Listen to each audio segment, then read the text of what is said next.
And here it is. We go again. Roll up, ladies and gentlemen. One man went to mow. Here it is. We go again. Here I am again. Hope you are there with me. The session has commenced and your company is required. That thing that happens around about this time are happening exactly at this time. So if you are available, avail yourself of the session. That Nigerian thing that goes on is going on right now. One man went to mow. The eagle has landed. Another Savior, holy, holy, holy, holy, Adimebujuku. Another Savior, holy, holy, holy, holy, Adimebujuku. Well, this is Mobien. This is dedicated to the gallant heroes of the Nigerian Biafra War and IPOB families all over the world. I remember the Nigerian Biafran War, in the thickness of the Biafra genocide. Hey, one man revived the vanishing hope to life. Let the great Biafran army to fight, and they were singing out, holy, holy, holy, holy, is another Savior. They were singing out, holy, holy, holy, holy.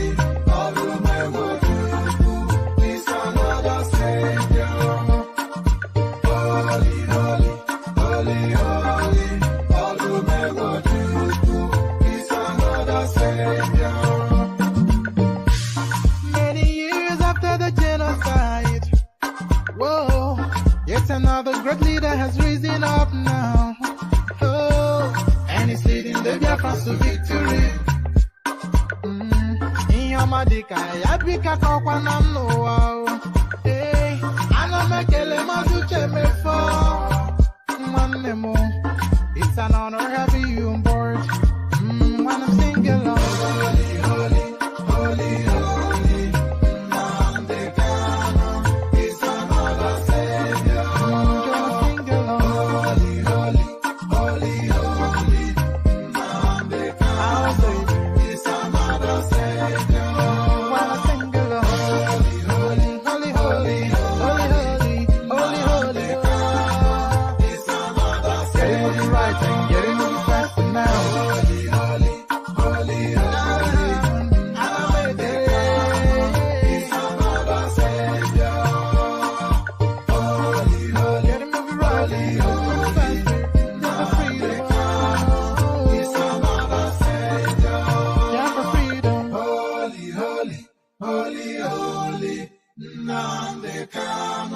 It's another Savior.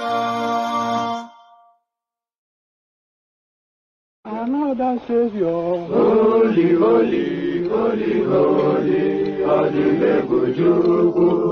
Another Savior, holy, holy, holy, holy, Adimebujuku. Well, this is Mobien. This is dedicated to the gallant heroes of the Nigerian Biafra War and IPOB families all over the world. I remember the Nigerian Biafran War, in the thickness of the Biafra genocide. Hey, one man revived the vanishing hope to life. Let the great Biafran army to fight, and they were singing out, holy, holy, holy, holy.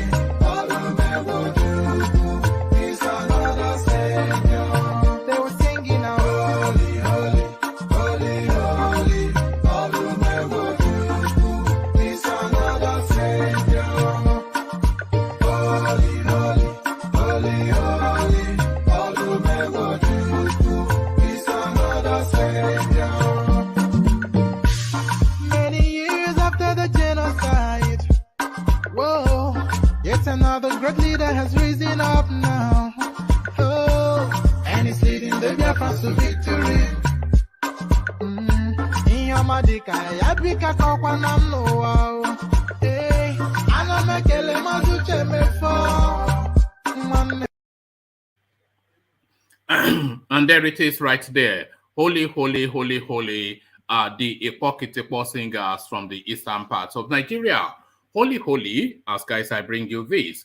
Buhari won't investigate how APC aspirants got 100 million naira for presidential forms to hold farewell meeting with departing ministers. It's Garba Shehu that is saying this, so he doesn't really care where these people who are salaried income earners are able to just casually flash 100 million naira out of their pocket. The anti-corruption crusader Buhari, of course, he doesn't have any time or care for this. Buhari won't investigate how APC aspirants got 100 million naira for presidential forms to hold farewell meeting with departing ministers. Garba Shehu is the speaker, so quite what is in play there, we find out shortly. So this speaks to all and everything that we speak about all of the time. This headline is just a recurring decimal, and this is the fault line within the Nigerian state. Outrage over killing of female student in Sokoto for alleged blasphemy. So there it is right there. So that is the country right there. And that is the summation of the totality of everything that afflicts that country. So RIP yet another one. And this is just something that occurs really and recurs almost on a daily basis. Outrage over killing of female student in Sokoto over alleged blasphemy. A familiar story, of course, but there it is yet again. Emefiele visits Buhari, may shelve presidential ambition amidst pressure to resign. So that Buhari directive, of course, is to test the resolve of these people now that are throwing 100 million naira about. So this one has spent his 100 million, but the looting at the central bank is so juicy that no presidential position can substitute for that. So he abandons now his feeble ambition to focus on really what matters to him, to continue to pillage the Nigerian central bank. Emefiele visits Buhari, may shelve presidential ambition amidst pressure to resign. So there it is right there. They test their resolve and they crumble immediately. So somebody now who dilly-dallies often, but of course, as somebody that's not been impressed with him all the way through, 2023 presidency, Asari Dokubo speaks on Jonathan joining the APC. So that's just the headline, but we can just surmise what the body of the story will tell, knowing Asari Dokubo, knowing how he speaks, and knowing the backdrop to his views on Jonathan. So with anticipation and somewhat, if you're a Jonathan supporter, trepidation, we wait. 2023 presidency, Asari Dokubo speaks on Jonathan joining APC. So quite what Asari Dokubo, the Ogogoro drinker from the creeks, has to say, we find out shortly. Agitation in the Southeast now criminal enterprise. So nobody would dare say this, but of course, a son of the soil can't say this. SOLUDO now essentially pointing hands of criminality at its own people. Agitation in Southeast, now criminal head enterprise, a headline attributed to the newly elected governor of Anambra State, Charles Soludo. Ambode's allies submit APC governorship form, challenges Sanwo Olu. So that space is well worth testing because Sanwo Olu is not at all popular in Lagos State, but the governing council, whatever council, has endorsed him now for a second term, and Tinubu has assented to that. But Ambode can sense a chink in that armor, and he wants to test that space. As ever, his friends and he's been pressured to, everybody submits and buys through their friends, don't they? But again, he really is the one showing the ambition. Ambode's ally submits APC governorship form, challenges Sanwo Olu. So quite what is in play there, we find out shortly, and then we'll land on this story. APC denies Jonathan's membership. So you can disregard that, of course, because that Jonathan space rife with obfuscation, which is a polite way of saying lies. So we all know that he has joined the APC. They'll dilly-dally and try to muddy the waters, only for 2 hours later for him to appear in photographs brandishing his membership card. So that is the menu. Relax, kick back, sit back, take it easy, and settle into it. Let's take you on that wild roller coaster ride that is the One Man Went to More platform. But before you relax, take it easy, or ease into it, the usual protocol: click on the like button if you haven't already. Click on the subscribe button to fulfill all righteousness. Haven't done both, then just kick back and just follow through in the excitement. One Man Went to More, the eagle has landed. Onyedu IPOB, omeriwo n'Izu, oniro ya abakare, mama dawora, unapori meri Nandi win the war. Python that's one, Python that's two, now Python that's a three. Unapori meri Nandi win the war. Python that's one, Python that's two, now Python that's a three. Unapori meri Nandi bu onyedu IPOB, omeriwo n'Izu, oniro ya abakare, mama ndawora, unapori meri Nandi win the war. Python that's one, Python that's two, now Python that's a three. Unapori meri Nandi win the war. Python that's one, Python that's two, now Python that's a three. Unapori meri Nandi win the war. Python that's one, Python that's two, now Python that's a three. Unapori meri Nandi win the war. Python that's one, Python that's two, now Python that's a three. Unapori meri Nandi win the war. Python that's one, Python that's two, now Python that's a three. Unapori meri Nandi. And then you heard it right there. My yes is my yes, my no is my no. I'm a simple band by nature. Nnamdi wins the war. Bonny identity. So the dulcet tones of the farmhouse singers from the eastern part of Nigeria. Nnamdi wins the war. As guys, I bring you this. Buhari won't investigate how APC aspirants got 100 million naira for presidential forms to hold farewell meeting with departing ministers, a headline attributed to Garba Shehu.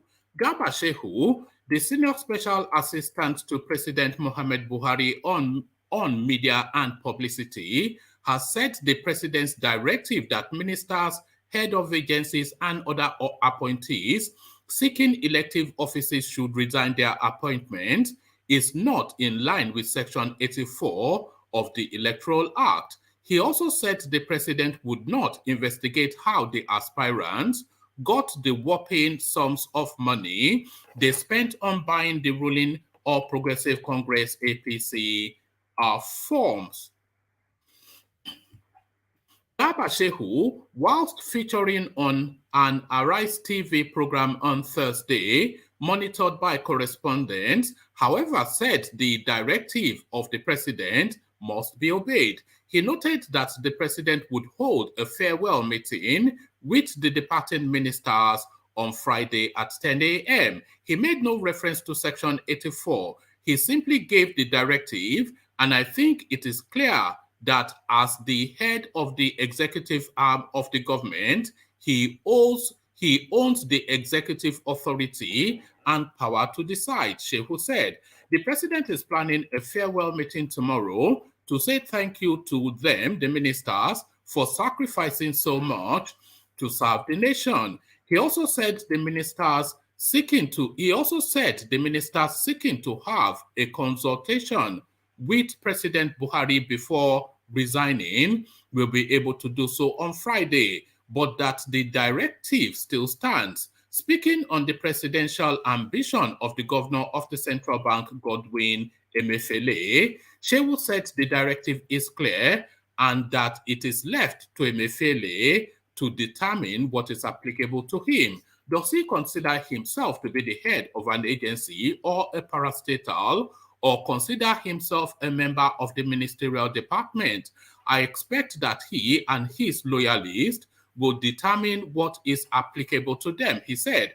Shehu also said the cost of the presidential nomination and expression of interest form of the ruling APC, which is 100 million naira, should be applauded as the party needs the money. Shehu said the amount is not too much. He also said the president is not in the position to investigate how aspirants got the whopping amount of money to pay for the forms. The party made a case for this, and the national chairman was applauded because this party that doesn't take money, because this is a party that does not take money from the treasury.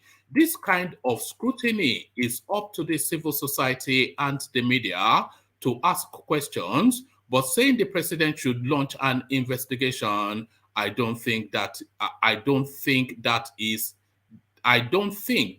the direct way to go, he said. So he doesn't care, Mr. Anti-Corruption, where a salary earners can find 100 million naira to buy party forms, knowing full well that they stand no chance. So that is the anti-corruption that has been for the last 8 years. So that is Buhari, how he came and went. Obfuscation, tikaya or takiya all the way through.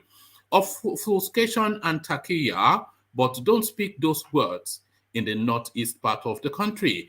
Outrage over killing of female student in Sokoto for alleged blasphemy. Nigerians have expressed outrage over the killing of a female student of Shehu Shagari College of Education for alleged blasphemy against Prophet Muhammad. Correspondents report a mob on Thursday killed a female student identified as Deborah over alleged blasphemy at the institution in Sokoto. Deborah, who was killed on the premises of the college, was accused of insulting Prophet Muhammad during a hot argument with fellow students. Commissioner of Information Isaiah Gadadanchi told correspondents the state government has ordered security agencies to investigate the incident to ascertain its remote causes. But this gory action drew the ire of many Nigerians on social media. They lambasted those who filmed the barbaric action and posted it online. Outraged by the incident, many Nigerians on Twitter demanded justice for the victim and asked Sokoto State Governor Aminu Tambuwal and other relevant stakeholders to ensure justice is served. They trended the hashtag Justice for Deborah. Reacting, a comedian, Debo Adebayo, popularly known as Mr. Macaroni, said, "This is what happens when there is no consequences for actions in the society. The government must wake up from their slumber. Justice must be served, and it must be done swiftly. If not, we would be enabling a society wherein religious extremists take the law into their hands, kill and destroy. These actions should be highly condemned, lest we add more tension and chaos to a society already on the edge." But this unfortunate thing that, I think it goes on. Okay. Governor at Tambuwal, this is happening in your state. Issues like this should be swiftly addressed. Nigerians already have had it hard. Killing and burning of people should not be added to the list. Bello Shagari, grandson of former President Shehu Shagari, said, "Any mob action anywhere killing anyone for any reason is wrong, barbaric, and un-Islamic. The sooner our ulama wakes up to educate people on sensitive issues like these, the better." The mob action against the lady in Sokoto is most unfortunate and completely condemned. Islam cannot be defended with unjust behavior. Islam establishes justice and there is no justice in mob actions. Therefore, those involved in the unjust act of taking laws into their own hands should be brought to account, and I am sure Allah will not spare them. Human rights activist and co-convener Bring Back Our Girls Movement, Aisha Yesufu, said, I'm not going to attempt that because she writes some series of Arabic words. What manner of barbarism just happened in Sokoto? Who the hell are you to take someone's life? The prophet went to visit a man that usually insult and pour debris on him when the man was ill. Nigeria keeps producing serial killers. Ogbena, Instagram celebrity Pascal Okechukwu, popularly known as Cubana Chief Priest, said Deborah's killers in Sokoto must be brought to justice and such acts must never happen again. Enough is enough. Nigeria is a country with free will to practice one's religion and not only Islam. Social commentator Mohammed Jamal said, the news from Sokoto is heartbreaking. Public affairs analyst Gimba Kakanda said, what must be done is to have the killers of Deborah openly executed. This barbarism has no basis in Islam, and it indicts us all. This culture prevails because past self-appointed punishers of blasphemers got away with their crimes. We are not in anarchy, at least not officially. So I'm glad that was qualified because we are indeed in anarchy. But that is the northern part of Nigeria for you.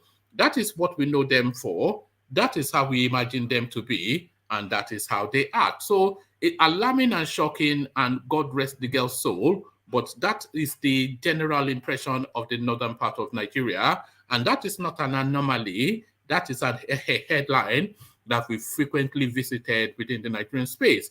Emefiele visits Buhari, may shelve presidential ambition amidst pressure to resign.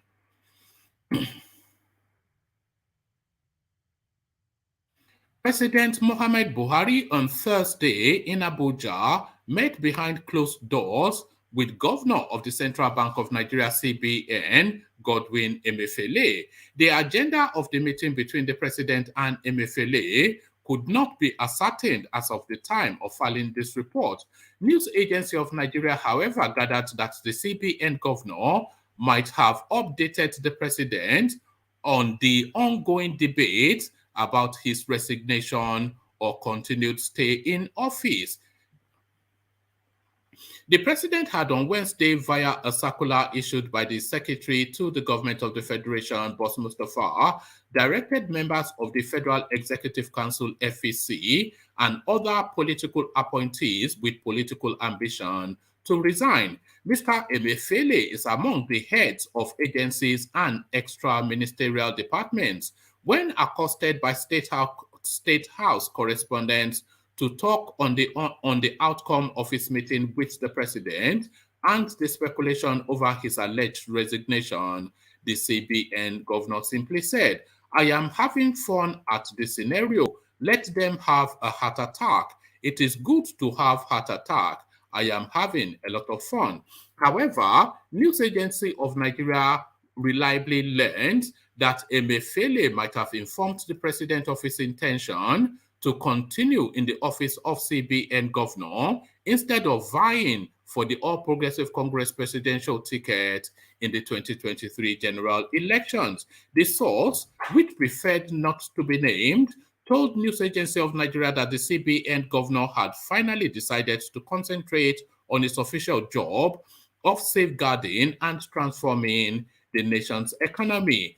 Some farmer associations in Nigeria had raised 100 million naira to purchase APC presidential expression of interest and nomination forms for Emefiele ahead of the party's primary on May the 31st. So there it is right there. Murphy 2023, but Murphy no more. Murphy no more, but certainly Jonathan very much in play. 2023 presidency, Asari Dokubo speaks on Jonathan joining APC. Former militant leader Asari Dokubo has advised former President Goodluck Jonathan not to join the ruling All Progressive Congress, APC. Dokubo said the plan to draft Jonathan into the presidential race under the platform of the ruling party is an attempt to ridicule the former president.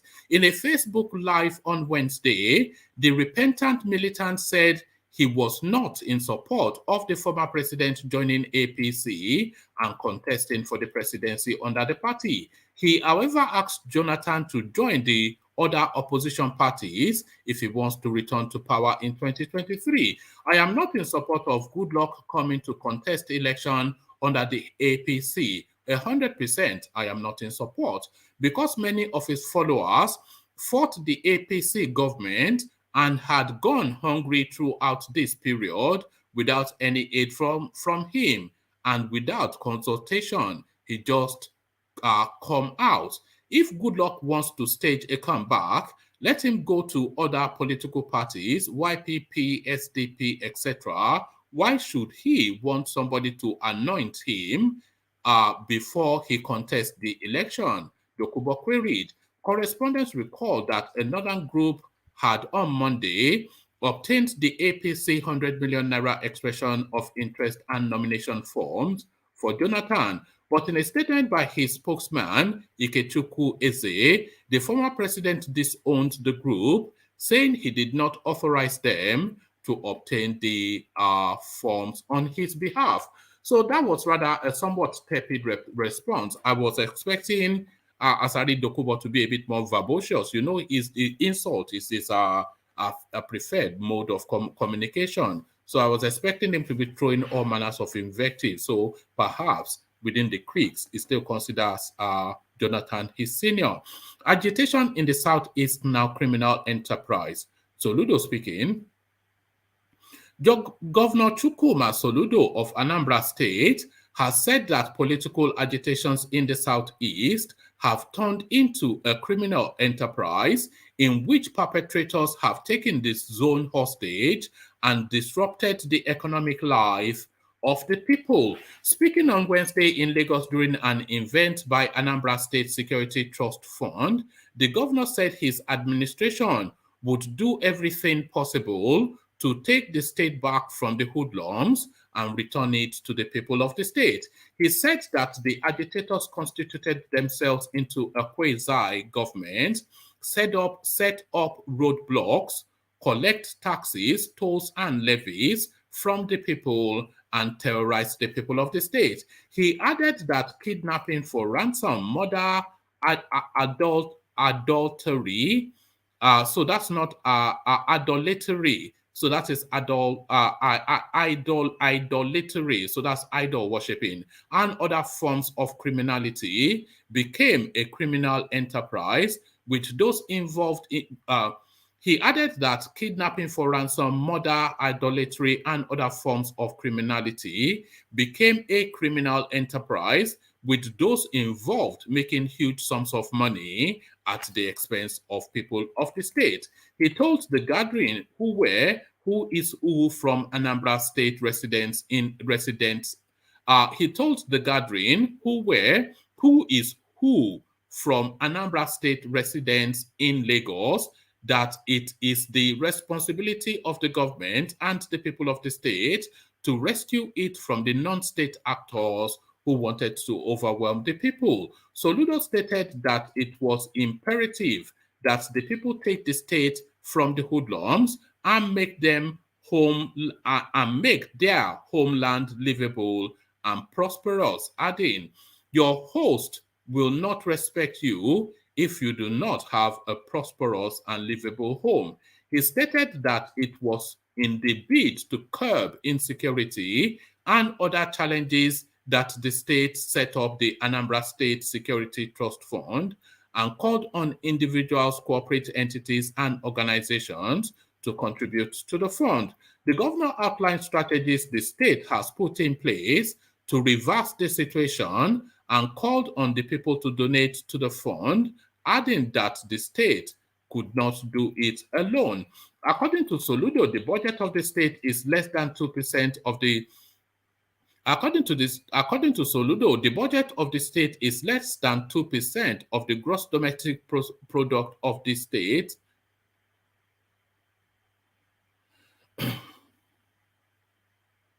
All right. Okay. Sorry, I had to read that paragraph through to see if it made any sense. According to Soludo, the budget of the state is less than 2% of the gross domestic product of the state, meaning that over 98% of the resources in the state are in private hands. So the net worth essentially of the state so let's say, for instance, the net worth of Anambra State is 100 naira. Out of that 100 naira, only 2 naira is actually controlled by the state, and the 98 naira remaining is in a private enterprise and private funds. So that's essentially what that means. So according to Soludo, the budget of the state is less than 2% of the gross domestic product of the state, meaning that over 98% of the resources of the state are in private hands. He also outlined strategies to resolve challenges in education, health, power, infrastructure, and other sectors in the state.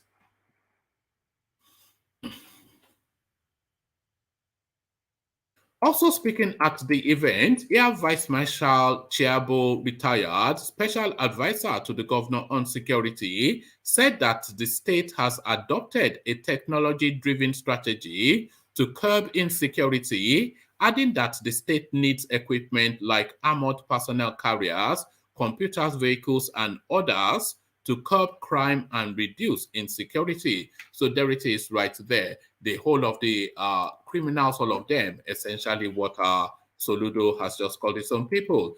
Ambode's allies submit APC governorship form, challenges Sanwo Olu.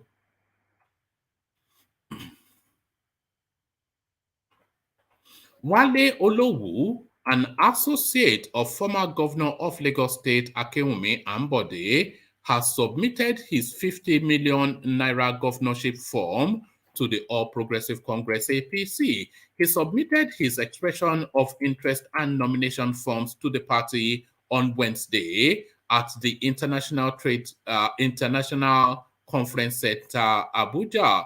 Olowu, who is the chairman of Ambode, Olowu, who is the chairman of Akinwumi Ambode Campaign Organization, was the Commissioner for Energy and Mineral Resources during Ambode's tenure as governor.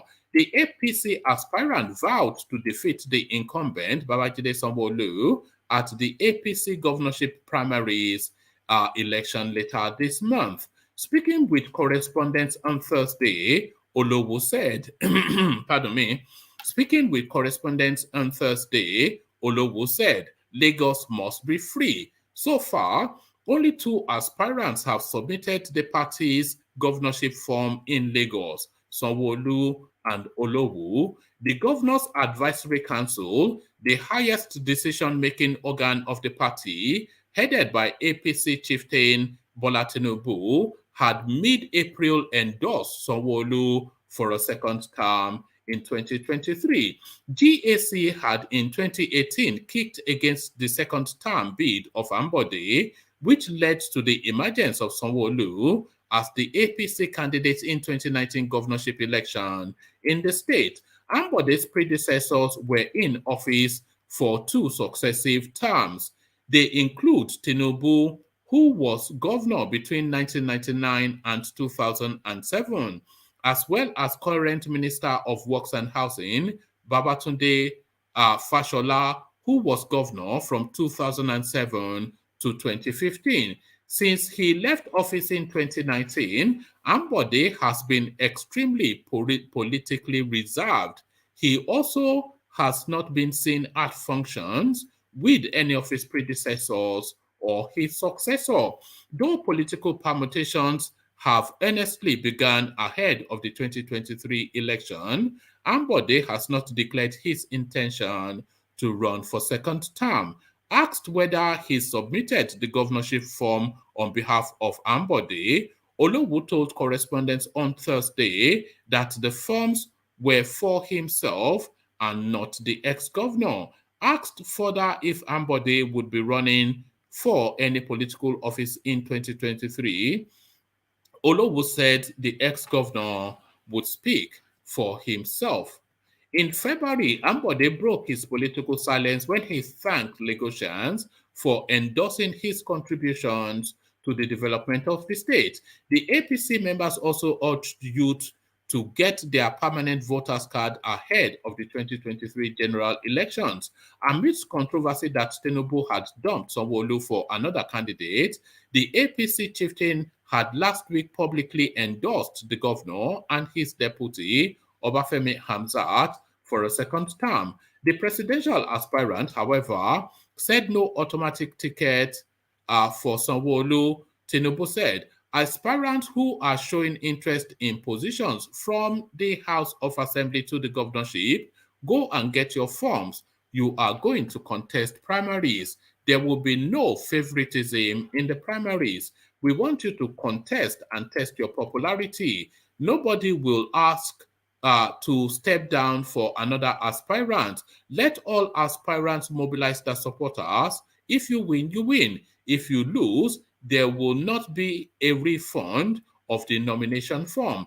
But Ambode camp in the party in the state has consistently kicked against the imposition of candidates, saying neither the GAC nor Tinubu has such powers. GAC doesn't have such powers. Ambode did well. We want to be the driver. We want to be the driver of that change in Lagos, Olowo had said in a recent interview. Groups within the APC in Lagos have persistently decried the imposition of candidates by the powers that be. Last December, a major bloc within the Lagos APC family, the Lagos for Lagos movement, dumped the ruling party and joined the PDP.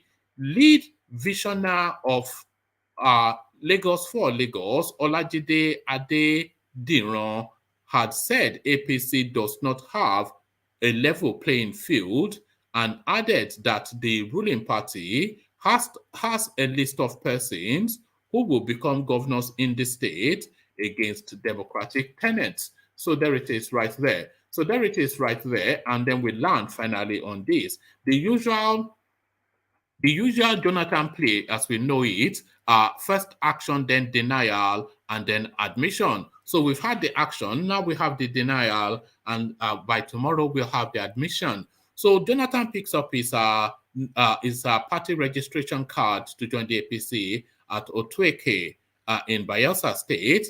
So now the denial, so that was the action. So now the denial, and then by the next few hours we'll have the admission. So, but first to the denial now. APC denies Jonathan's membership.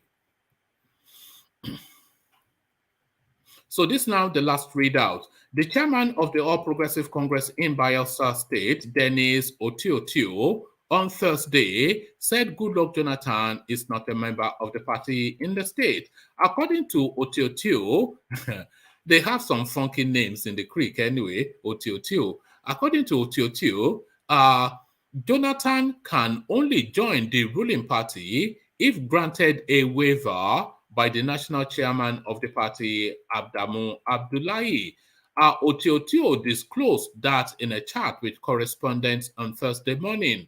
The Bayelsa APC chairman spoke amidst claims that Jonathan had joined APC in his Ogbia ward in Bayelsa. Otiotio said, I think the person you people should be asking the question is the national chairman of the party. He should be the one to grant him, Jonathan, a waiver.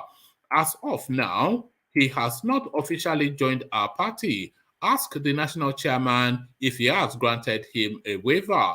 The APC chairman, however, described the former president as a big fish and an elder statesman. He further stated that it would be great if Jonathan decides to join the ruling party ahead of the 2023 general election. So there it is right there. So now let's see now who is in the room to take it on. We have Baba Akure and we have the Macha and Koko. So good to have you, gentlemen. So good to have you, gentlemen. Let me come to you. Ajale Koko, are you ready to go, or do you want me to go to Baba Akure first? You can go to Baba Akure.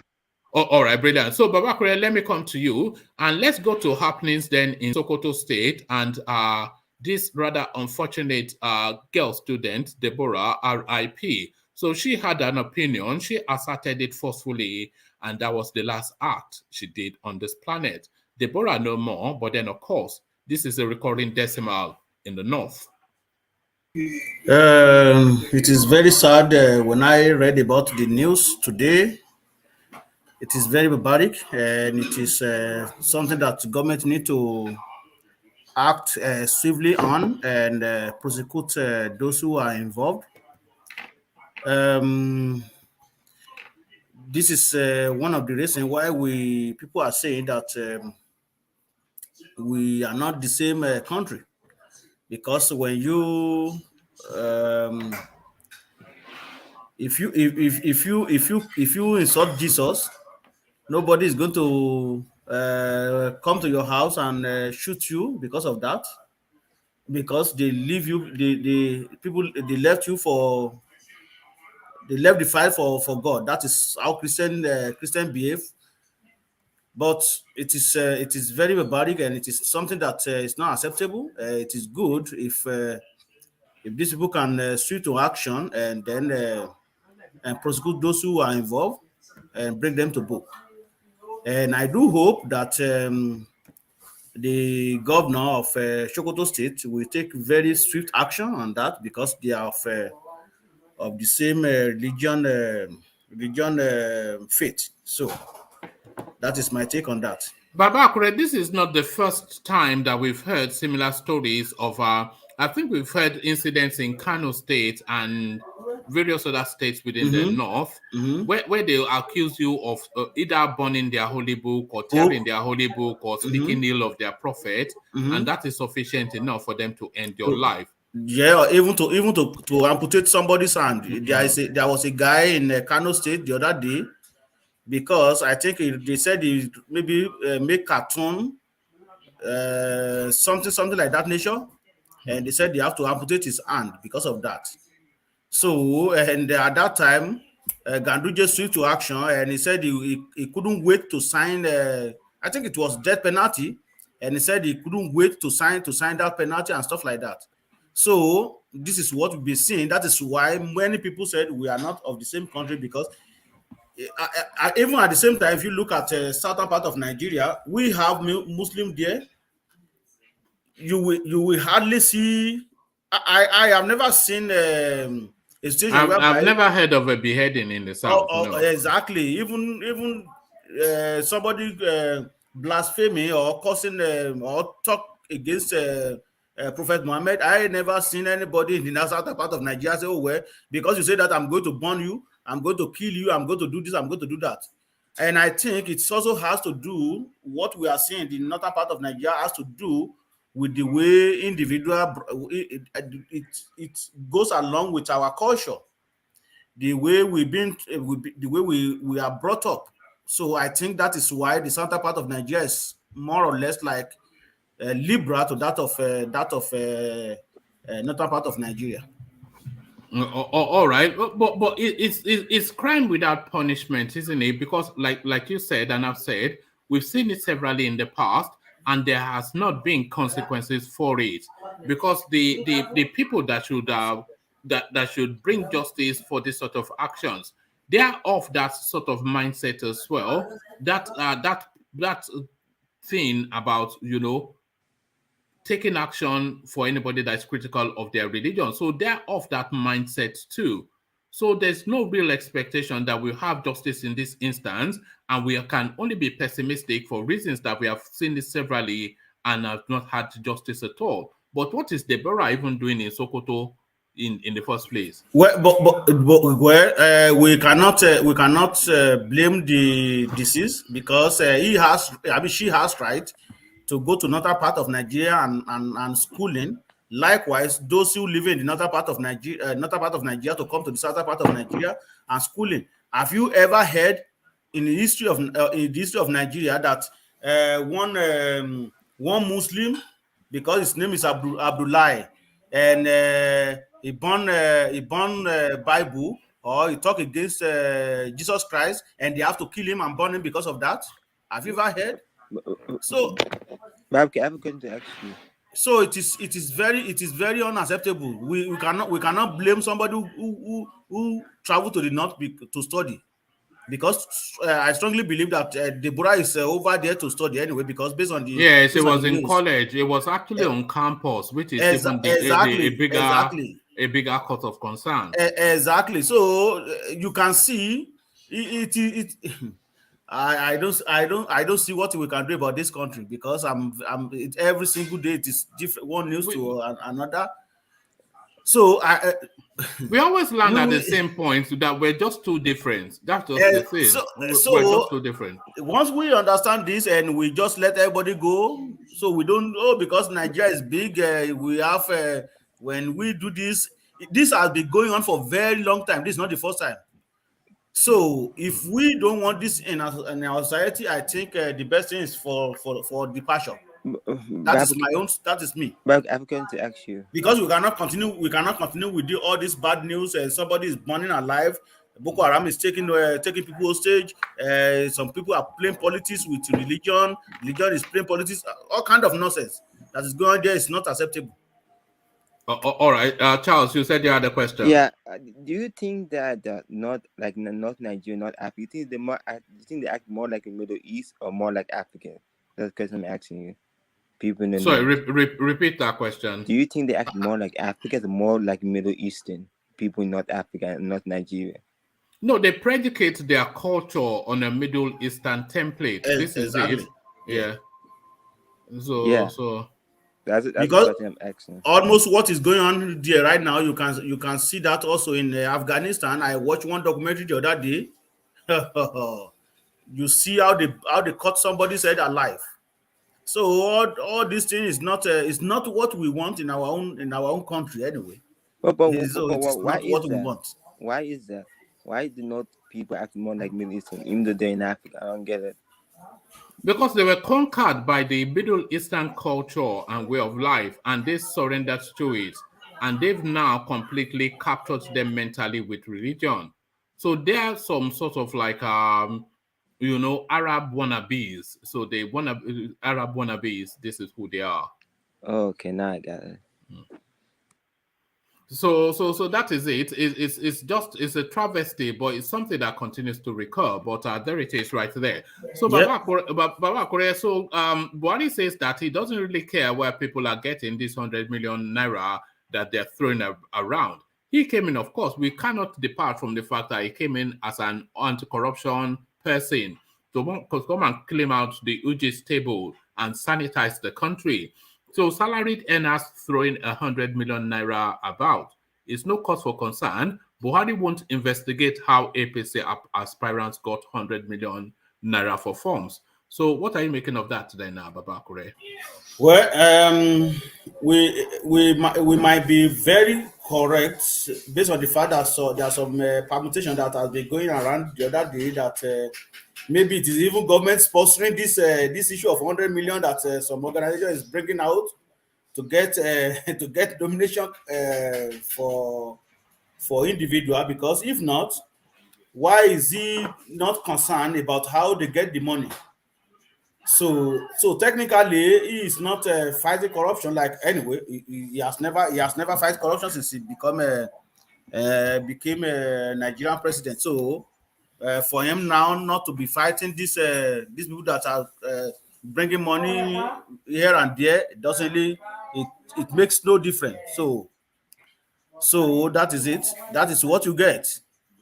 All right. And Baba Kure, so it looks as though when Buhari said that anybody that is interested in an elective position should resign their portfolio, that was to test the resolve of all of these people throwing that 100 million around. And the ones that have the ambition, they are resigning. But the chancellors who weigh the balance that what they are stealing in their various departments and parastatals is too juicy a meal to give up. They are now stepping back then from that presidential ambition. Emefiele visits Buhari to test him and then to surrender to say that, okay, I will continue as the CBN governor. So what are you then making then of Emefiele backing out from what he purported to be an ambition so fervently held? Even apart from him going back to Buhari and say that he want to continue, he knew right from day one that he cannot win any election. He cannot.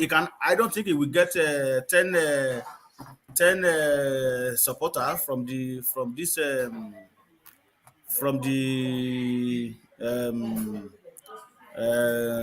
member of the party. I don't really think he's going to get up to 10 votes. So most of them knew right from day one. They just planting, like you planting for harvest. So they are just planting. They just put money in the ring so that when somebody in that party win the election, they can get their they can get at least way of another portfolio that will be bringing them money. So then for him, he know exactly what he knew what he was doing before. So going to the exactly. So and for the one who quickly resigned, Amechi, even if Amechi didn't even he's okay because he already got what he already spent. I mean, their time is up anyway. Amechi have not resigned. No, the new information said that he's not one of those that have resigned. No, he hasn't resigned yet. Has he not? Let me check that. But yeah, he's still in the office making that money. Okay, so you see, remember I said yesterday that it was yesterday or the day before yesterday that I will wait until maybe Wednesday and see how many of them will actually resign, because you can talk, you can give a directive, and it is for the follower to follow your directive. Because even if you are not following the directive, how do you expect that those subordinates going to follow your footsteps when the court give you order to release somebody from prison, or this is what they would, or this is what they want, and you ignore it. They granted bail to people, you ignore that judgment. So how do you expect your subordinate to support it? So that's why I'm saying I will wait until Wednesday, because he said Tuesday, by Tuesday they have to resign. So I will wait until Wednesday to see if they will not, if there will be no kickback about this directive. Okay, it looks as though the information is somewhat conflicting. I'm sharing the screen with you. So this is within the last 24 hours. So the Vanguard is telling us that Amechi has not resigned. Okay. But then AF24 tells us Amechi has resigned. Daily Post tells us that Buhari told to replace Emefiele, to replace rather Malami with Kiyamo, Amechi with Saraki. Saraki, of course, being the female Saraki. Okay. So, and then Ripple tells us that Amechi has resigned. So conflicting information, but like you said, Baba Akure, whatever the position is, by Monday we will know who is there or not. Who is who and who is not. So I'm going to wait and still watching them, because I know there will be a lot of kickback about this directive. So because he also, when the head is bad, so the bottom will be bad too. Adebi has been following directive from the court. I think he will have a strong motive to at least to stamp whatever directive he gives. But as things is going on right now, I don't really think these people will resign. I will see there. I know that there will be a lot of kickback. For Emefiele, he knew right from day one that he's not going anywhere. He just wants to show off that he has this money. Remember, his name is one of the most wealthy person in the world, particularly in Nigeria. So 100 million is just like bonds or what do we call this, egg roll money. So that is it. All right, thank you, Baba Akure. So it looks as though Ambode might well be in play for the Lagos State governorship. I like that. Yes, it looks as though he has through one of his proxies submitted a challenge form against Ambode. Ambode's against Sanwo Olu rather. Ambode's ally submits APC governorship form challenges Sanwo Olu. So the person submitting the form is a chap called Olowu, who is one of the functionaries of Ambode's campaign, Ambode campaign organization. So essentially a placeholder for Ambode. So what are you then making of that contestation? Because that there are now only two people in play now for Lagos State with APC. So what are you then making with this Ambode camp then challenging Sanwo Olu to test his popularity? It's not challenging Sanwo Olu, but they are challenging Tinubu. Remember Tinubu in the other I think that was last week, and he said, and raise up Sanwo Olu's hand. So now they want to show him that okay, they are the owner of Lagos, not you, dictating for us. So you kick the Ambode out just for one time, then we want to reciprocate now. I think that is what is playing out right here, and I like that. I like that, and don't be surprised that if they eventually go to poll, Ambode may eventually win Sanwo Olu. Do you think so? Because it's somewhat an exercise in futility, because the delegates in Lagos are the ones that are going to vote. Yes. And we already know who owns the delegates in Lagos. So is this just an exercise in futility? With what is going on in Tinubu's camp right now, you will be so surprised that that a lot of people that you think, they are supporting Tinubu, you will be so surprised. We are talking of governorship. Do you expect Oshibanjo in the last even in the last 5 months to be in this the same trouser with Tinubu? You won't believe. So that's why I love these challenges. So I wanted to go to poll and throw it out the way they did in during Sanwo Olu and Ambode the last time. So I like the way they are playing it out right now to see who's going to be the governor of Lagos State. Woman. Yeah. Is this not what we were saying initially from onset? Like, is this not the time the empire is going to fall? What Tinubu, the Tinubu situation is pretty much, when you flick a coin in the skies. So the coin has been flicked for Tinubu in the skies. So heads he wins, tails he loses. So it's all or nothing for him. Now, if he loses the presidential nomination form, it's almost certain that he will lose Lagos State, and then they will come after him. So he either wins everything or loses everything. So everything is off a gamble for him. I think that is what is going right now. Woman. Yes, sir. Please don't forget that a wounded lion is a dangerous lion. Don't underestimate Tinubu in Lagos State. My Joe Lagos. Well, you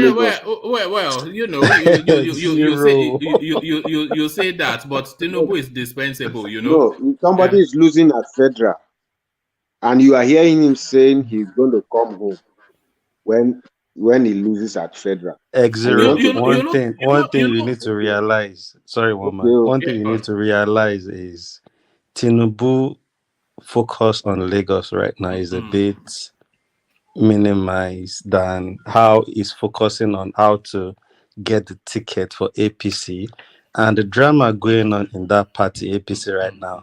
I'm telling you, my brother, a lot of people in that party really doesn't want Tinubu to be there. It's only because of a stronghold and is a strong person in that party. That's what's still keeping me alive. If he was meant to be some not a strong politician, by now everything would have crashed. So I don't see him really focusing too much on Lagos.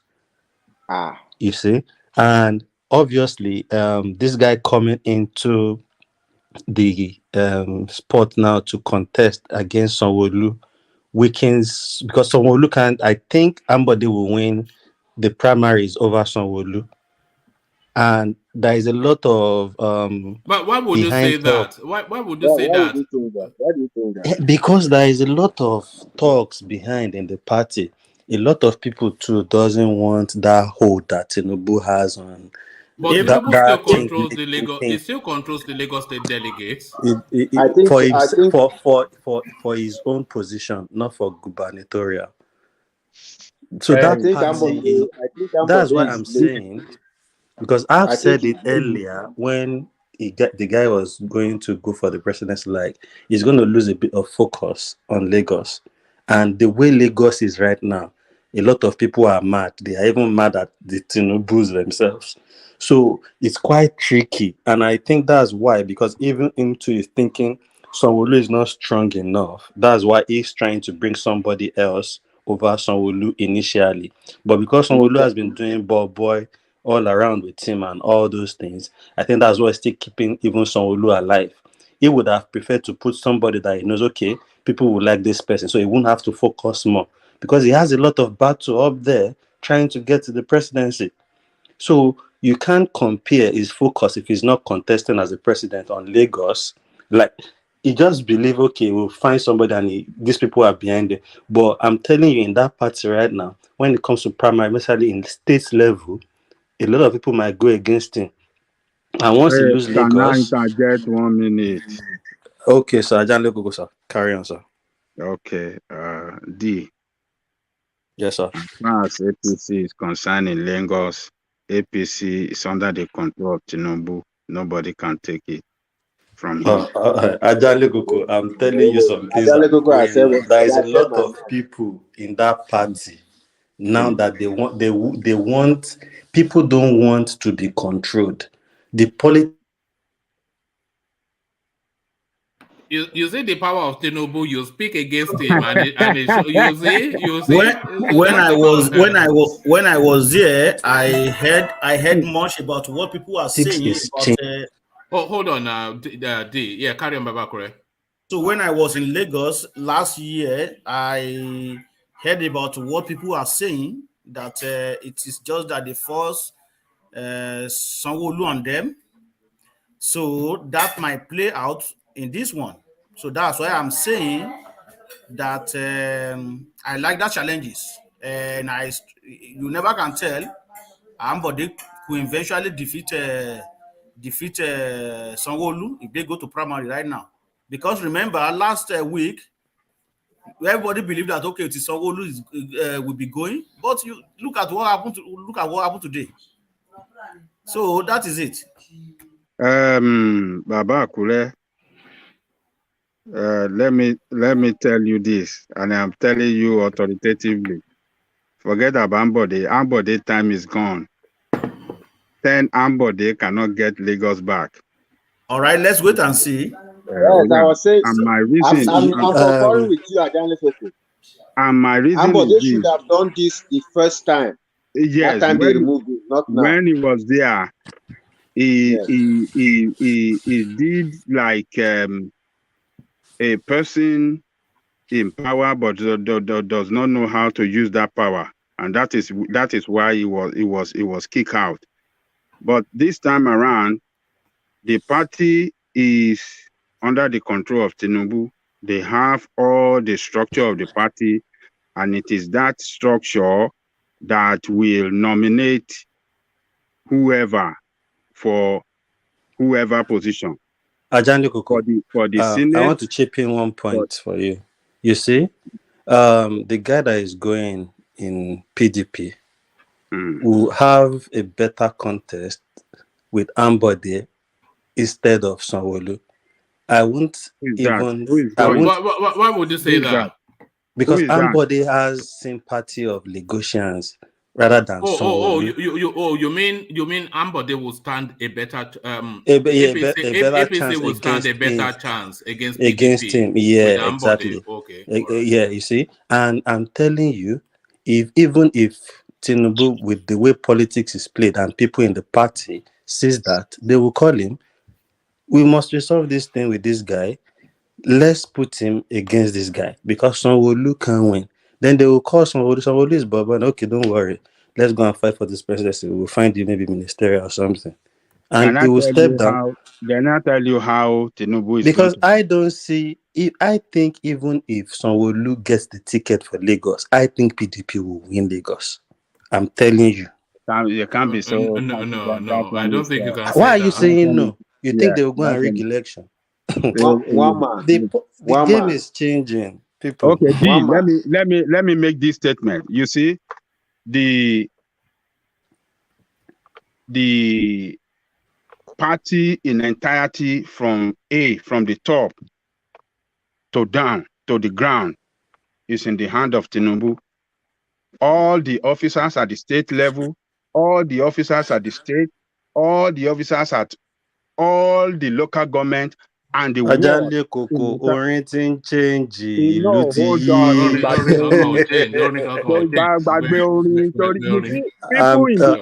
Okay, I'm telling you, people in the public. I don't doubt it, honestly, for him getting delegates for his presidential ambition in Lagos. Yes, maybe. But when it comes to the state level, that will be a twist. You will see. Fingers crossed. Me, I will keep quiet. They keep the register of the party is in the what do you call it? Is in the Tinubu's camp. They hold the register of the party and they can manipulate anything in their favor. Every time, any day, come rain, come shine. So back then, Ambode is just, look, you see what Ambode is trying to do? He's just trying to register his presence now that politics is in play, so that when APC wins the next presidential election, yes, maybe they can consider him for ministerial appointment from Lagos. But to say he cannot win any election, I don't really agree with that. It doesn't really. You know, one scenario that it doesn't really have to get the. It doesn't really have to go into primary contest as governorship of Lagos if he wants to go back into APC and seek for ministerial appointment. It doesn't tally that way. He could easily go back. No. It tallies that way because it flashes. It reminds. It puts to memory his political potency with the history between him and Bola Tinubu. He would rather go and solve his issue with Tinubu and work with him with the election and everything for him to get into power, if the rather than president go and contest against Sanwo Olu. What's the point? If the president likes him, president can still give him some appointment. Even it doesn't have to go. Hold on, D. It is too late now for Buhari to give him anything because Buhari is No, out. I'm talking about the next president. If APC wins, you know, I agree that Tinubu is the leader from Lagos State. The appointment will come through Tinubu to the federal. But if the president likes Ambode, he can still give him some appointment an appointment as well. So without the are you saying him now going? Hold on, the president is not alive. No. If the person likes him, the person likes him. If the person likes the person likes him. The person wants. Sorry, if I say hold on, please, D, hold on. So as I said hold on, then hold on. So hold on, D. Now let's hear from X0. Yes, I was trying to say the only scenario that could be playing out that we might not see is the conspiracy to bring down Tinubu from the federal. Because don't forget, sometimes I always analyze this kind of situation. This guy coming out is not just out of the blues. He must have consulted. You understand? So definitely the camp, as we know, is not united. But then to bring down Tinubu finally, they need federal help. That means Tinubu will not be able to use his structure. You know, Tinubu's man in Lagos, what's that talk? He's already having problems. MC Olomo. MC Olomo is already having problems. You understand?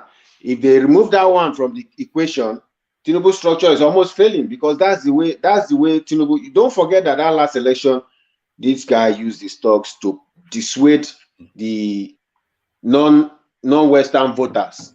Well, let me just say the Igbo voter. Atali Koko, if you remember, this was what me and you were quarreling about when I said this is how they won the Lagos election. Because if you look at that election, the PDP and APC was almost a tie.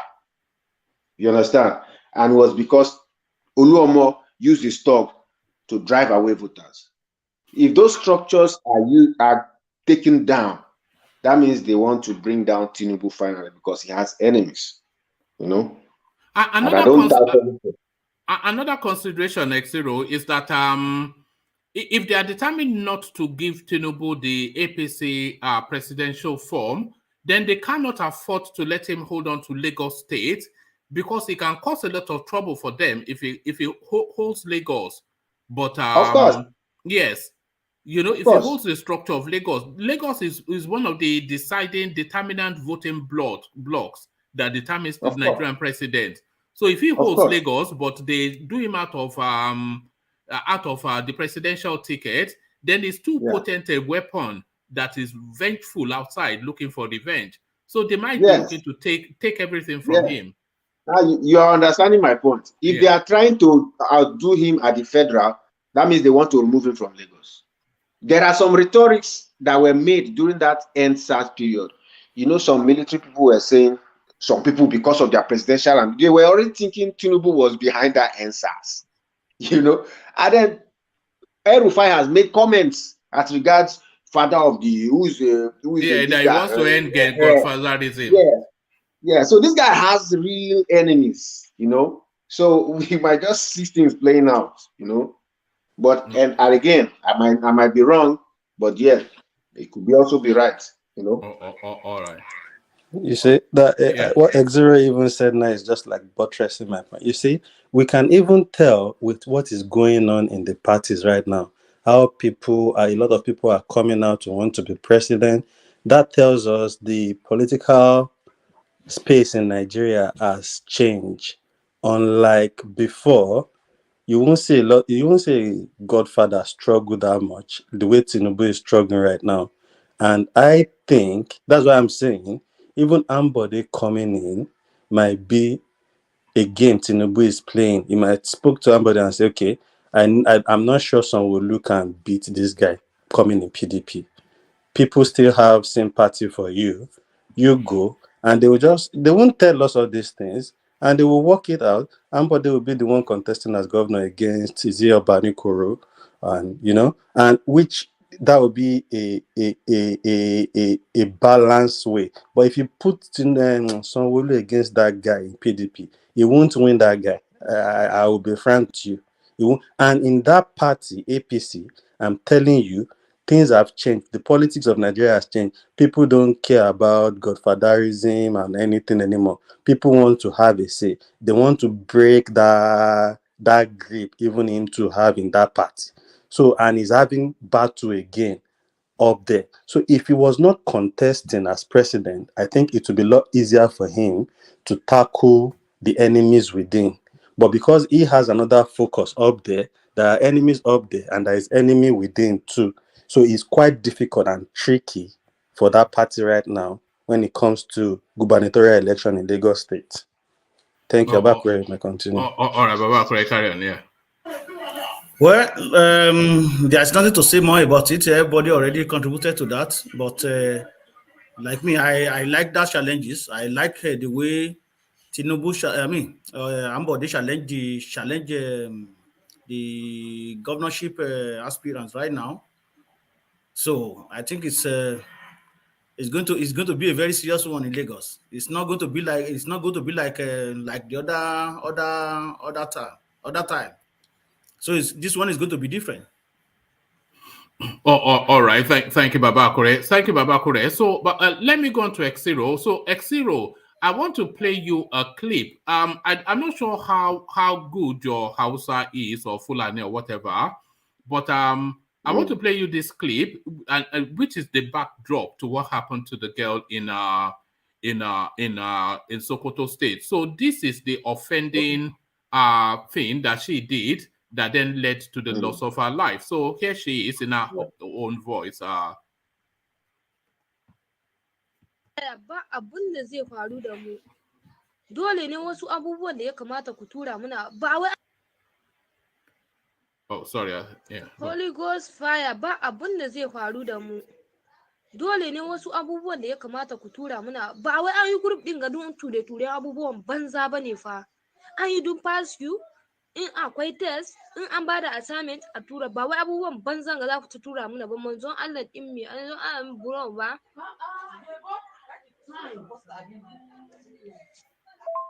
So there it is.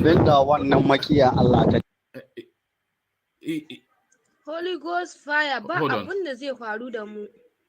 Dole ne wasu abubuwan da ya kamata ku tura muna ba wai an yi group din ga don ture abubuwan banza bane fa. An yi dun pass you in akwai test in an bada assignment a tura ba wai abubuwan banzan ga za ku tura muna ba manzon Allah din me an zo an buro ba.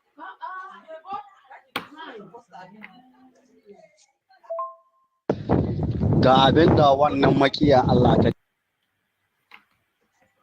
Holy Ghost fire ba abun da zai faru da mu. All right, so that was the offending voice note, whatever that said. Hopefully somebody speaks Hausa to translate to us now to give us an understanding. So she said banka boo, and those were her final words.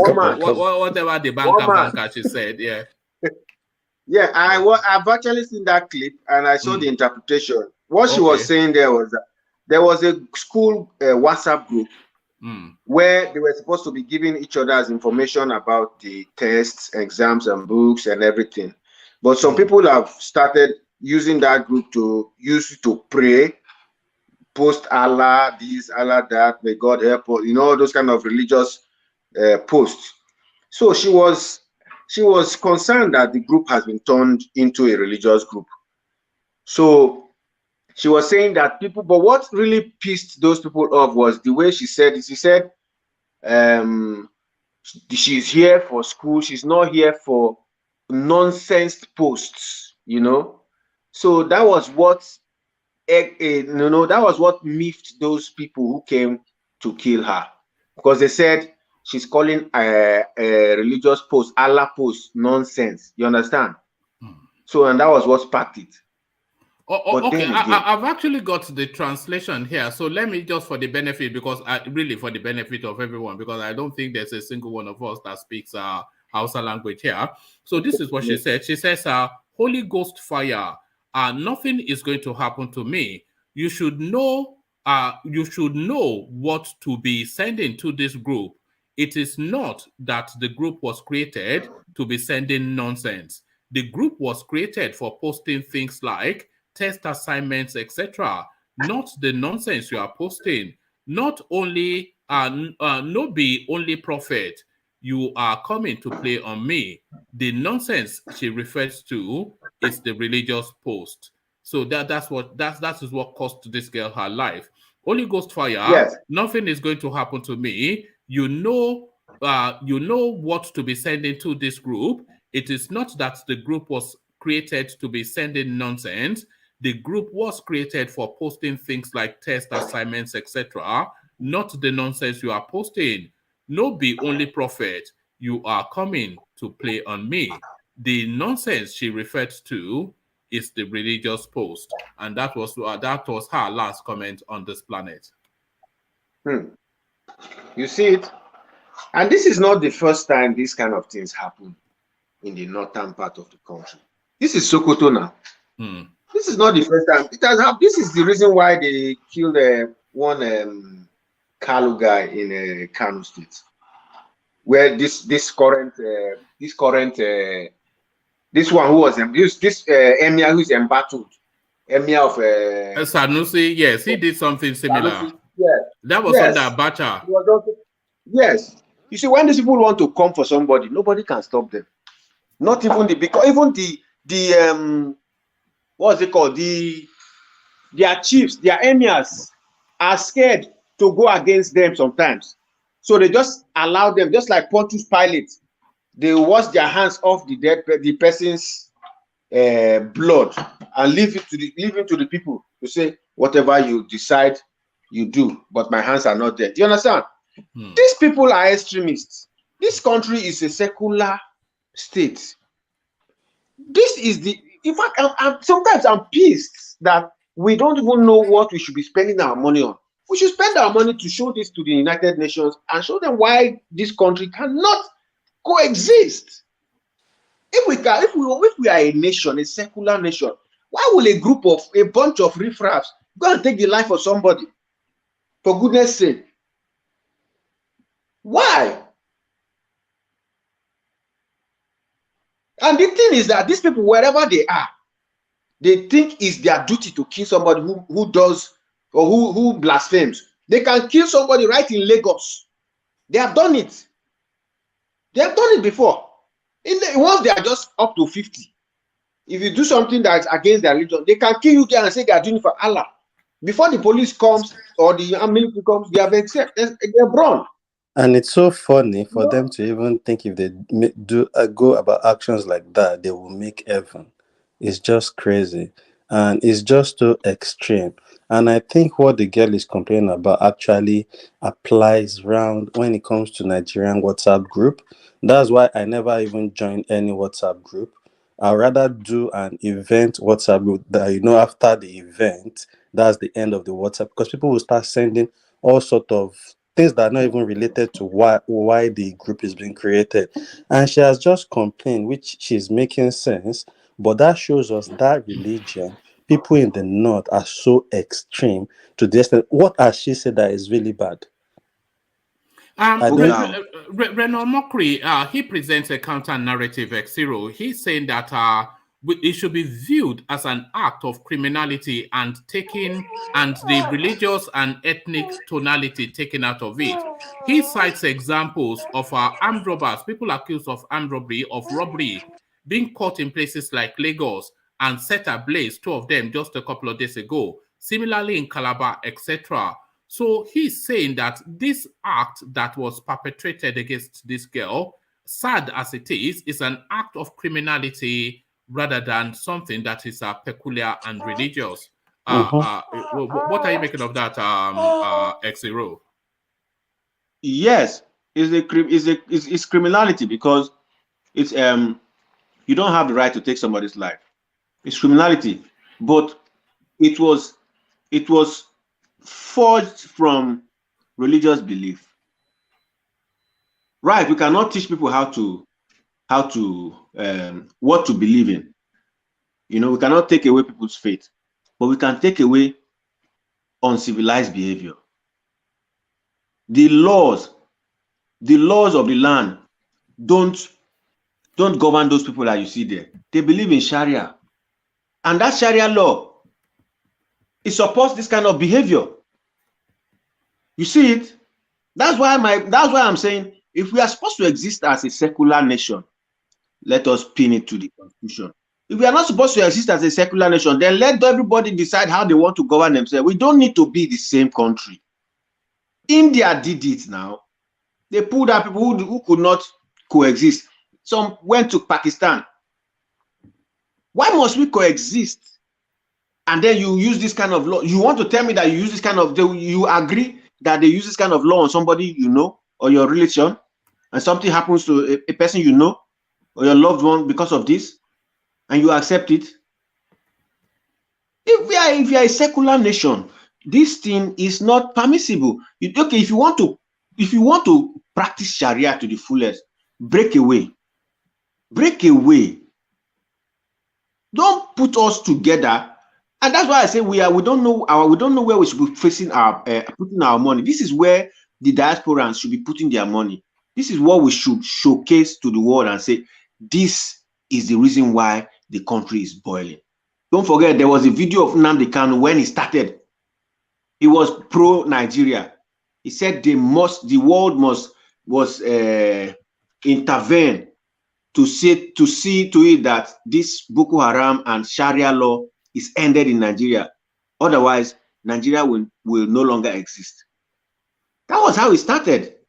But what about Bredo's narrative that very quickly we latch on to these things and say this is an example of why they are barbarians and we cannot be amongst them. And he's saying that we should recoil from that tonality, that sad as it is an act of criminality and it should just sit there as an act of criminality, and we remove the culture and religion out of it.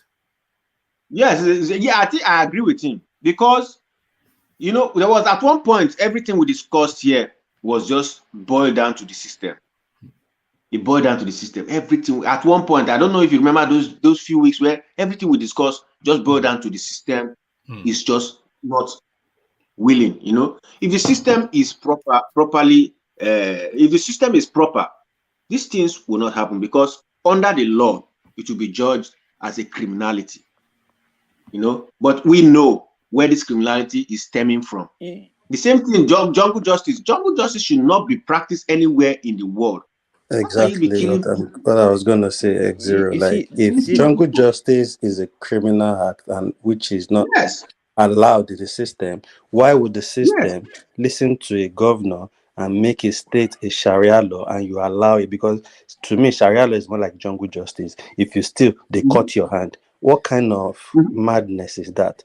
A girl, somebody's daughter now, has lost her life just for a stupid thing, because it's a stupid thing.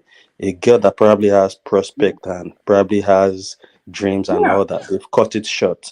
And all these things happen almost every day. And that's why sometimes I say, sometimes when you look at that country and the things that is happening in that country, you will even be seeing more reason why we should all go our separate ways, because it doesn't look like we can all coexist together as a nation. These people just want to do a particular thing that is different from how the other people in the whole country want to do their thing. So what's the point? Why are we even really forcing it?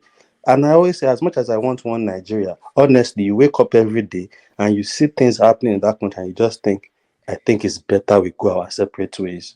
Honestly. I think it's good because the North is holding Nigeria's image. I'm sorry to say this. We're not doing that bit at the moment, Charles. Let's go. That's not the answer to everything. But sorry, Charles, I don't want to cut you off, but you just seem to regurgitate that same line all the time. But developments in that space, it looks as though arrest has been effected. Deborah Samuel, police arrest 2 over murder of female student in Sokoto. Target orders. The police in Sokoto State have arrested some persons in connection with the murder of female student Deborah Samuel. Public Relations Officer ASP Sanusi Abubakar gave the update in a statement on Thursday. He said at about 0900 hours, a distress call was received from Shehu Shagari College of Education. It was reported that students were rioted over 200 level students, over Deborah 200 level student, a 200 level student. She was accused of making a social media post that blasphemed the Holy Prophet Muhammad.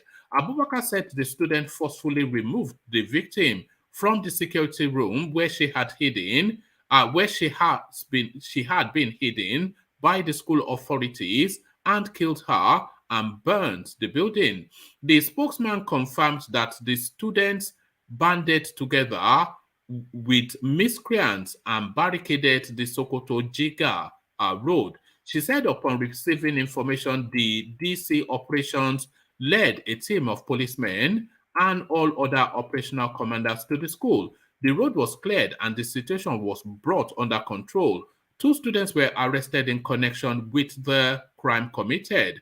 The school has been closed down by school authorities and policemen deployed for tight security coverage. Commissioner of Police Kola Okunola has appealed to members of the public to go about their lawful activities and not panic. Abubakar vowed that others in the viral video spotted will be nailed soon. So it looks as though 2 people have been picked up. Quite how complicit they are in that thing, we don't know. Because it looks as though there was riots subsequently, the police were deployed and arrests were made. But were they central to the crime that was committed against that girl? It's something that we wait to find out more about. One man, there's no way they are not going to have arrests, because even right after they burnt that girl, those people did a video. I don't know if you have seen it. No, I've not seen it. 2 of them or 3 of them. 3 of them were showing themselves in the video. One was holding the matches and saying, "This is the matches with which they lit her. That nobody should do blasphemy This is what happens when you do blah blah blah. You know, in front of you, they didn't know that this is going to incriminate them. You know, these people are just ignorant. They thought they were doing something for Allah. And to tell you the truth, this current communications minister, the Pantami guy, during his days in the university, he led such a riot that claimed the lives of, I think, 2 or 3 people for blasphemy. And this, I think, something related to this kind of in school. And he's a communications minister. In the atmosphere of Nigeria, with the kind of presidency we have, with the kind of system we have, believe you me, these people that are being caught now will be free. Of course, there will be no consequence. That's what I said. Because they are very hair trigger sort of people, and very little just sparks them off. And when they get sparked off, they go to the extremes. And this is the sort of so it's not uncommon, and the space has sympathy for that, especially when they consider they spoke ill of their prophet. So it's not as though the environment condemns it. They will condemn it on paper, but they will approve of it as a culture. So this is the chasm. Yeah, of course. This is where the chasm is. That's really the sad part, honestly. Of course. Nothing and if you look at the current, if you look at the Nigeria, the northern situation, if you look at people who live everywhere in Nigeria, it's mostly Igbos that can go anywhere. Like somebody was asking here one day that why don't Igbos sell land, blah blah blah? Why people don't come to the east? Then I told the person, look at how volatile the north is, but you still see Igbos going there, right? Yes, that's how other people should break the jinx in east. But what I'm trying to impress is that the Igbos, because they go to all these places, they see this kind of things every day. If you sell something to somebody now, and he goes home, is one of those this thing, and he goes home, and that thing doesn't work, he's coming back with a bunch of other guys to come and beat you. Right in any of the northern states, you'll be begging them. You will almost beg for your life. You understand? But if you mistakenly, why would you even be posting religious messages in what was essentially meant to be a school WhatsApp assignment-based group that for everybody with people of different faiths? Why would you do that? People do those things that all in the itself time. was the act of honestly, that's what I'm saying. Mama, people have problems. Those things all the time. Honestly, and I think it's hygienist. They will create a group. If they say, "Oh, something association," they would make the group. Then you just see somebody randomly will just post things that are not really that has anything to do with why that group is being created, and it will continue like that. Some people will wake up and send message, broadcast, and all those things. And I think that's the annoyance, and that's the same annoyance the girl was just trying to express herself. Like, what is all this? Because your phone keeps popping up, and you are opening, thinking, okay, maybe they've sent you assignments, or there is something going on in the class or whatever. And she's seen, and she just came on and say all this. But how sad that thing is I just think this thing is inside of these people, is imbibing them. I don't think maybe the way they are raised, the culture or something, is even beyond the religion. Because I could remember when the riots in 1993 happened, that it turned to as if Yoruba and Hausa were having issues. I can remember a lot of Hausa people that sells cow from a market close to my high school jump into the fence, and they came to attack us. Luckily, we have some boys that they are so strong. They went into the room to bring out all the cutlass and face them. That's how they repel them back. That is the malam, the thing in them. They easily attack. Imagine a girl is locked in a security office. They busted the security, probably beat the security people, brought the girl out and burned her. And that's how ruthless they are when it comes to that religion. And I don't know why. And I think it's just the system. Because if somebody stay in a state as a governor, say, oh, I want to do Sharia, I think it's right for the president to say that's not impossible, because the law of this country doesn't accept you creating your own law. So you are governing the state differently from the way other states are being governed. How does it make sense? And it's not even a law that is really helping. It's a law that is like more like jungle justice, where people can be rehabilitated for literally two things. Somebody steal, you go and cut their hand. They will not now have hand for their whole life again. They probably even die in the midst of losing blood because there is not even healthcare service that could undo that kind of situation. It's just crazy, honestly, and it's sad because I'm just looking at this girl. All right. This is a girl. Sorry. Yeah, go on. Let me ask, what happened to the security men? Is there any story on how they overpowered the security men to bring the lady out? I don't know. The space is still evolving, so I mean the information is coming out as we speak. But to X0, do you think the lady should she have been a bit more reticent in her utterances, knowing the sort of environment? Because we're talking about the heartland of that sort of fervency, that extreme sort of worldview. So she knows the environment, that the worldview there is at the extremist of the extremes. So she knows she's in the midst of extremists, and she's using casual language to reference that they price the most. So should she have been a bit more reticent in just so free speech is free speech, but you don't exercise it in its fullness in every circumstance? Should she have been a bit, not to criticize her, but should she have been a bit more reticent in her utterances, knowing the environment? X0. I wouldn't want to speak for her because she lived in that environment. She knows what is acceptable and what is not.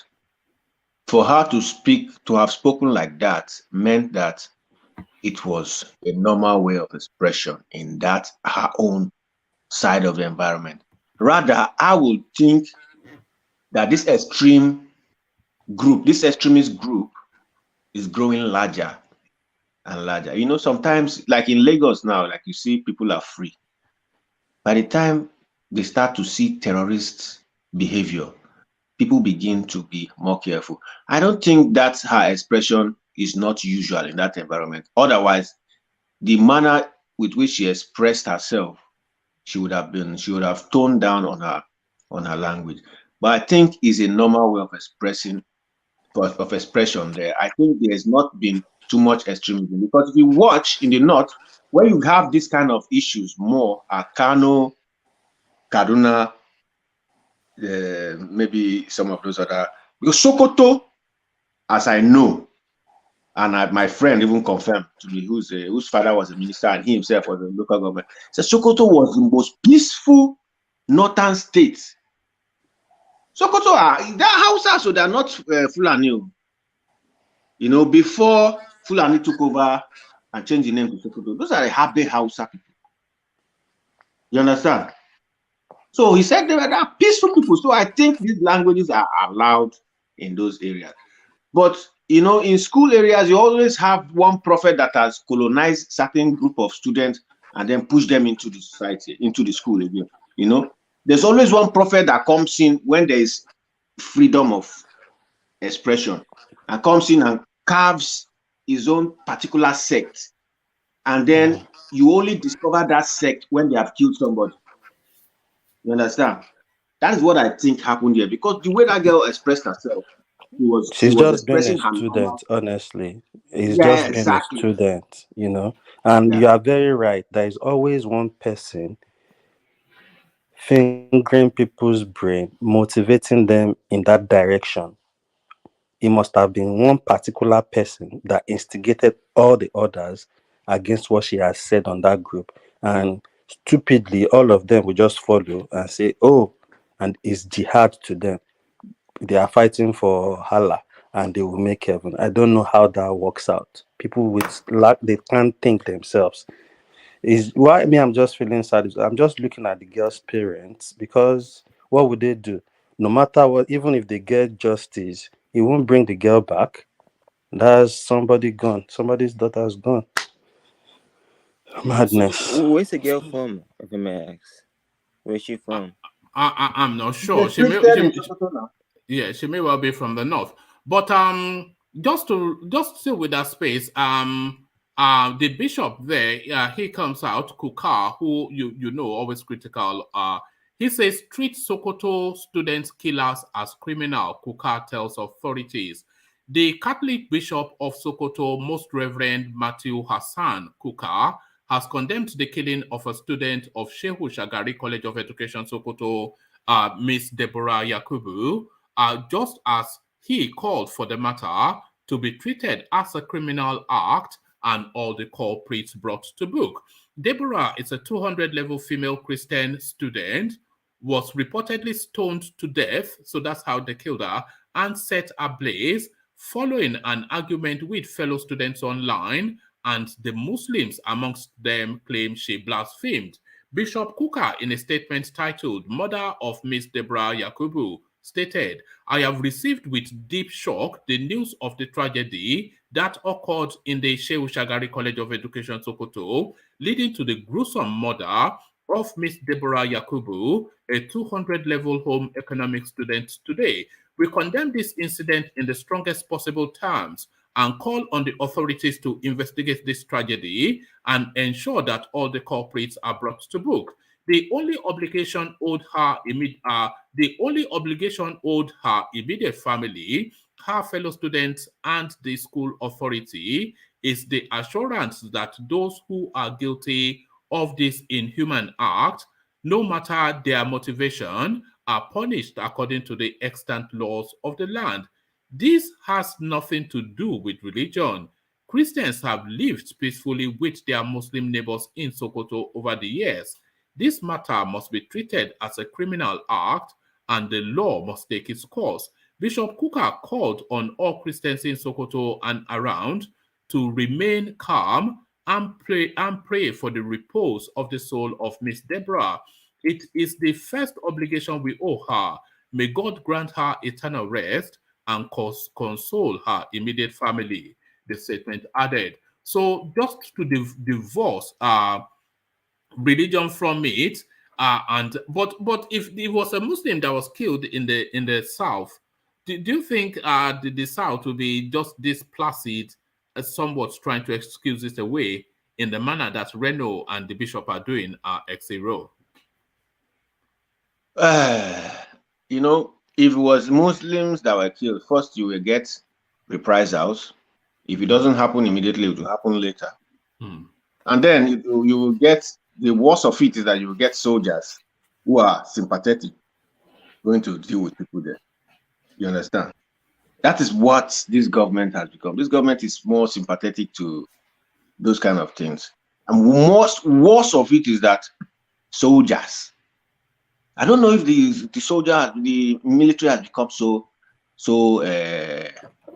bastardized. Soldiers will now I feel as though you're giving a response to that, a different response to. Are you speaking then in the tone of what's going on in the east, off the back of the? No. Don't get me wrong. Yeah. Don't get me wrong. I'm speaking in respect of what just happened. No, I'm speaking in respect of what just happened. If it was Muslim, a Muslim was burnt in Lagos, for instance, by Christians, I believe you me, soldiers will go there to kill people. Because there's a bunch of people in the military that are sympathetic to Islam, and I don't know if it's like a cult. Almost 80% of our military. It's like a cult. It's a cult in the military. So it's not just even the people that they are there, and even there. Have you not seen a place during Kaduna now? The Muslims and the Christian communities were fighting, and there was curfew. And then later the Muslim community broke the curfew. How did they break it? The soldiers let them in. Same thing happened in too. Same thing. Sorry. My own take with that is, I don't care if 80% of our military is this, but if they are rightfully trained and they are following the laws and everything, should their religion have what's it called now? Hold on them and how they act with other people.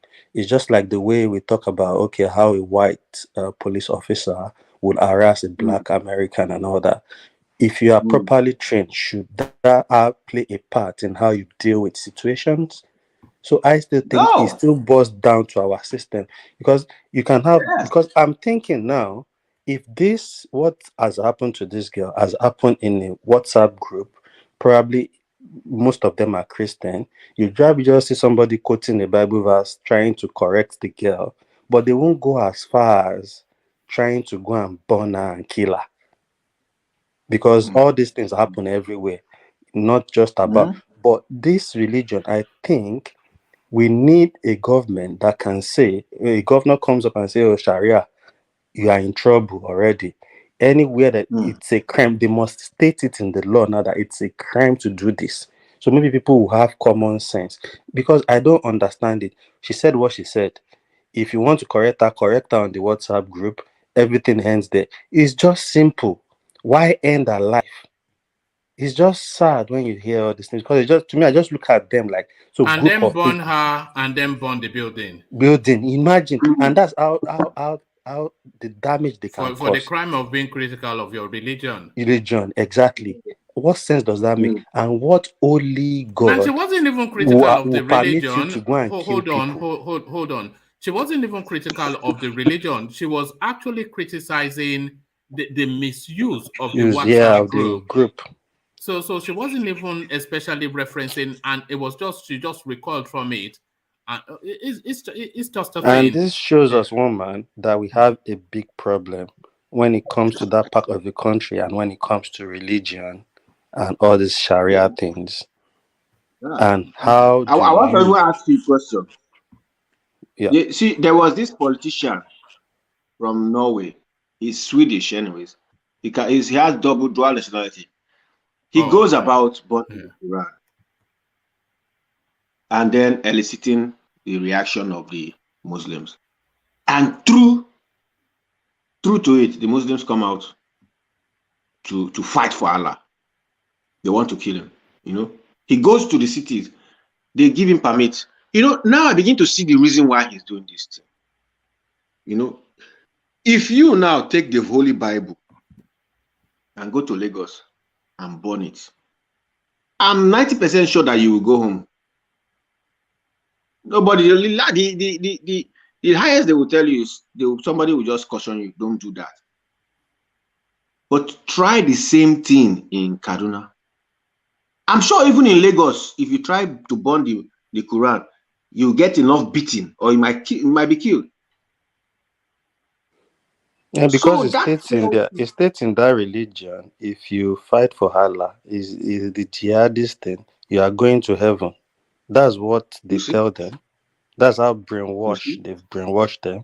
And what amazed me is just that, okay, like these guys, let's even assume maybe some of them are not in that school. All of you are getting educated. Can't you even think yourself?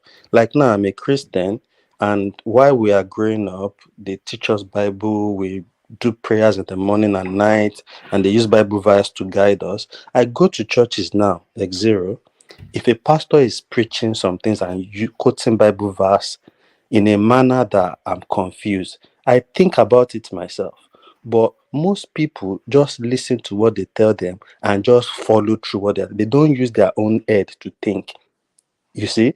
And I think if all these guys go to their own Quran to arrange it, you will have a different understanding. Because I believe, as a religious person, if you read the Bible and I read the Bible, a particular verse, we might probably get a different reading, a different meaning to what that verse is saying. It might still correlate, but it might be different how we see it.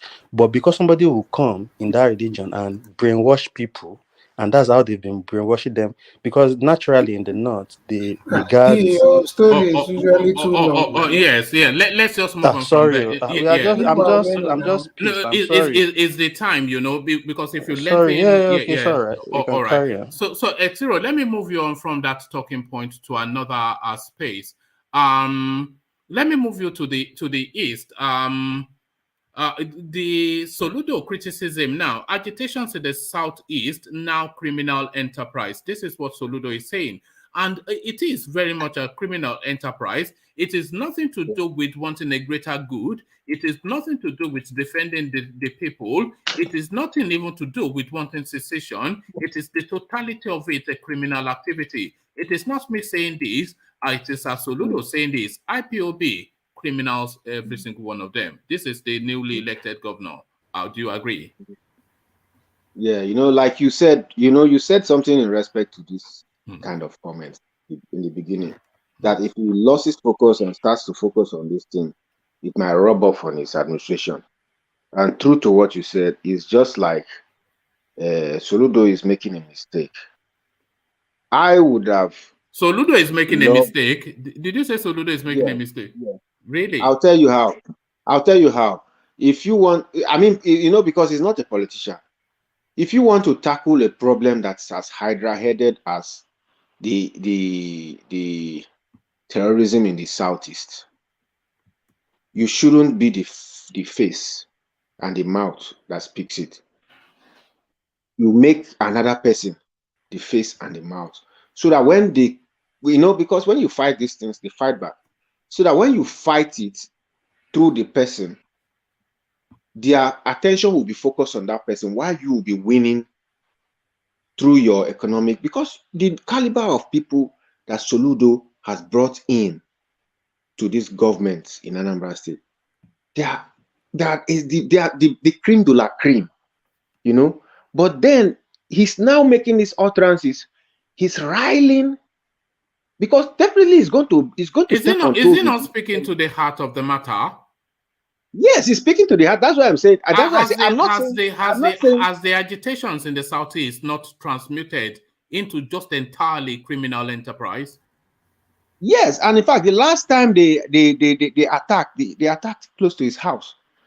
In fact, in his local government, you understand? That is to tell you that it is fighting back. Is it not time for IPOB to be disbanded?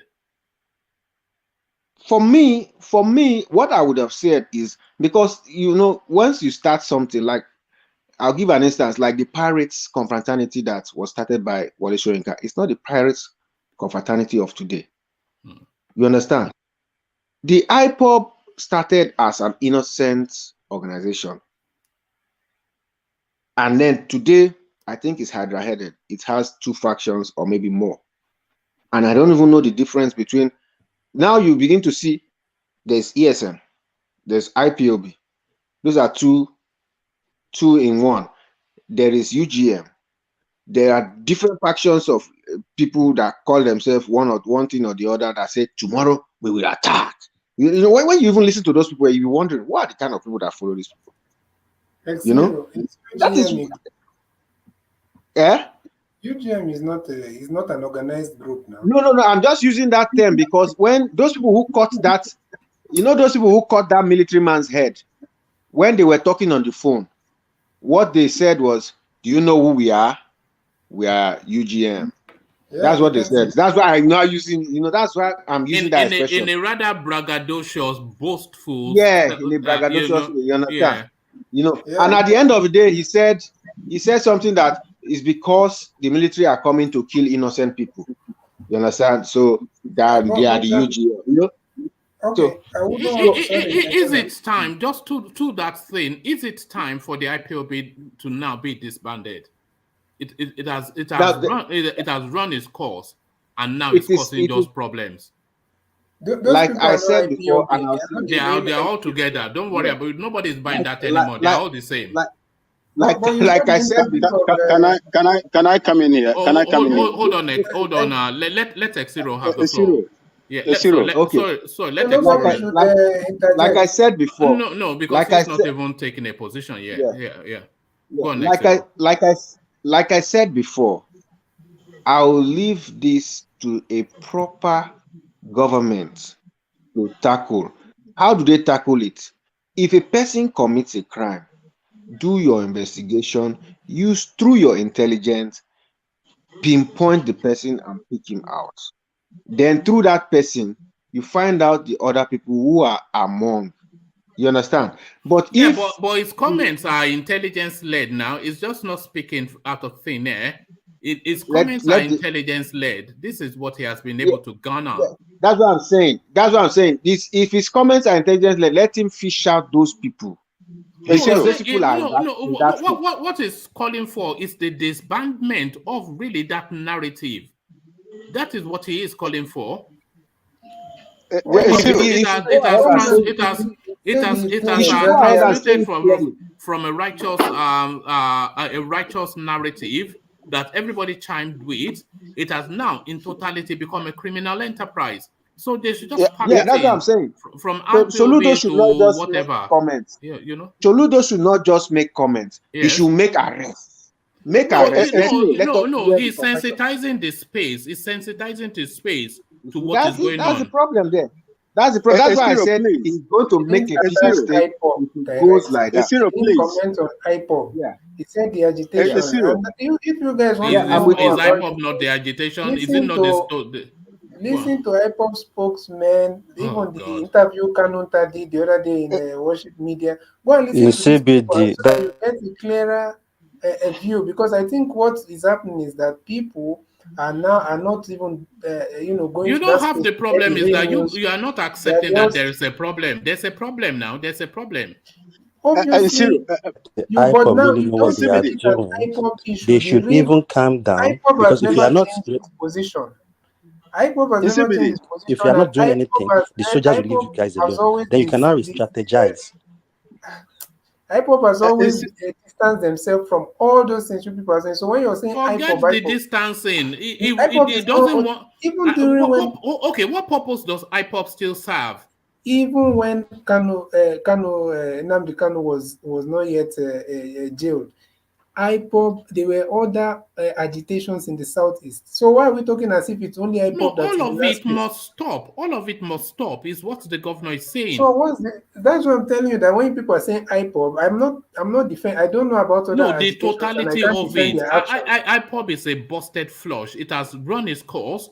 Whatever it is that it can achieve has been achieved. It has not served any real purpose for the last 12-18 months.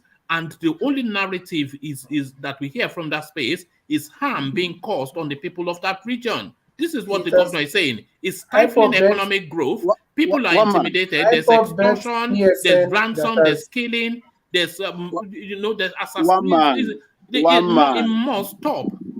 It's not one man. I think we are just going based on perception. This is the governor. It's not me talking. No, it's the governor. You know. Governor did not say the way you're saying it. One man. I will rather directly to what the governor said. This is the thing.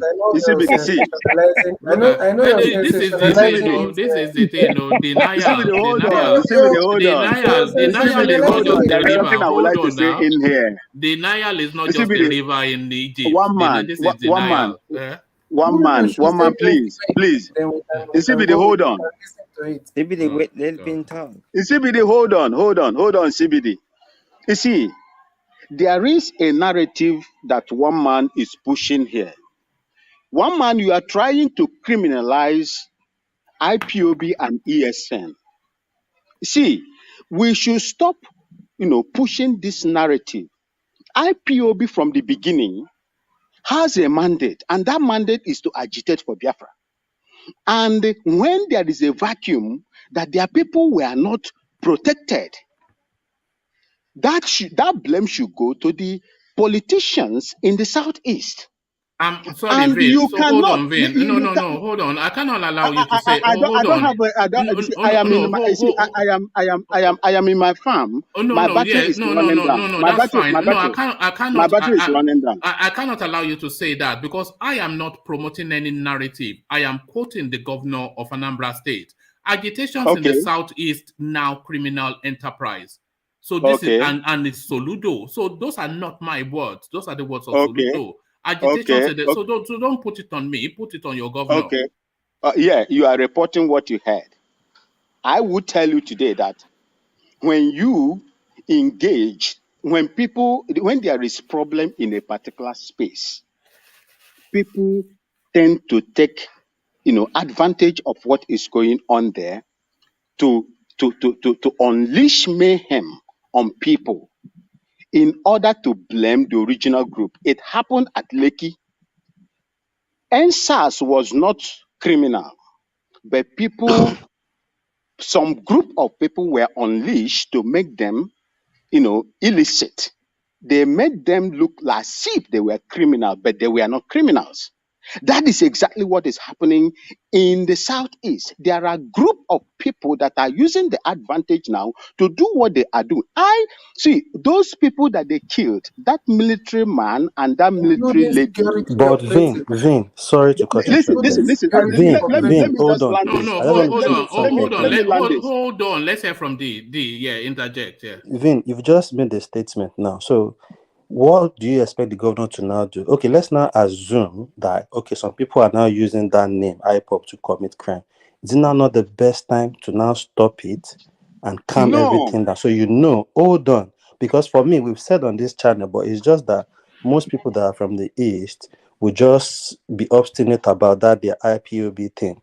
What I'm saying initially before today was, I think it's high time even IPOB take a back seat, re-strategize. If they are not doing anything, maybe the soldiers won't be killing. They shot a guy, a straight bullet, or it's not even a straight bullet. They even shot him in the head. That one man brought that story up on this platform.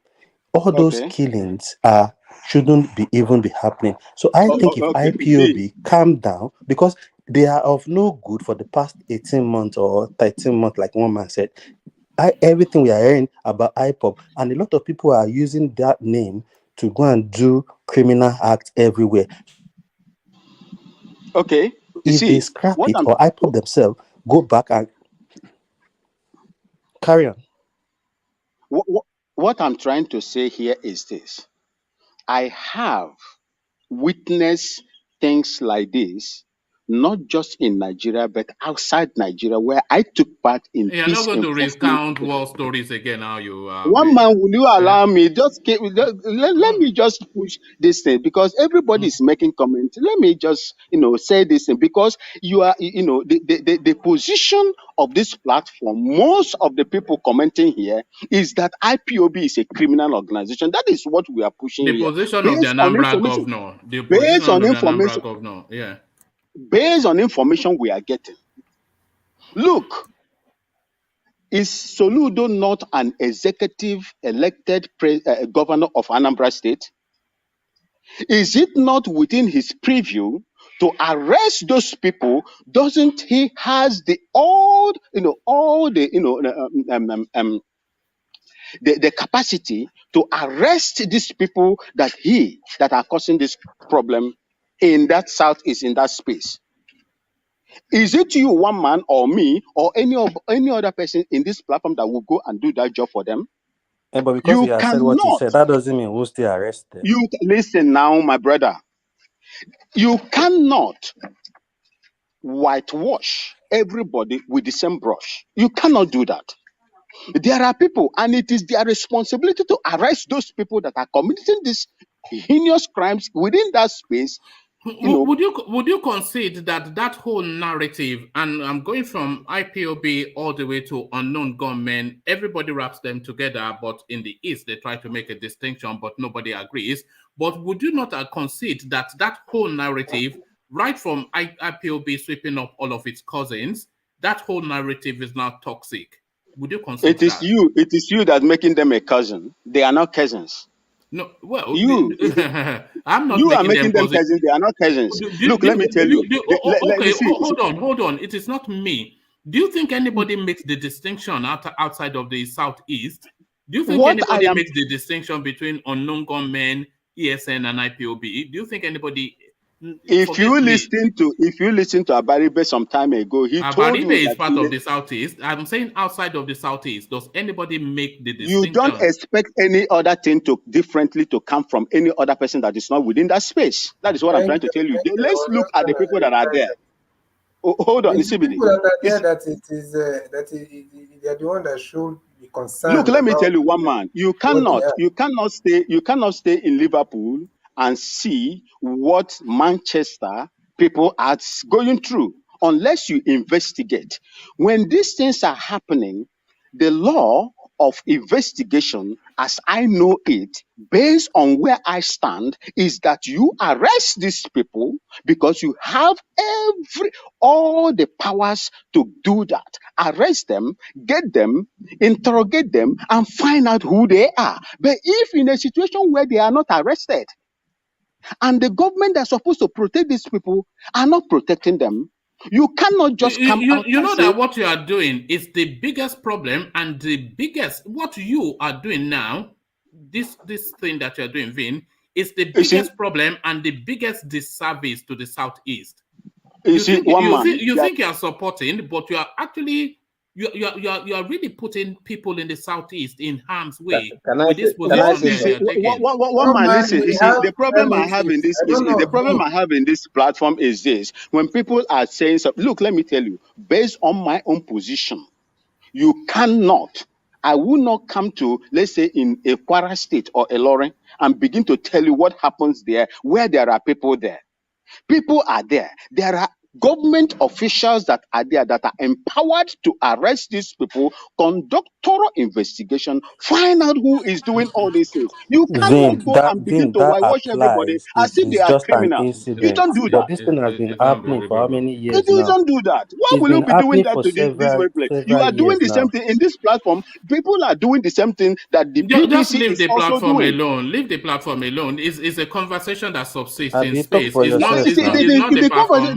If you are What I'm talking telling you about now, you not being in a if you will location, listen to if me, it's an incident is that this: Please there stop happened, is talking a in the background constituted of people authority now. in that You see when Anambra somebody state that stops can and you find speak, these people. They stop have speaking the in the background. intelligence, they have the DSS, they have the police, they have the army. Arrest these people and get them, bring them to book, investigate them, interrogate them properly, and find out who are responsible You for all are these things. wrong. You are Do not wrong. blame IPOB. You are Do wrong. You not are blame wrong. IPOB.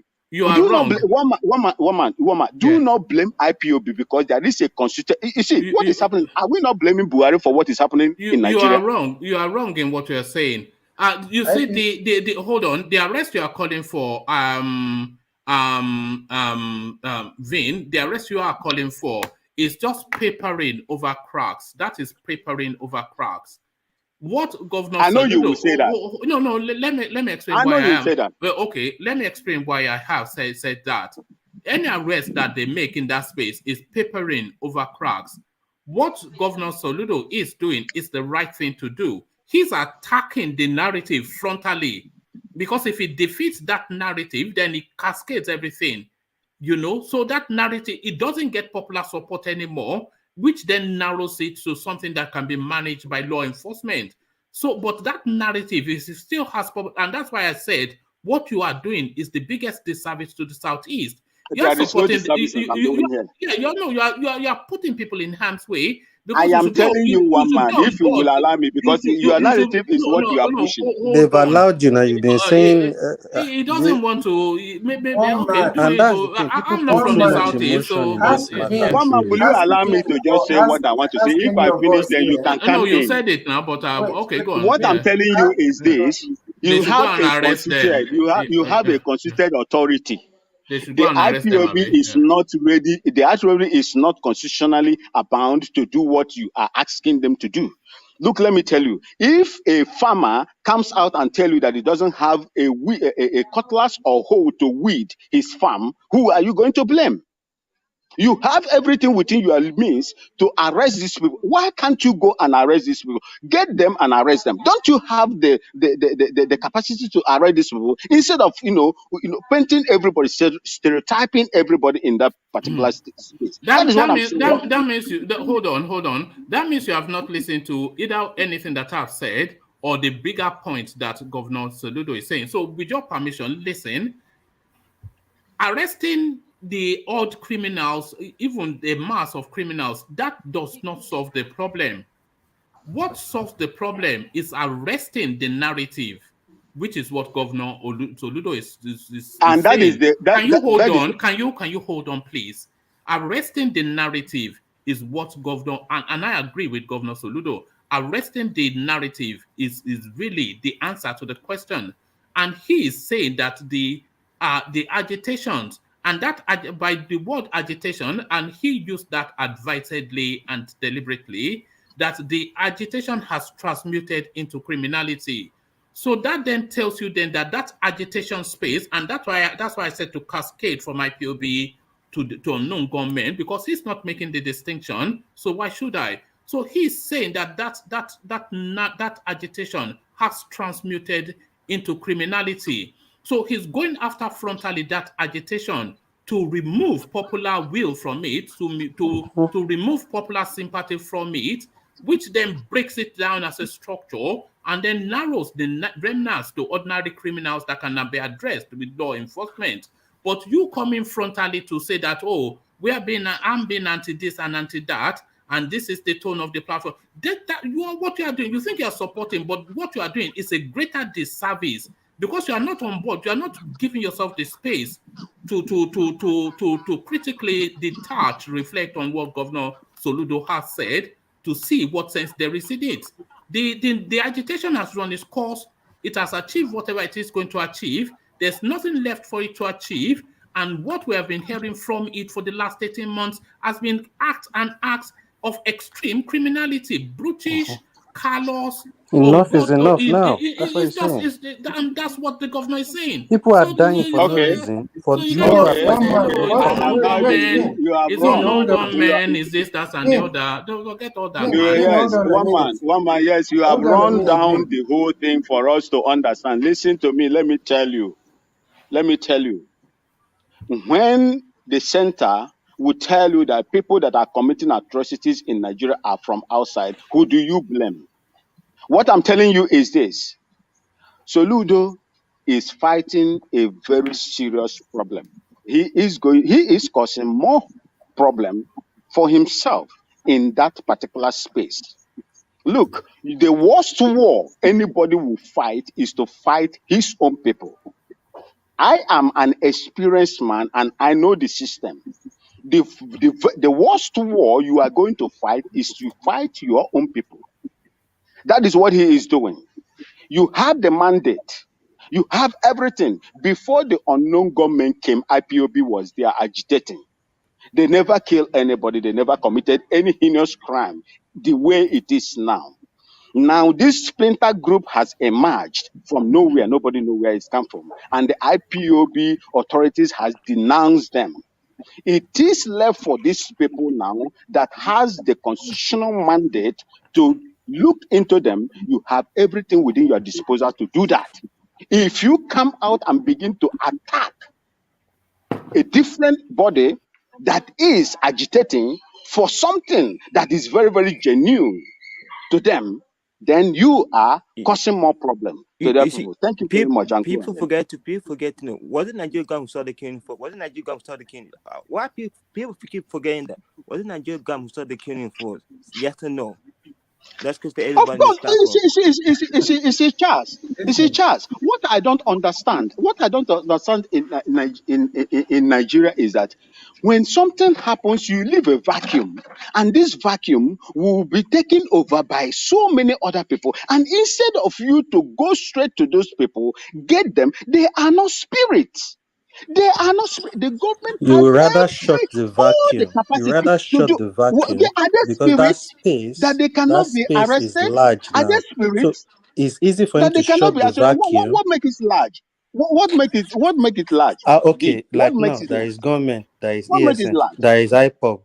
So what's the point? What has this IPOB achieved in the last 12 months? Let's say. But you are not in a position. You are not in a position to tell them what they have achieved and what they have not achieved. You see, Vin, I think you are not in a position to tell them what they have achieved and what they have not achieved. You cannot shave a man's head in his absence. You cannot tell them what they have achieved and what they have not achieved. Talking about this thing as if it's something that happened just last week and just once. This thing has been happening over and over again. And I've said on this platform before, I think even IPOB themselves need to re-strategize for the sake of their own people that are dying. Are you going to tell them what they will do? Are you in a position to tell them what they should do and what they should not do? They are doing what they are doing. They have come out to distance themselves from the unknown government. It is the responsibility of the government to find out who are these unknown government and arrest them. Settle down. You know, it's not. We did a topic just in the earlier session about a senior Eastern author that was talking about the Peter Obi campaign, and he's identified that there's a toxic sort of agitation. There's a toxic sort of campaign that is actually demarketing Peter Obi. What he, I think Exiro was here when we were doing that. What that guy said was that there's this IPOBian element online that they're like e-rats. They go around all of the social media space, attacking frontally anybody that does not come on board with their narrative about Peter Obi. And then we was saying that is actually demarketing Peter Obi because it narrows him into one original person, which is an expansive person, is a softly spoken person, very articulate, very broad in thought. But that sort of, that's sort of aggressive, insidious, just as insipid sort of e-rats that go around the whole of social media, attacking. They are doing a disservice to Peter Obi's campaign. And that also cascades through to the IPOB narrative. People are suggesting that thing has run its course. A leading politician from that space is saying that narrative is now detrimental to the greater good. But rather than listen to what is being said, and it is patently, demonstrably the case, but rather than listen to it, people are so fanatical and so subsumed by that narrative that they cannot even allow themselves the lift up of head. I will go out soon because my battery is running and I'm in my phone. I've not charged my battery for almost 6-7 hours today. You see, before Obasanjo became the president, there were OPC in Lagos operating. Before Buhari became a president, there were Boko Haram in the north ravaging all over the place. He didn't make any of these people irrelevant to become the president of Nigeria. When it comes, we have refused here to speak the truth and how it should be. You cannot, because of an element or group of people, make someone or try to demarcate someone or demarcate someone. That is my point here. If we are going to use the same brush, why didn't you people use the same brush when OPC was ravaging Lagos? All right. When people could no longer sleep in Lagos. Why couldn't you people do that? Why are you doing that now when it comes to an Igbo man? I am not. There is something I would like to tell you here. If one man put me off. You see, there's something you people in Nigeria. This thing cannot happen in this country, my own father's country. If I talk now, you say, oh, it's a small country, it's a small country. This nonsense that is happening in Nigeria cannot happen in any other place. It is only in Nigeria because you people have refused to speak the truth. And that is why you are backward. Just imagine 200 million plus people cannot even generate 4,000 megawatts of electricity. And a small country that is less than 30 million people is generating over 5,000 megawatts. And you are here talking all these things. Why will you tell me that ethnicity has something to do with your presidency? Or whatever that happens in any section of the country it can deprive anybody from that section of country to become your president. You people are backward. Are you going to another narrative? Are you on a different talking point? Yeah. And it's also this is what is happening. When it comes to a different place, you change narrative. And when it comes to the other side, you change the narrative. Which one are you? And that is why you are backward. Who are you fighting with now? Vin, calm down. But you see, I'm fighting the narrative. I am fighting the narrative because that place. Vin, calm down. Place is my mother's home. That place is my mother's home, and I can come there anytime, anywhere, anytime, any day. But this narrative you people are pushing here, when it comes to the other people, is good. When it comes to this other person, is good. And when it comes to this, is bad. Don't do that. All right. Apologies. Apologies. The unknown government can carry on as they are. They can carry on as they are. We are not one man. Vin. But you see, what Vin is saying, everything is saying. One man is beginning to seem like there's a particular kind of narrative you want to put out. If you're not going to let someone say what, exactly. you not just have the fullness of vein, but let's have the fullness of you. Go on, let's have it. It's not about fullness. I keep on saying this thing on this platform. I'm not interested in fullness. You people, if you're saying something, come with facts.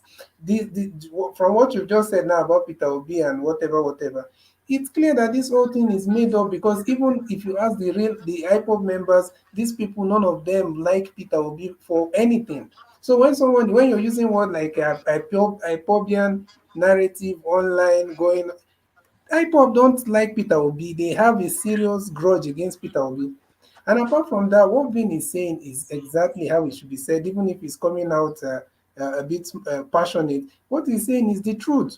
Now, if you're talking about, that's why I keep on saying, when you read the thing that you said, Soludo said, I wanted to ask you to even tell us how he said exactly word for word and the sources, because it's the same Soludo that not less than a month ago that is offering amnesty to IPOB. The same Soludo that is going to the prisons to want to what is it called, renovate the prison so that it can be suitable for the IPOB. Listen,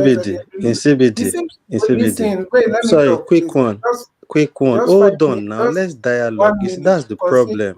You people put too much emotion rather than dialogue and see how. Okay, you said the governor said he's giving amnesty to IPOB. So because it's giving amnesty to IPOB doesn't mean no reason it will even criminalize IPOB. You're arguing like sorry, you're just listening for one thing to attack. Is that the only thing I've said? You are the one that is not listening, and I've okay, noticed one more, please. Can I interject to settle the matter? Hold on one second. I'm gonna go now. If I ask any of you speaking on IPOB, how many of you have one single relative in the East? None of you have, apart from maybe Vin and maybe Exiro. How do you know that? So how do you even know that? How can about? you even say that? Do you know IPOB more than the people living in the East? So so if one man must have somebody before he feels concerned about what is going on in the East. Hold on, we are all concerned. I'm telling you. In CBD, you see, we are all brothers, and I see us as family here. And I think most times when we come up with all these stories and all that, you people put too much emotions rather than reasoning with what people are saying. Okay, fine. Let's agree. IPOB are doing what they should be doing. But right now, as the situation stands, whatever they are doing with the narrative of the government, the ESN, whatever is happening is not working. And your own people are dying for no reason. And it's not as if that you are achieving anything. Is it not now best to even stop what you are doing, to reassess and re-strategize, rather than people dying for no good reason?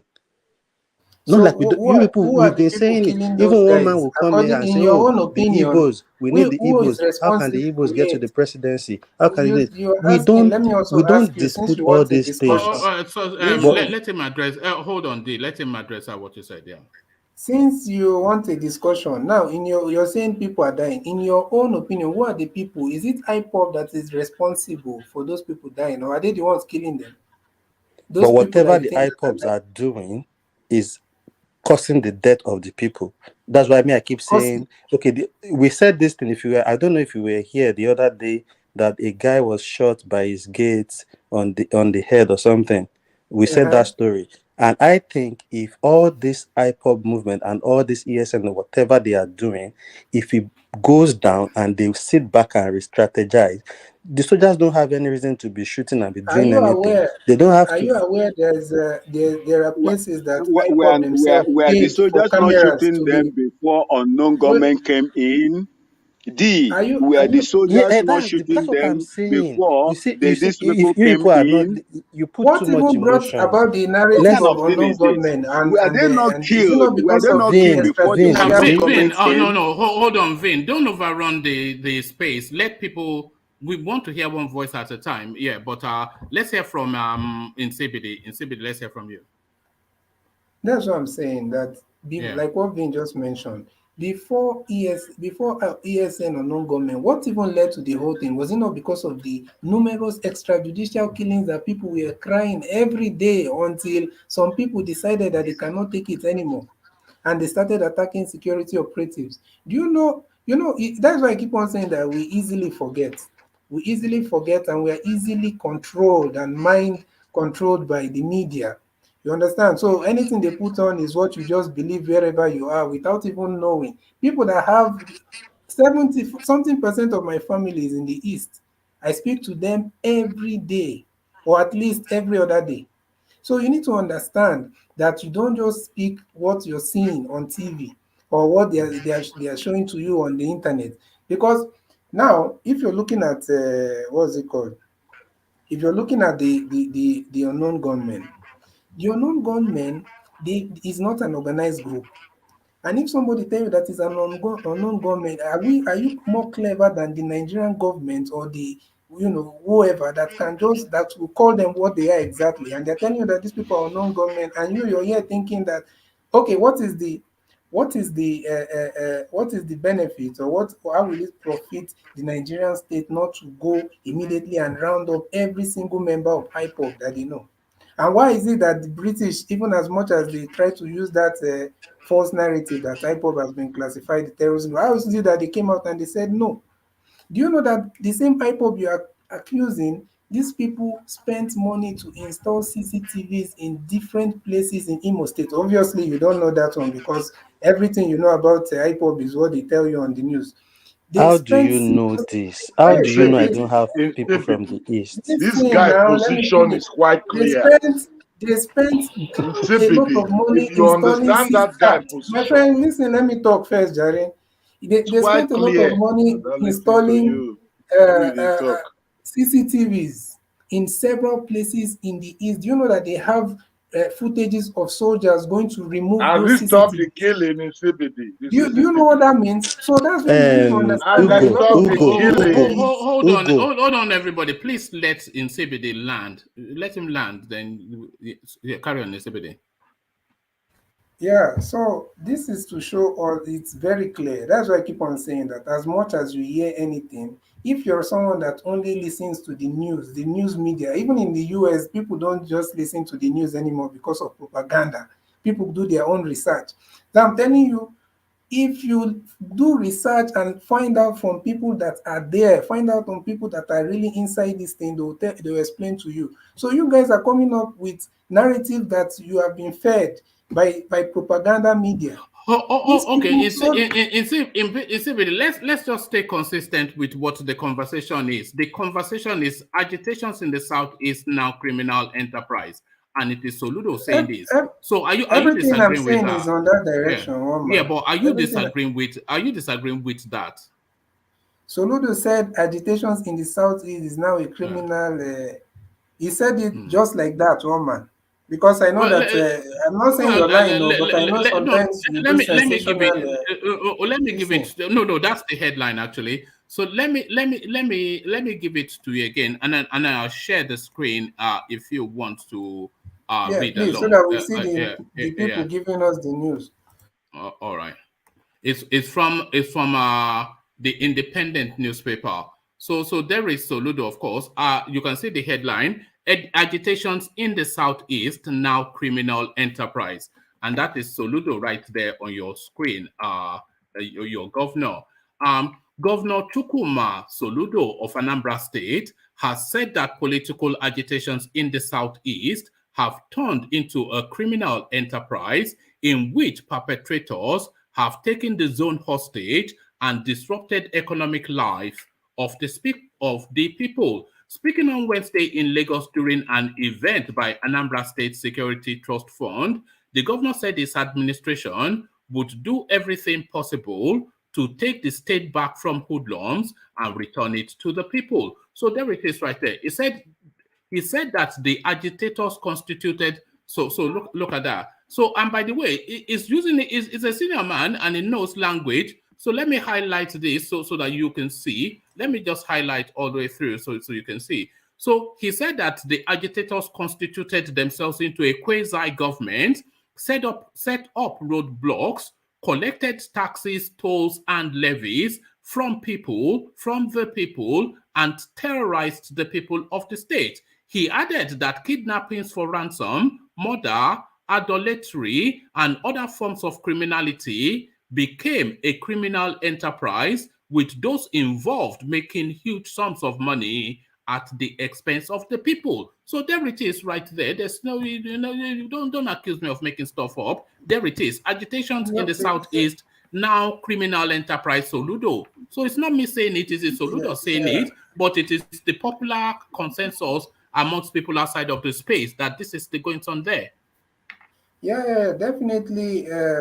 Soludo, the fact that he has been. Oh, he doesn't know what he's talking about, Abby. No, wait. No, I'm saying you have not even heard what I want to say, one man. The fact that Soludo has been, a man of the people and all that, and all that. It doesn't mean that the man cannot make any mistake, because obviously to a lot of people they will see what he's doing as that's people make. The other day we are here defending Osibanjo, that how he said I'm not saying what I'm not doing what about, but I'm just trying to make us understand that what we do sometimes, and whether it's conscious or unconscious bias that we do. But you see, we are here defending Osibanjo, that it does not mean that he's going to continue all that. But you see, Soludo also grouping this whole agitation, because obviously if he said the agitations, he's not excluding. He's saying IPOBs are criminals. It's called IPOB criminals. That's the interpretation of that. Gangsters, all of them. If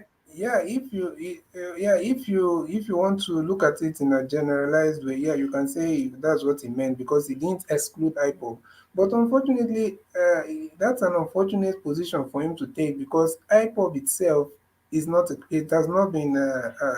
Is not regarded as a criminal organization, at least to a larger extent of the masses in the Southeast and also outside Nigeria, maybe to the federal government. So you need to understand that what Soludo did there is a generalization that if he does not clarify himself later on, will come back to haunt him. You understand? Are you threatening? Okay, this is the same guy. We are not threatening him. This is the same guy that has made conscious, conscious steps to how do I say it now? He has made conscious effort to make sure that IPOB and all those people, their issues are being addressed. Is it not the same person, like I said earlier on? This is the same person that went and say he wants to give them whatever in the prison. This is the same person that is calling for amnesty. This is the same person calling for talks. This is the same person that said. So you mean he's talking from both sides of his mouth? That's what you're saying. Exactly. That's what I'm saying. That's what I'm saying, that there's something wrong, because this is the same person that has been even saying that IPOB, what they are asking for is right. All right, let's hear from Ajale Koko.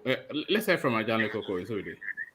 Look, in CBD, yes, I agree with you that he's talking from both sides of his mouth. But on this report, he is, even though he did not mention IPOB, the statement he make is very clear that those that are agitating for political, how did he say it? Political separation, or some for political agitation. Yes, those are those that are agitating for Biafran state have constituted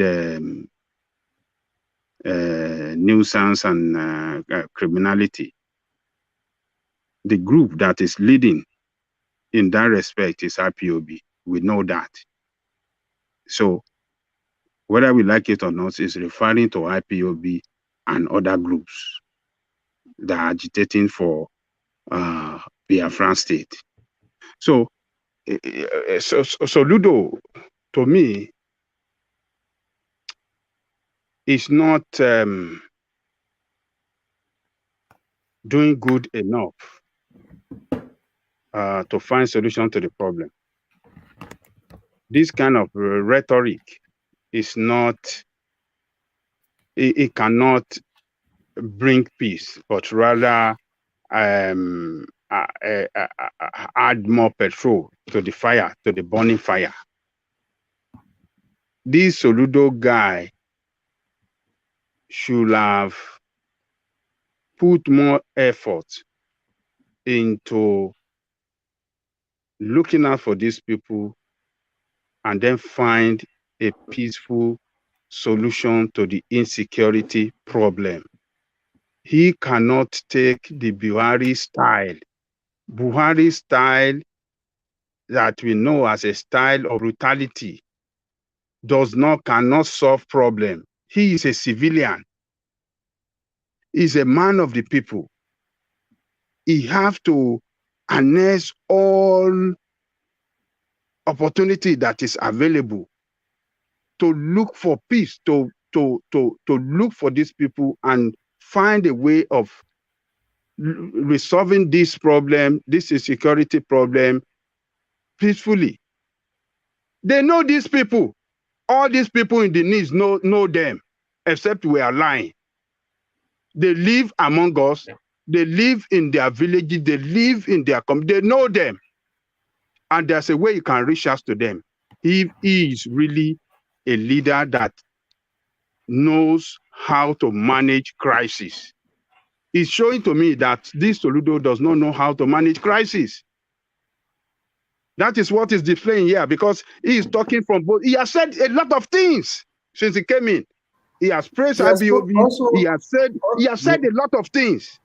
You know, that was what I was saying. Also, so this guy is confused. He's trying to, you know, do everything within his capacity to bring peace, and so that is the economic achievement that is trying to pursue can come quick, can realize it as quick as possible. But when you want to use force against your people, it won't be able to realize this economic achievement that is pursuing.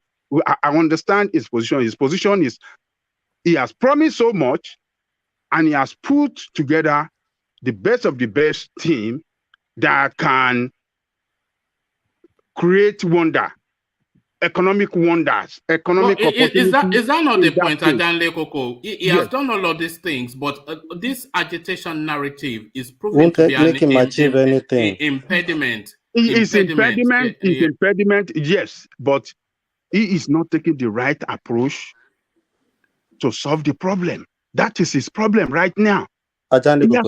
He has said a lot of things. He needs to look out for the people. He can reach out to the queen, to the kings, to the traditional leaders, to all the hunters and everything. All the hunters that exist in the villages, he can reach out to them. They know these people. Ambode said this. How was it possible for Ambode to say they have 33 different organizations that are agitating? They know them. But Adanle Koko, I think what Governor Soludo is doing, rather than use the that hands-on, you know, that he will do, but he wants to go after the whole narrative of the space to address it, to take it on frontally. That is what I think he's trying to do. Because if it defeats the narrative, then it defeats the movement. But if it tries to defeat the movement, but it doesn't defeat the narrative, the movement will just continue to transmute and mutate. So he needs to defeat the narrative, and that is what he cannot for. He cannot defeat the narrative. It cannot defeat. You see that narrative. Be a very foolish thing for him to attempt. He can't achieve that. He can't deceive. He can't defeat the narrative. That is his problem. But that narrative, he can put it under control to make things work in that state. If he pursue the right way, if he pursue the right way, but it's not pursuing, it's not taking the right way, it's taking the wrong way to look. He should learn from the mistake of others. This what's the guy in Imo State? Opudozuma. He used force, he used call of military, he used all tactics, you know, to subdue this thing. Has he achieved anything? The situation has gotten worse. Under him, They are born is what do you call commissioner for justice. It's his father's house, his own house, his own governor, the governor in house too. They raise it down. So many places that have been, and he has not achieved peace in that state, but rather what is saying after accusing IPOB and IPOB and everything for all the criminality in that state, recently he came out, he said it is political, all the problems are political motivated. Can you see, are these the leaders that you have to manage you people, to manage your state? You have criminal. So SOLUDO should not pursue the same course that these failed people like Imo State and others as pursued and failed. It should not pursue the same course. It should look for the best way to do it. It's by engaging in dialogue and peaceful means, and you will bring it under control. You know, that is my own way to yes, you can say what you want to say. The younger brother of Nnamdi Kanu, what he was saying the other day was, every single crime now that is committed in the Southeast, the government or whoever, they try to make sure that they make it look like an IPOB activity, because that is what they've been doing all this time. So every single crime committed, like in every other region in Nigeria, there are crimes being committed steadily. But now in the Southeast, what they've done is to make sure that any crime that is committed, they have to make it an IPOB activity. So that gives them, it's just a way of pushing that narrative out there that IPOB is a criminal organization. Because they need it, they need that. You see the way many of us are already thinking in this platform. That is how they want it to be in the minds of every single Nigerian. And that is what they are doing. Somebody want to steal a bread now, they'll say that is an IPOB guy that will go and steal the bread. So you need to understand that's what they are doing in the Southeast. CBD. And these people, you know that there's a video of people, of soldiers. These are not... CBD, we all see these videos because you sound as if we don't see all these things. My own take is CCTVs that was installed that IPOB paid for, because they said they want to see those people that are carrying out this act that they are using to criminalize IPOB. So they installed CCTV in several places. Do you know that the government and soldiers, they went and removed everything, and they even have the videos to show that look at how they are removing CCTVs. So you need to understand what these people are doing, because they need to win that narrative that one man is talking about. That one narrative that one man is talking about, they need. That is exactly what the federal government is doing, or let's say the entire space. That's what they are doing. They need to. They want to first defeat that agitation. Are you saying SOLUDO is promoting the federal government's narrative? Because this is not my space, this is SOLUDO space. He's not a governor of Anambra State of Biafra. He's a governor of Anambra State of Nigeria. In CBD, can I come? Why won't he do the same? In CBD, you see, I think the governor is doing the right thing. You might disagree with me, no doubt. But for me, my take is, okay, IPOB, I think since Nnamdi has been kept wherever they put him right now, the old thing, the old narrative, everything has changed. And for the governor, you said it just now, if anything happened, is IPOB. If anything happened, is IPOB. Obviously, this guy can't take the narrative of IPOB and the agitation of Biafra away. It's been lingering for many years. He can't take it away. But the best way to tackle the problem on ground is to criminalize it. And when you criminalize it, people that are real IPOB, they won't go about doing whatever they are doing to call them, to get them arrested. So they can start arresting people and say, okay, whatever you claim is being criminalized. And I think that's the best way to tackle it. And I think even if IPOB sit back, put emotions about the agitation aside for now and look at how people are dying, it's time for retreat.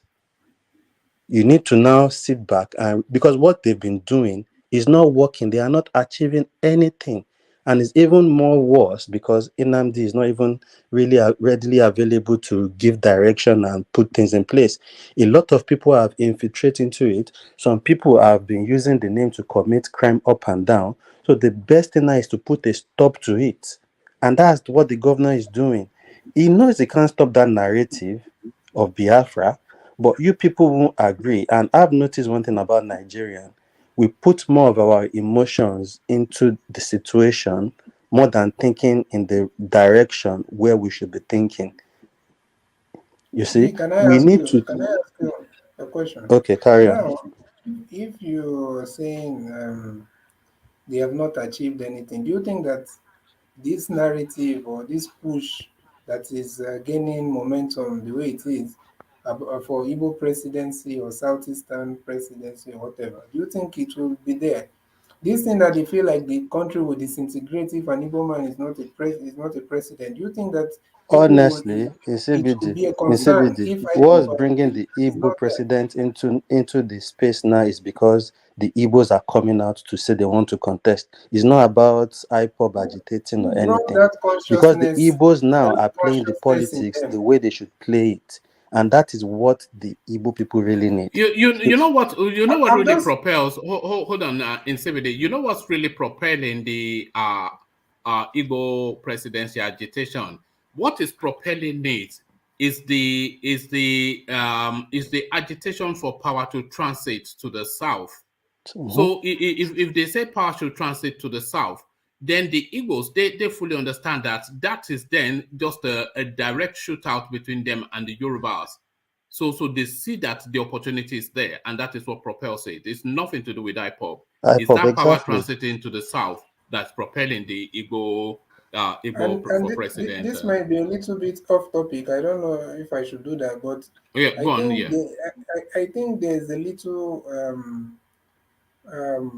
maybe it's a theory I have, but I believe that there might be like a plot to make the Yorubas, or should I say the Southwest and the Southeast to clash bitterly, and at the end of the day, because this thing that our Yoruba brothers are doing, bringing everybody that they want to contest, when it's clearly showing that for the sake of equity, fairness, justice, everything, that it should go to the Southeast. And you people are here shouting, I don't know who you're shouting, because everybody have their own. So I feel like there's Can like a you not ground see floor. why These the people Yorubas know are pushing? Can you not see why the Yorubas are pushing for the why. presidency? Because Oh, basically okay. this is like a 50-50. If you guys are not getting 50-50, then it's you that you are the ones that allowed yourself to be downplayed, because it's supposed to be a 50-50 government between The Yorubas Yorubas and are pushing for it because they feel they created the opportunity. That's why. they feel that okay, then that if you ask me, if you're being honest, that's selfish, because you've But just would you come agree from that they created the opportunity? Would you agree that they created the by opportunity? supporting Buhari, isn't it? Well, they forced Or Goodluck Jonathan out of office. Tinubu, okay. he backed Buhari to come in. He defended that administration all the way through. The Yorubas, the backbone of that administration, Oshibanjo, Fashola, Akeredolu, etc. So they've given a lot. And then the agitation for power to transit to the south, it was essentially led by Akeredolu. So all of the heavy lifting was done by the Yorubas. There's no So you Igbo voice mean all the way through so that space. you mean So at the the tail end Yorubas do now, you not are see saying, themselves? You mean the Yorubas do not? I'm not. I don't. I feel Yorubas because You see, if there are a lot of let me say the Yoruba politicians, because so you mean some of the Yoruba politicians or most of them do not as ally with the rest of the South then, if that's how you're looking at it. no, sorry, repeat that. You mean most of the Yoruba politicians do not see themselves as ally with the rest of the South? If No, that is how everybody they are is thinking, no, it's if they expediency, are not isn't seeing it? themselves as a collective, Who really an the ally. South. It's expediency. It's a relationship of convenience, isn't it? It's That is expediency now. that It's really betrayal. That is that betrayal we usually talk about. and there it But now, is. not to the Yoruba space or to the Yoruba. I have to keep on maintaining. Wait, I have to keep on maintaining Yoruba politicians because you can never say Yoruba. So what because is the betrayal? No, forget all that. No, you don't have all to. Those people. No, leave that. But what is the betrayal? So I've painted you a narrative of how the Yorubas feel that they are deserving of it. So what is the betrayal in that? The betrayal is very simple. You guys, sorry, not you guys. Just political... use language. People no, understand no, what I you can't mean. do that. There's just so many freedom fighters and activists in Yoruba land for me to use that. But you see, these people, they definitely played a huge part in getting Goodluck Jonathan, who is a Southern president, out of office. That is betrayal in itself, and that's betrayal. Getting him out of office, supporting someone from far north. So I don't think there's anyone can doubt that. And I don't think What have the Igbos done you to see now, all of them have stand up. Hold on. Outside of using words like fairness and equity, outside of that, what have I've painted you a story. So you paint me an Eastern story of deserving. Paint a story of deserving, not using the words of fairness and All these questions you're asking me, okay, I will answer, but I feel like they are very obvious questions. Who is not deserving of this? They're humor. If not that we don't want to start beating our chest, but who is more deserving of a president in the South than an Igbo man? Who has integrated into the entire Nigerian space than an Igbo man? Everybody. You can't go to any. There's no part of Nigeria that they don't sell suya. Did they not sell suya in your village? Is it the Igbo man selling suya there? I said who is deserving more in the South. No, you're talking about integration. No, you are saying there's no part that Igbos have not integrated. Yes. Who is selling suya in your village? No, I'm not saying that because we have integrated, the North has not integrated. Oh man, don't. This is the reason why the Niger Delta and the Igbos are mad at you, but this is the reason why. I don't mean this is what the man. Because they're not allowing you what you have not earned. They have not allowing you what you have not earned. I'm not hearing. You say this is what? They say this is why the Igbos and Deltas are mad at the Yorubas. They feel like the Yoruba people. They feel like your people are not losing the truth. They don't realize that they have been present for so many times. They don't realize if you guys fighting for unity in this country, then why you don't give it Igbo Delta presidency? Yeah, but the Yorubas created the opportunity, so why should you take it? Why should they give it to you when they've worked hard to create it? So that means they don't. That mean okay. What you people don't realize is it's power. Nobody. Is CBD? Yes. Are you telling me that Jonathan, when he was there, he was fair to Yoruba people and Yoruba Indians? Personally, I have done a lot of research on that. I've been able to find out that it was all a media. It was just a narrative that Tinubu used to con his people. No. You know, Tinubu did not even use that. Forget about that. Yoruba are the one. If you're the way you are accusing Yoruba now, Yoruba, you said we are tribalistic or how did you put it? What did you say? You say I said most of the Yoruba politicians betrayed the rest of the South. Okay, you said they betrayed okay. I'm too integrated with Yoruba to be doing that, to be saying Yorubas in general. Okay. Yes, politician, forget about them. Whether politician in the East, politician in the North, politician in the West, they are all the same family. Okay? It's we the people are on the other side. They betray themselves. They do all these things to themselves when it comes to power and interest. So this is who they are. You have to know that for fact. But when Yar'Adua died and the North were playing dilly-dally, it was Yoruba people that started the demonstration in Abuja that led them, particularly Professor Wale Soyinka. He was the one that jumped on the street with his whole age to lead a demonstration that never in this world that it will happen, that Jonathan will not be given that presidency. So these are the things that Yoruba did for Jonathan to assume office. And Jonathan got there. When it comes to appointment, he was giving Yoruba people relegated second-class appointment. The most important appointment that we saw in this thing was among the Igbos and the South. Let's leave the North out of this thing now. Let's say and he was giving oil blocks out too. Let's talk about the South here. Did he share it equally? No. It was among his people and the Igbo from the Southeast and South, the most important position for the South. Sorry, and that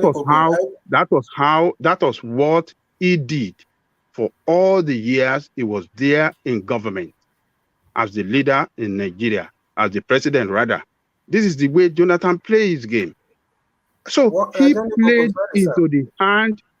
He played into the. Did Yoruba not voted for him? But the other day. Oh no! Hold on. Listen. Did Yoruba did they not vote for him in 2011? Yoruba voted massively for Jonathan because Yoruba were happy. Oh, this is the time for South. We want the Southerner president, particularly these minority people that have been, sustaining this country with the oil that never benefited anything. Yoruba jumped out and voted for Jonathan, but only to pay Yoruba back with ridiculous political appointment and share the best of the best among his people and Igbo people. Yoruba are not fool. When it comes to fairness, we have to stand by fairness. I am supporting Obi today. It's on the basis of fairness. Why did I say, okay, I'm supporting Tinubu? But I feel this guy, he had a good record. He run the state and he run it well. And he stand out to be one of the best we have in Nigeria. On the basis that, yes, how do I say, the competence, capacity, and fairness and equity is the term for the Igbo to have the presidency, if you really want to look at it. But don't even bring that talk of Jonathan, man. He failed. To add to what you said, before we move on, if he did not fail, Buhari will not win. Buhari will not. Do you think Yoruba people will fall behind? You actually believe that Jonathan did not like Yoruba people, because the other day one man it wasn't like or dislike. It was just discard. He discarded them because he found his experience. He thought that his core was his people, and then he thought that the people that he needed to fend off was the North. So he politics to his people and the Southeast and the North to the detriment of the Yorubas. We all know that happened. You equally know that happened. The fact does not support that narrative, one man. The other day we talked about this. You brought out the list of all in CBD. You see, I know some Jonathan's friends. Hold on. 5 Yoruba names were mentioned there. Igbo names were, I think, maybe 4 or 5, the same. So why I'm telling you that this is a grand. In CBD, what Ajali Dokubo has said is the old truth. That I can mention names here that are people from Bayelsa and the East. Some of them even got oil block. And one of those names, I don't know if you know him, I will mention it, is Chief Enegesi. They have oil block as we speak. These are the people. They go with Jonathan. They are his friends. They are not in government, They go with him everywhere he goes. If he's going out of the country, he carries all of them along. You know how many oil blocks someone like Galakija has? People have oil block now. You know? Hey, but he's dashing it out. Okay, Should you be dashing it out to your own people? Is that how it's meant to be?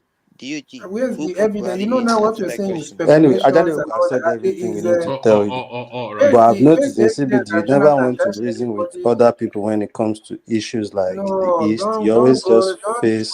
Don't go that road because I'm trying No, to have a discussion. is what I know Where now. is the evidence or proof? No, it's that just giving you a was name dashing? now. I've given you a name now. I've given you a name. I won't mention too much name. No, you mentioned the name of someone that got oil block. I'm asking you, where's the proof that Jonathan gave people oil block for free? I don't need to show you proof. What kind of nonsense You guys talk are is that? I forgetting should be one showing you fact. proof. I'm telling you what I know. Major fact. What do you know? What proof should I give you? I should go and send you documents to tell you. I've mentioned name. You go and find out. If you are from that area, go and find out. Wasn't Tinubu brought by the end? You're forgetting that fact. I'm sorry to say this. That's People a should fact. just accept that. Well, let me not go there before Jamaica will come out. You know, I wish you were here in the afternoon because we really went in deep with this sort of and I think the guy that wrote that article, he was actually referencing your sort of narrative. You know, that is it's like anyway. Let me leave it because it's somewhat maddening because even now Governor Soludo is coming up with solutions to what is the core. You said Soludo has an assembly of excellence that is ready to unfurl magic in that state. Madam Obiezekiswele, what is it called? That guy with what's it called? The one with the light skin. So he has an A squad, and he cannot unfurl this magic just because that agitation is an impediment, and he wants to attack the agitation, but people are. So this is where his work is. Civilized, enlightened people like yourself, this is who he needs to get on his side if that is ever going to be tackled. Because if you hold on to that space, because you have lived there, so not you, I'm using you now as a general term. So now, if because you have lived in that space for so long, and a lot of it has been subsumed by the romance of that Nnamdi Kanu narrative, that people are so reticent to leave that space, but you must leave that space because that space has run its course. It's a busted flush. The IPOB narrative is a busted flush. It's run its course, it's done whatever it is that it can do, and it's now, you know, an impediment to progress. This is what Governor Soludo is saying, but let's hear from X0 to round up that space. X0, are you still with us? No, I think we've lost X0. So thank you, X0. Let's go on from X0 then and come to you and CBD and have you then speak to Ambode's camp, you know, picking up nomination papers for APC governorship primaries. So Ambode, he still feels somewhat aggrieved by what happened to him. A lot of sympathies subsist for Ambode in Lagos State, but the delegates belong to Tinubu. So is this an exercise in futility? Ambode's camp chance in their hand. How long will this Agbero politics continue in Lagos? Because if you look at it, you know, in the other way, Ambode, you know, I think Ambode stands a chance, if not for the fact that they will just do the same rigging and the Agbero politics. I was in Lagos. Lagos is my, how do I say, second home in Nigeria or something. It's the home state, or how do I call it? So we saw all those things happen. So you need to understand that this Tinubu space, they will not allow Ambode to. They will not, as long as Tinubu is from Lagos. If Tinubu was from Ogun State and Lagos is APC, there's a possibility, but that is like his home. You know, the man is saying that he is going to go home if he does not get the nomination. So imagine somewhere that he has seen as his own, and he still has. I think that's probably one of the reasons he has been keeping these thugs all around himself, whether he called them NURT, whatever he called them, but we already know what they do. So um, definitely, I don't see if Ambode gets the maybe. I think Ambode is in APC with Sanwo Olu, right? Yes. Yeah. So if he, obviously the primaries,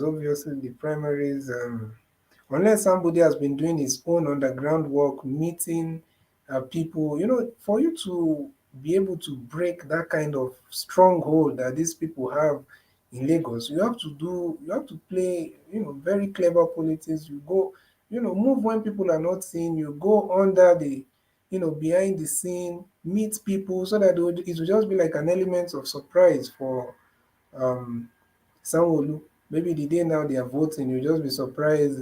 Most of the delegates will just support Ambode. But if he has not done that, if he has not, done his own homework, there's nothing that he can do to get that, ticket from Sanwo Olu. There's no way. So let's just assume, or let's just be But hopeful that he's not aspiring. something must have emboldened them buying that ticket and buying the forms and submitting it. So they wouldn't have just casually gone. So they would have gotten reassurances, I suppose, from some quarters to give them the go ahead.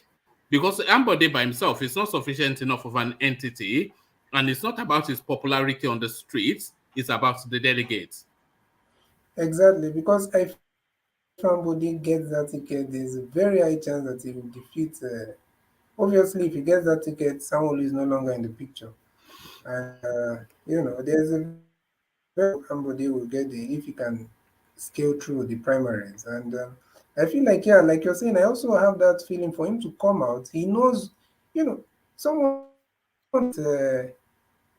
Wild animals. Obviously, he should be able to prepare himself. That's a basic thing for him to do. So I have a feeling that Ambode must have really done some underground political work, and that is making so that when he comes out, he will not just look like he has come to fool himself.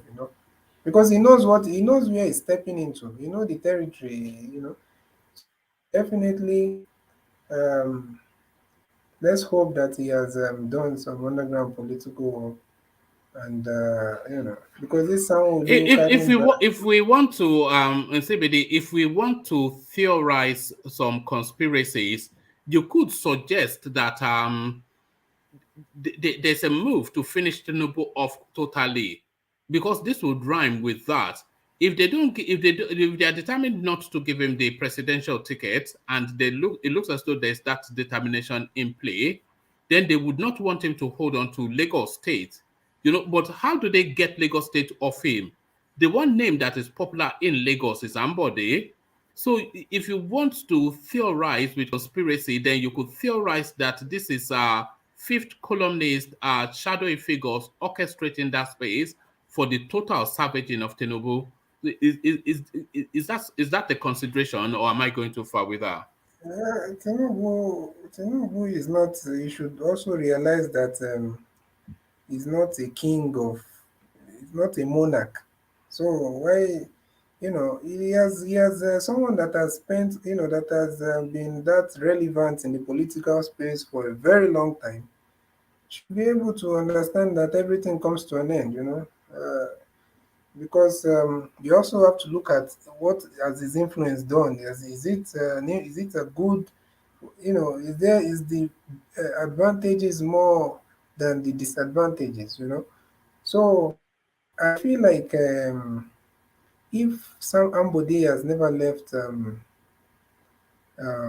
APC, there's some kind of there's a sense to what you're saying, because if Ambode had gone to maybe PDP, then we might be saying that Tinubu, for him to still be in APC, and definitely is not a Tinubu boy, then it means that definitely there's something they're doing from inside the same APC to to undermine the how do I say, the impact, or should I say the territory of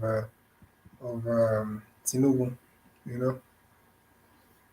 Oh, all right, thank you, Nsibidi. So, Nsibidi, let me quickly acknowledge the super chats. Then I'll come with you. I'll come back to you with another talking point. Super chats only ever from Alexander and Plenty Water. Plenty Water not here, so Alexander holds the fourth. So he super chats to say, one man, Ambode, will defeat Tinubu in Lagos. So to that topic that you're talking about, so that would be if they are in opposition spaces. It'd be interesting to see, and a lot of people would suggest that because if he's already persona non grata within APC, then why is he still there? But he feels he still has unfinished business. PDP will take him with open arms, and then they will launch him at Sanwo Olu to see how that plays out. So why doesn't they cross over and then let's see that this theory now by Alexander super chat to say one man Ambode will defeat Sanwo Olu in Lagos. A lot of people agree with that sentiment. Alexander still super chatting. He says if the gubernatorial election in Lagos is free and fair, it will, I hear, Jagaban will be the next governor. Is that popular? I agree with D. So I don't think Jagaban is in contention for Lagos State. But if the gubernatorial election in Lagos is free and fair, it will be, I hear, Jagaban will be the next governor. Is that popular? I agree with D. So, yeah, so I'm not quite sure.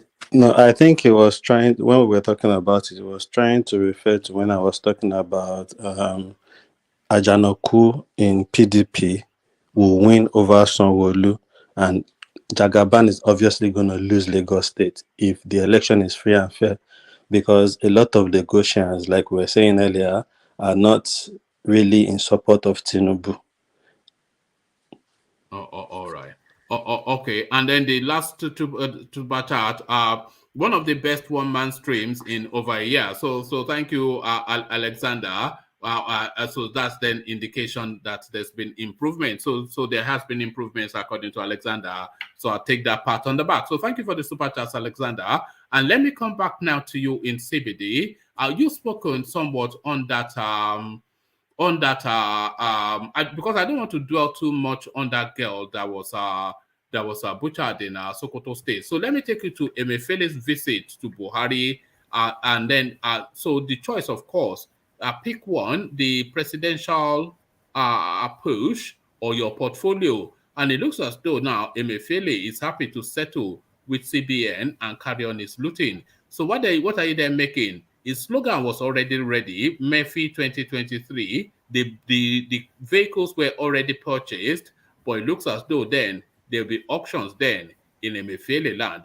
So what are you then making of Emefiele and his politics in CBD? Oh man, to be honest with you, I feel like these people are just playing. I feel like these people, everything they are doing is just a script. If you ask me, that's my opinion. You know, I feel like these guys know what they are doing. Whether they are raising, like that, their chairman said, whether they are raising money for their party, or they are just trying to. There's just a lot of things, or maybe doing being placeholders, or there's definitely something, because this thing it doesn't look natural. It's not something, it doesn't make sense, everybody coming out buying from everybody. It's as if they are rushing for visa to go somewhere. So I feel like all these people are just playing with the mind of the Nigerian people, because there's a lot of things that is going on that they are not telling people. So I think Emefiele himself knows. You think that, okay, did you think that Emefiele has, stands any chance to be president of Nigeria, even if there's no chance. Not in a million years. Either in a rigged election or a free election, he has no chance. Even if the election is rigged, it will be too obvious. In fact, yes, everybody that's why, people will be on the streets. if they will not send soldier to come and drive people back inside the house. But you see, it doesn't make any sense. All these people coming out, what's the one for education? All these people, they stand no chance. So Ngige, yeah. Ngige, yeah, Ngige is playing. I don't know the kind of politics the guy is playing now. I think he should just stay there with that his portfolio and just be collecting his money, because when he just left Anambra State, I think that was when he really had that, um, that clout. But now he should just be collecting his money there. So definitely, I feel like Emefiele, all these people. One thing I think they will not resign. I think most of them will not resign, and I think they have done what they asked them to do. And obviously, you don't expect Garba Shehu or the presidency to come out and start saying that, oh, you guys, we have discovered what you're doing, because they are all in this thing together. So definitely, they have to play it. It's just a script. It's just a script, if you ask me. And only that we don't know exactly the reason why they are doing what they are doing. But I feel like this whole thing is just a script. These people have a plan. They have a plan and they know what they're doing. I don't know the reason, but I'm sure very soon we'll find out. All right. So, in CBD, Buhari won't investigate how APC aspirants got 100 million naira for presidential forms. Believable, because it is Garba Shehu that said this on Channels Television. So Buhari came in as an anti-corruption czar to come and clean out the mess and sanitize the space. So these people now, they are on salaries, but they can afford, a lot of them knowing full well that they stand no chance, to throw away 100 million naira. Reasons to trigger an investigation, but Buhari does not care. So what does this then mean in CBD? Buhari won't investigate how APC aspirants got 100 million naira for presidential forms. Garba Shehu speaks. What says you? Yeah, I think I just supported the points I just made. Definitely, I don't know why anybody is expecting. I don't know if someone does not know how the government has been operating by now, then that person should just remain in that country where he is, because it's very clear that this whole thing is these people coming out are not doing that on their own. They're not doing that on their own. It can't be. There's no way. There's no way. You're not going anywhere. You can't even right now. You can't even get 10,000 votes, and you're coming out buying 100 million from.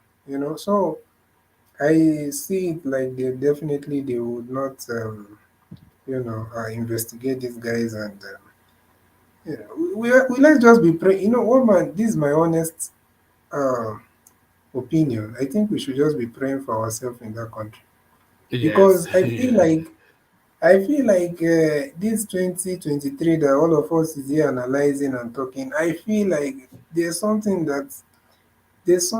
big. I don't want to be negative, but I feel like there's something big coming that uh, we have not even factored into our thought process. In CBD, you are not alone in that thought. Everybody feels that there's something is imminent, and there's almost an immediacy to it. That something big is coming, but you cannot Mm. wrap your head around it. That what is that thing? So is it some joker candidate? Is it some event? Is it, Edwin Clark was even asking Buhari to elongate his tenure for another 4 years. The DSS also Exactly. asking him to do the same thing. He's saying he's going to leave. They are farming in Goodluck Jonathan. So there's just so much Exactly. going on that you think that where does this land and how does it land? I was going to mention the one of the Clark. Is it? I don't think it's Edwin Clark. Is it? There's another guy. Is it Peter? What's the name of that guy? Peter Side something. All I think right. that's the one that came out and was asking Yeah. for. Yeah. So these people, as crazy as it sounded, or as it sounds, that You should. How can you ask Buhari to extend? I feel like definitely nobody wants that, but there's something that these people know that they cannot tell us directly. Because if you think that this narrative of um, this guy is coming from these other Fulanis from other parts of Robert Clark. yeah, Robert Clark. This narrative that these other Fulanis from other parts of outside Nigeria coming in, and you've seen the Guterres, the United Nations guy, coming the other day and saying that the only solution is to integrate these people. You need to understand that. Let's just pray and hope that everything that Nnamdi, for the sake of being in this platform, and let me just say, let's pray and hope that everything that Nnamdi Kanu has been saying will not unfold before our very eyes. Because when we are seeing all these governors, including Governor Otto, saying the things that he's saying, how these people want to take over their state, people are saying defend yourself. We saw trailers carrying people through Edo State, all that. You think there's no way that we have not seen those trailers going back. There's a video I saw of this trailer carrying all these motorbikes, and these motorbikes have rifles buried under the seat somehow. There's a way it has been placed right under. So nobody knows what is going to happen. Nobody knows what's going to happen, and I think we just need to pray. You know, they intercepted one of those in Lagos as well. There was just about 2 trailers filled with people. They claimed they were from Borno. Motorbikes and people just jammed into there, and they said they were going to send them back, but I don't know, man. We have not seen them going back. Oh man, I wish I would see any video that where they say, okay, this trailer is going back to where it come from. We have not seen any of that. So where are these people? All these people are Did you see? Sorry, Isabel. Did you see the cutlass too at the Tinkan? A container full of cutlass, sharpened already, and they were saying, the custom guys were saying, if it was for business, it won't be as sharpened as it was. That they will come, that they will have to sharpen it here. But these cutlass are ready to be used. It's been sharpened already. A full load of container, and they lied there was something else in it, in boxes, full load. And this is a part of the reason why I'm saying that as much as we are talking about all this, we are trying to be reasonable and talking about, I know some of the things you guys are mentioning about IPOB, I can put my emotion aside and understand that some of it you guys are genuinely concerned about the stability and peace, to be honest. But as we are talking about all these things, you also need to understand that we have to be careful, because let's not forget, one of the problems we're having, we easily forget and we easily just move over something. Let's not forget where we are coming from, what led to this whole IPOB narrative, so everything we are doing, let us not forget.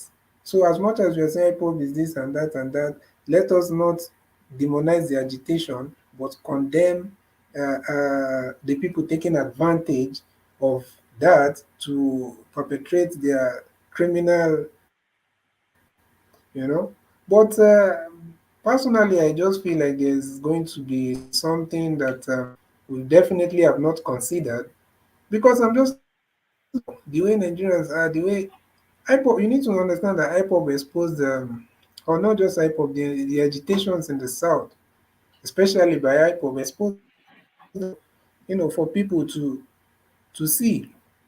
And I'm just feeling like, do you think these people will easily relinquish? If they will do that, then, that's my prayer. I'm very happy if these people will easily just leave power and hand it over to, somebody in the South that is capable. Most likely Peter Obi. I feel like if they give it to Peter Obi, it will, not just because of the man's capacity and competency and whatever, but also it will it will reduce tensions. And the Peter Obi narrative is over. If you, I do wish you were here in the earlier session. The PDP they've come up with their decision on zoning, and they are saying that the field is going to be open. So that then means that Atiku is in play, Saraki is in play. So they will control the delegates. So Peter will be more sellable, but the delegates, their loyalty is to the stalwart.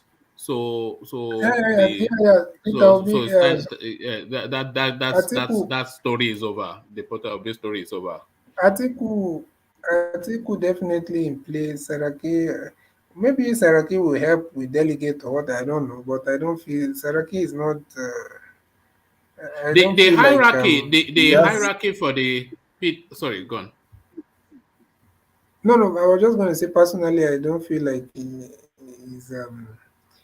I feel like even at this point, Peter Obi is in terms of is it popularity or whatever. I feel like maybe the only one, and the only reason why Atiku is even we are seeing him as someone that it will favor more is because of his his history, his experience, his just the structure and the tribalism that the North will do.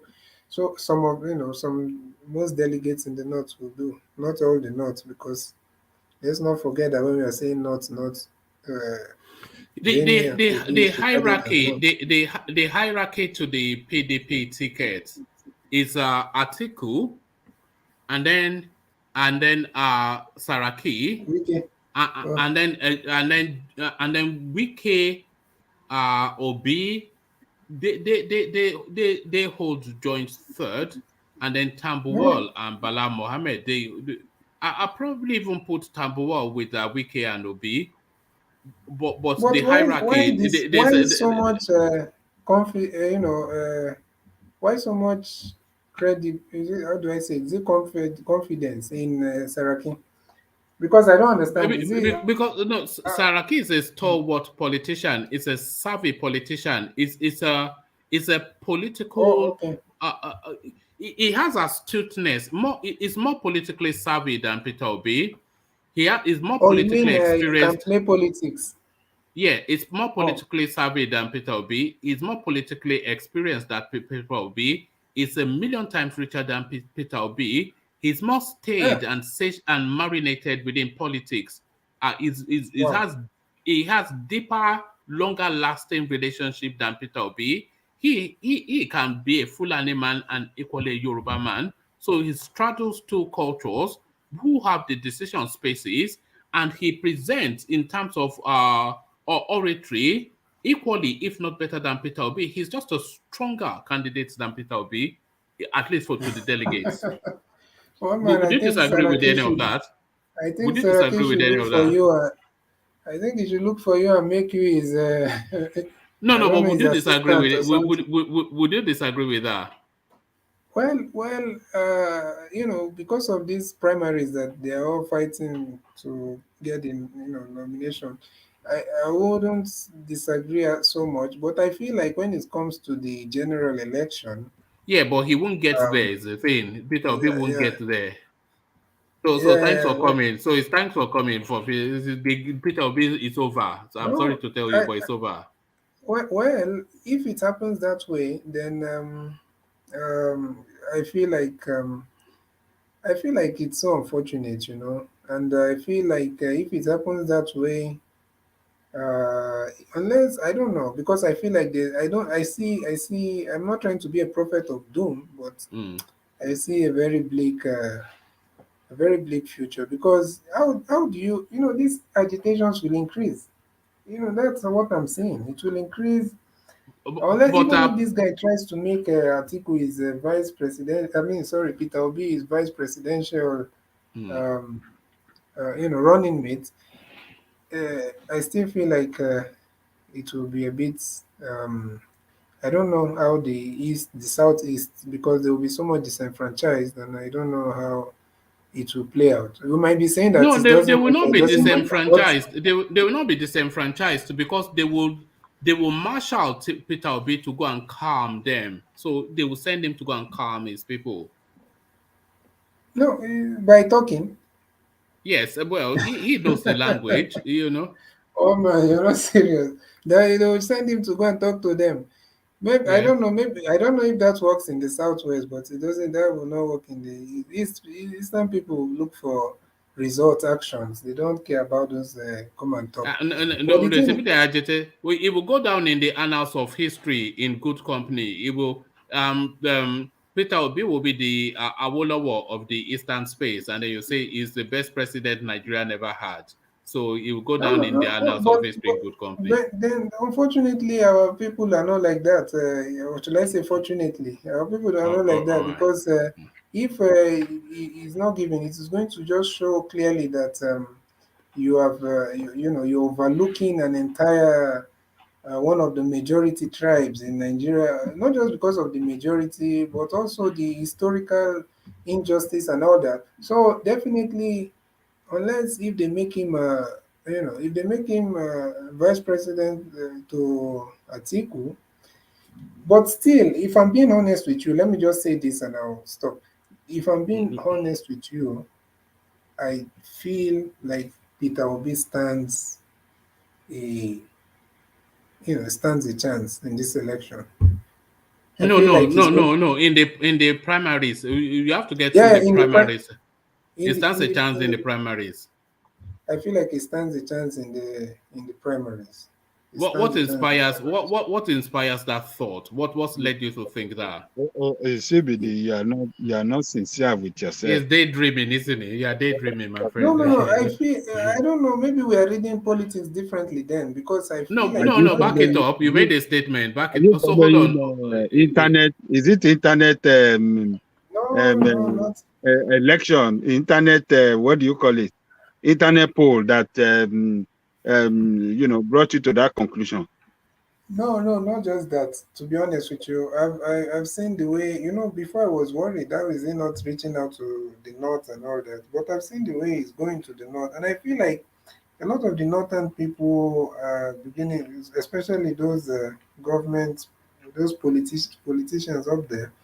I feel like they are they are getting more comfortable with the man because he needs their vote. He needs their vote, their delegates. Okay, vote. so in Sebede, in 1997 or 99, quick in 1990 something, Atiku was at the wedding of Governor Abubakar blah blah.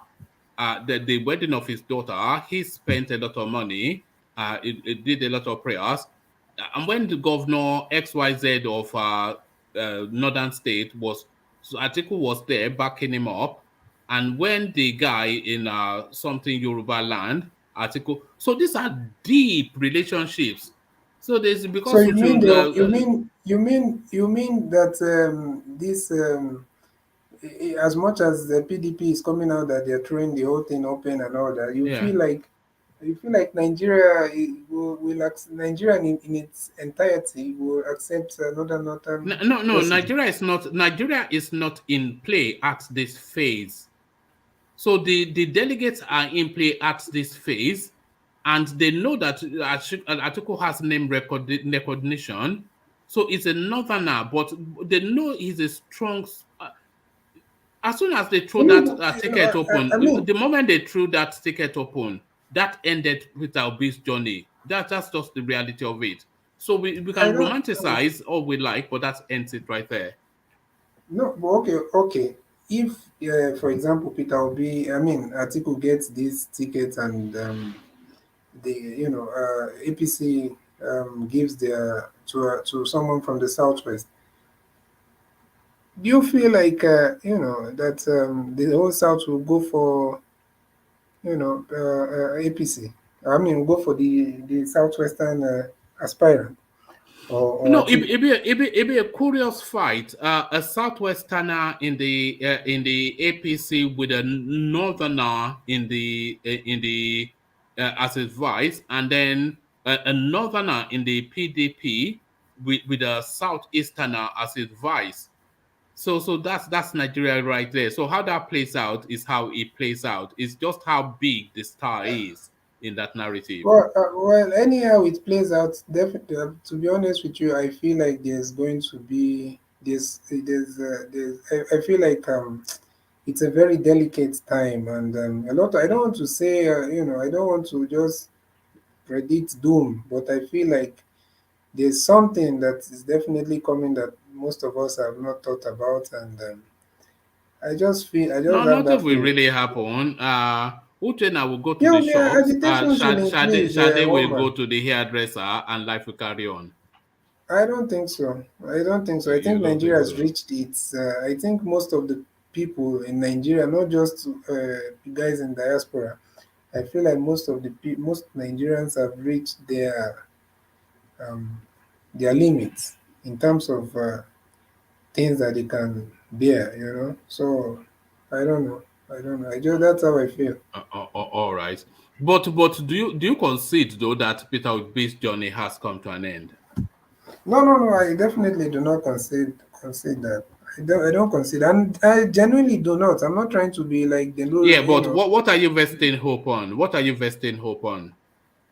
Yeah, I'm vesting hope on um that this number one, the demands uh, credibility, No, and no. also I feel like no, no, I'm the woman. Wait now. Oh no, go Number on. one demands Number one demands credibility. Number two, he's this southeastern, trying to die tensions down. If anybody's interested in peace and stability, and and national unity and all that, then I feel like they might, as much as they are saying they are throwing it open, I feel like at some point they would also consider that, and also um, just demands record, but especially for the sake of national cohesion and integration and unity and all that.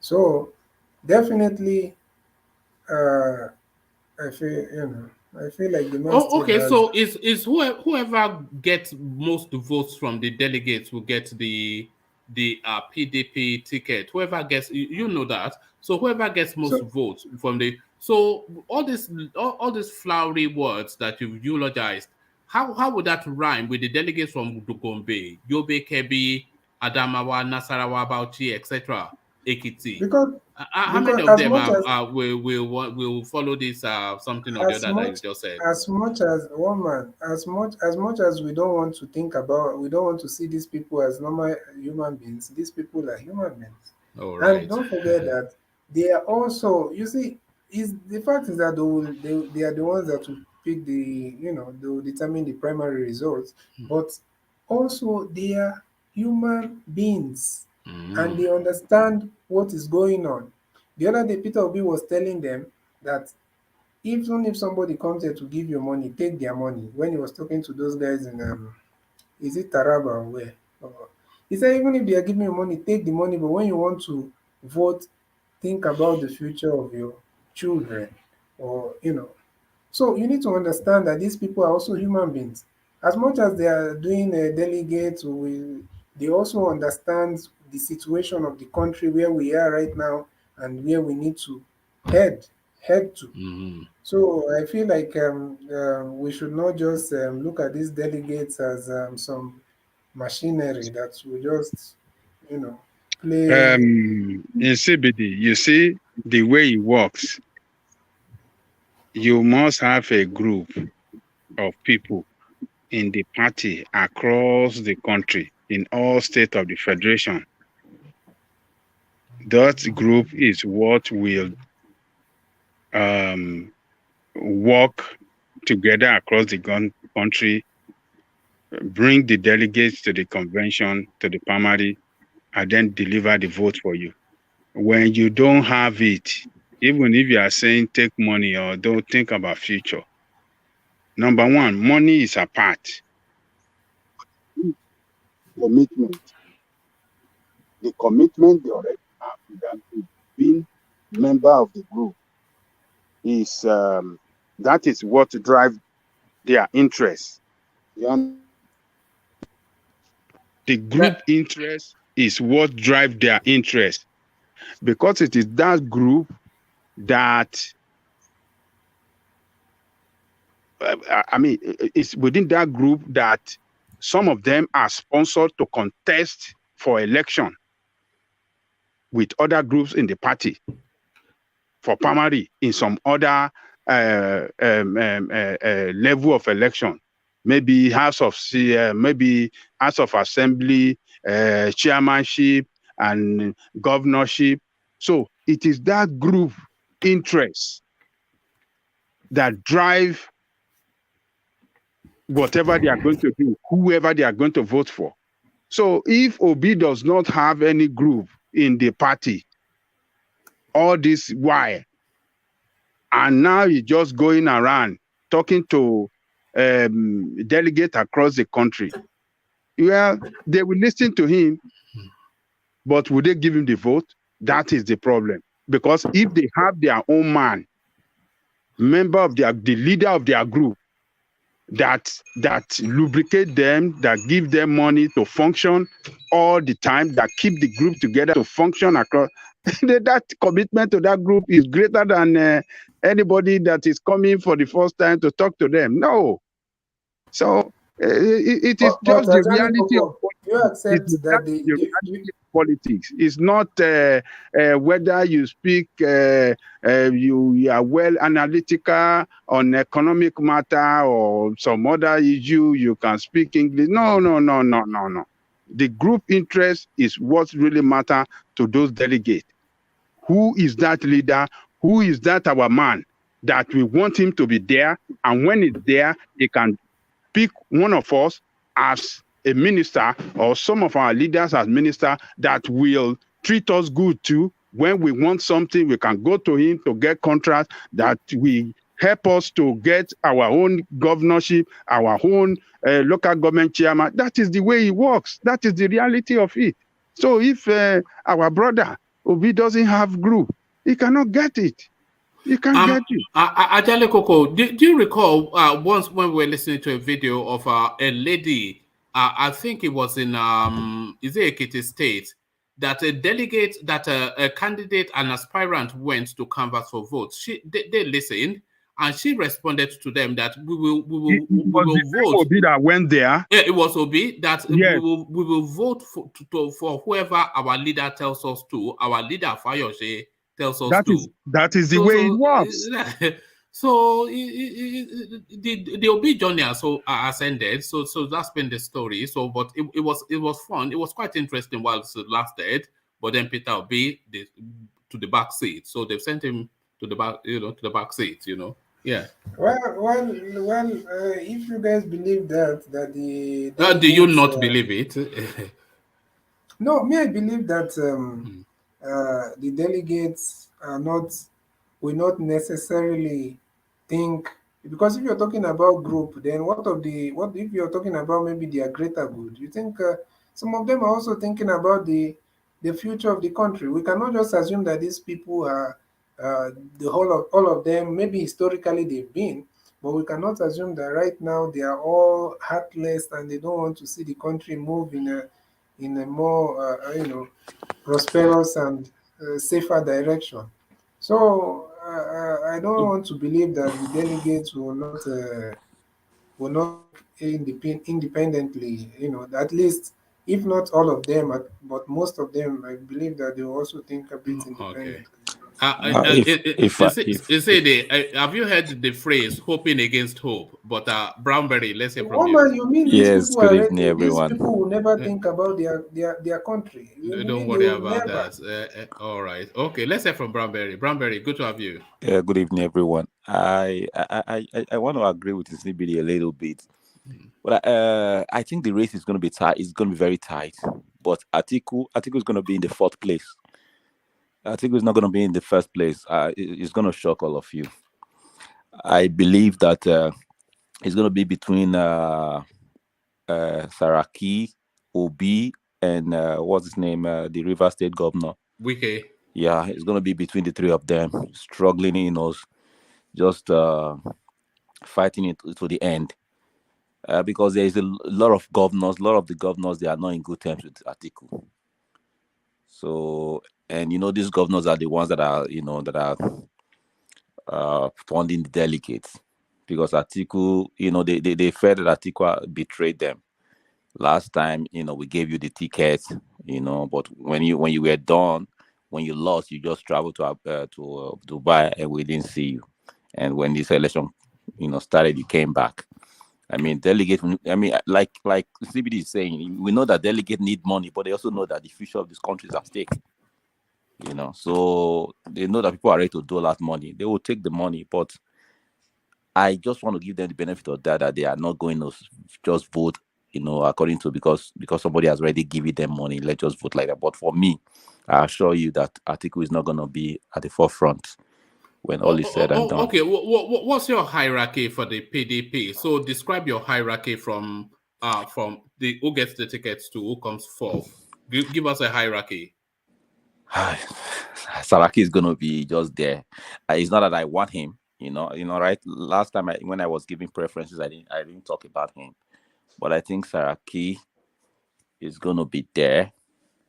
It might be between Saraki and Obi. No, commit to it. Who gets the ticket? Man, it's hard. No, it's just we're just. It's hard to commit. I don't want. I mean, Obi is my man. Obi is my man. But leaving sentiments out. So give us who you think comes first, who comes second, who comes third, and who comes fourth in the race to the ticket. Man, stuff is for me to say. I can't really. I don't want to say. Don't worry, it's not a court of law now. We are not. Yes. There's still time. Let's see how they they are doing on their campaign trail. Let's see. Let me give you my hierarchy. My hierarchy would be Atiku gets the ticket. Saraki chases him very hard. Wike comes in, just pipping Peter Obi to third, and Peter Obi then gets a noble fourth. But then he gets the vice presidential, and then the battle is there's still a battle for that vice president, because people are asking Atiku to jettison Peter Obi for vice president because he did not perform in the last round in 2019. So it might well leave empty-handed in the whole thing. Atiku is not even getting the presidential ticket. How is not talk of jettisoning Peter Obi? I mean, and nobody's gonna vote. I mean, look at what you guys were just saying earlier on regarding the ammunition that is coming to the country with people. I mean, like, everybody know that we need a certain president. It's just as simple as that. Nobody's gonna allow a Northerner or Fulani to come after 8 years of BUHARI. I mean, it's not just going to happen, So we just hope that APC gives us a sound mind, certain president. I mean, candidate. And are you putting Peter Obi? Are you putting him above Wike in the PDP hierarchy? Yes, you are. Yes, I am. Yeah. Why? I am, because listen, this guy is going around. He's talking, the way people have never seen before. He's talking to the delegates and they are all responding. So I mean, they all have hearts. They don't have hearts of stones. We'll see. We still have we still have how many days we have now? About 10 days, right? Yes. Or 13 days. But Wike is also traveling and talking, but crucially is giving out money as well. Wike is just shouting. I mean, he's not reeling out, what he wants to do. I mean, he's just telling people to forget the economy. I mean, we know securities. You have to secure the people first. We understand that, but we need men with temperament. Not just that kind of let's kill everybody, drag everybody down. Let's say from Ajale Koko, this Peter Obi narrative, the PDP throwing open the presidential space. I feel that ends the Peter Obi journey right there. But people are saying that there's a change in politicking that I may not be aware of. So would you agree that this is the end of the road for Peter Obi? Well, all I know is that you cannot get the ticket. I know that for sure. You reap where you sow. Said it earlier. If you don't have that structure around the country, you cannot win the presidential ticket in the party. The man that have this structure around the country is Atiku, who's been coming a long way, 30 years. The last time, this weekend, that is contesting, that is basket mounting around, he defeated him. He defeated his candidate, Dambuwa, in Rivers State, right in front of him. And he still have that structure in place today. So that is just the reality of it. It's not about, it's not, there's no sentiment about this thing. It's the person that has structure. Obi does not have that structure around the country. Yes, wherever he goes, they will welcome him. That is the way the game is played. He will notify them. You want to come and meet him. As one of the presidential candidates, they will give him the honor. They will receive him. He will talk to them. Whatever he want to give them, he give them, and they will showcase it, and that's it. But would that translate into?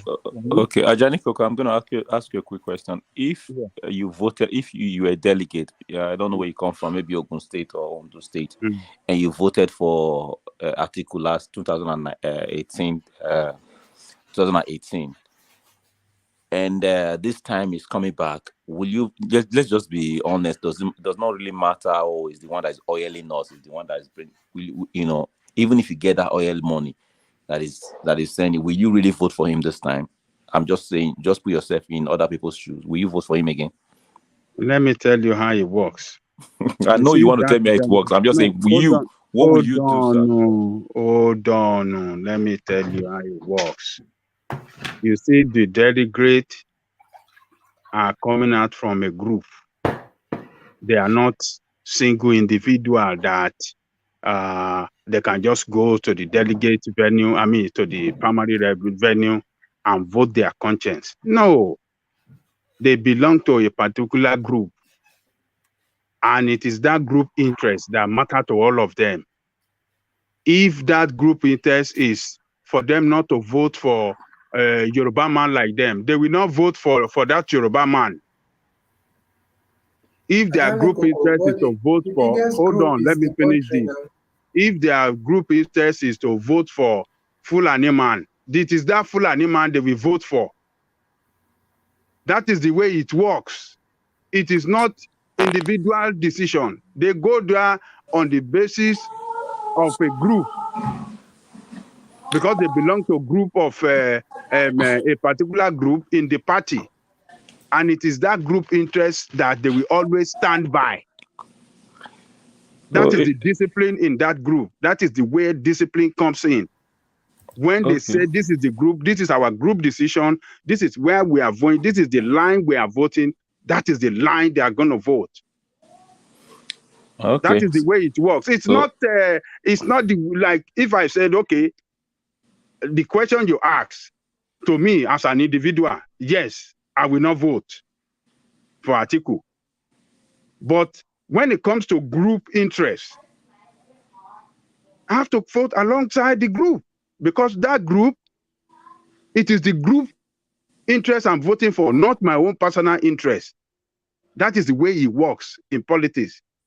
Because tomorrow, if I want to contest for a political elective position, it is that group that will rally around me to support me to get a ticket too. That is the way it works. Anyway, I just if one more, please, sir. Please, sir, can I just say something because I'm very tired. I've been waiting since you tell me to hold on, and then one man, please, sir. All right. Sorry, let's hear from Tony, who has been here for a while. So, Tony, here to you. Yes, I just want to, I decided to come back because many times my something was going off and on, but I just want to say, Baba T, good evening. How are you, sir? Thank you very much, Baba T. Baba T, are you there? Hello? Tony, you can't greet person here. Yeah, no, this is a special. I mean, why are you keep saying because I see how you are battling. I saw how you have been battling with Ajani Koko. Just something because they don't want to get it. This is high time for you. They just narrated the danger that that we could be facing very soon. And then I'm surprised that people are still here talking about Atiku, that the Igbo people will say articulate, articulate.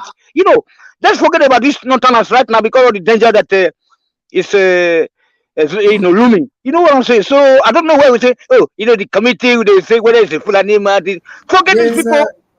It's just analyzing. It's just analyzing. I know, no need to analyze. Let us analyze ourselves here. How we can get together with Igbo as brother and sister. First of all, you know what I'm saying. Let us not be talking about these people that are bringing us danger. You talk about the cutlasses. They talk about the guns. If from the other platform today, you see how many guns, how many not all these machine guns. Automatically. I mean. These are just Tony. There was one Yoruba guy that breaks on news too. That so many things that's going to happen within a week now. So I don't know what we should say. That want to be, it's politically correct now. So let us not be political. Let us see what we can do. If they want to give to Tinubu, we know that's our guy. That's it's near to home.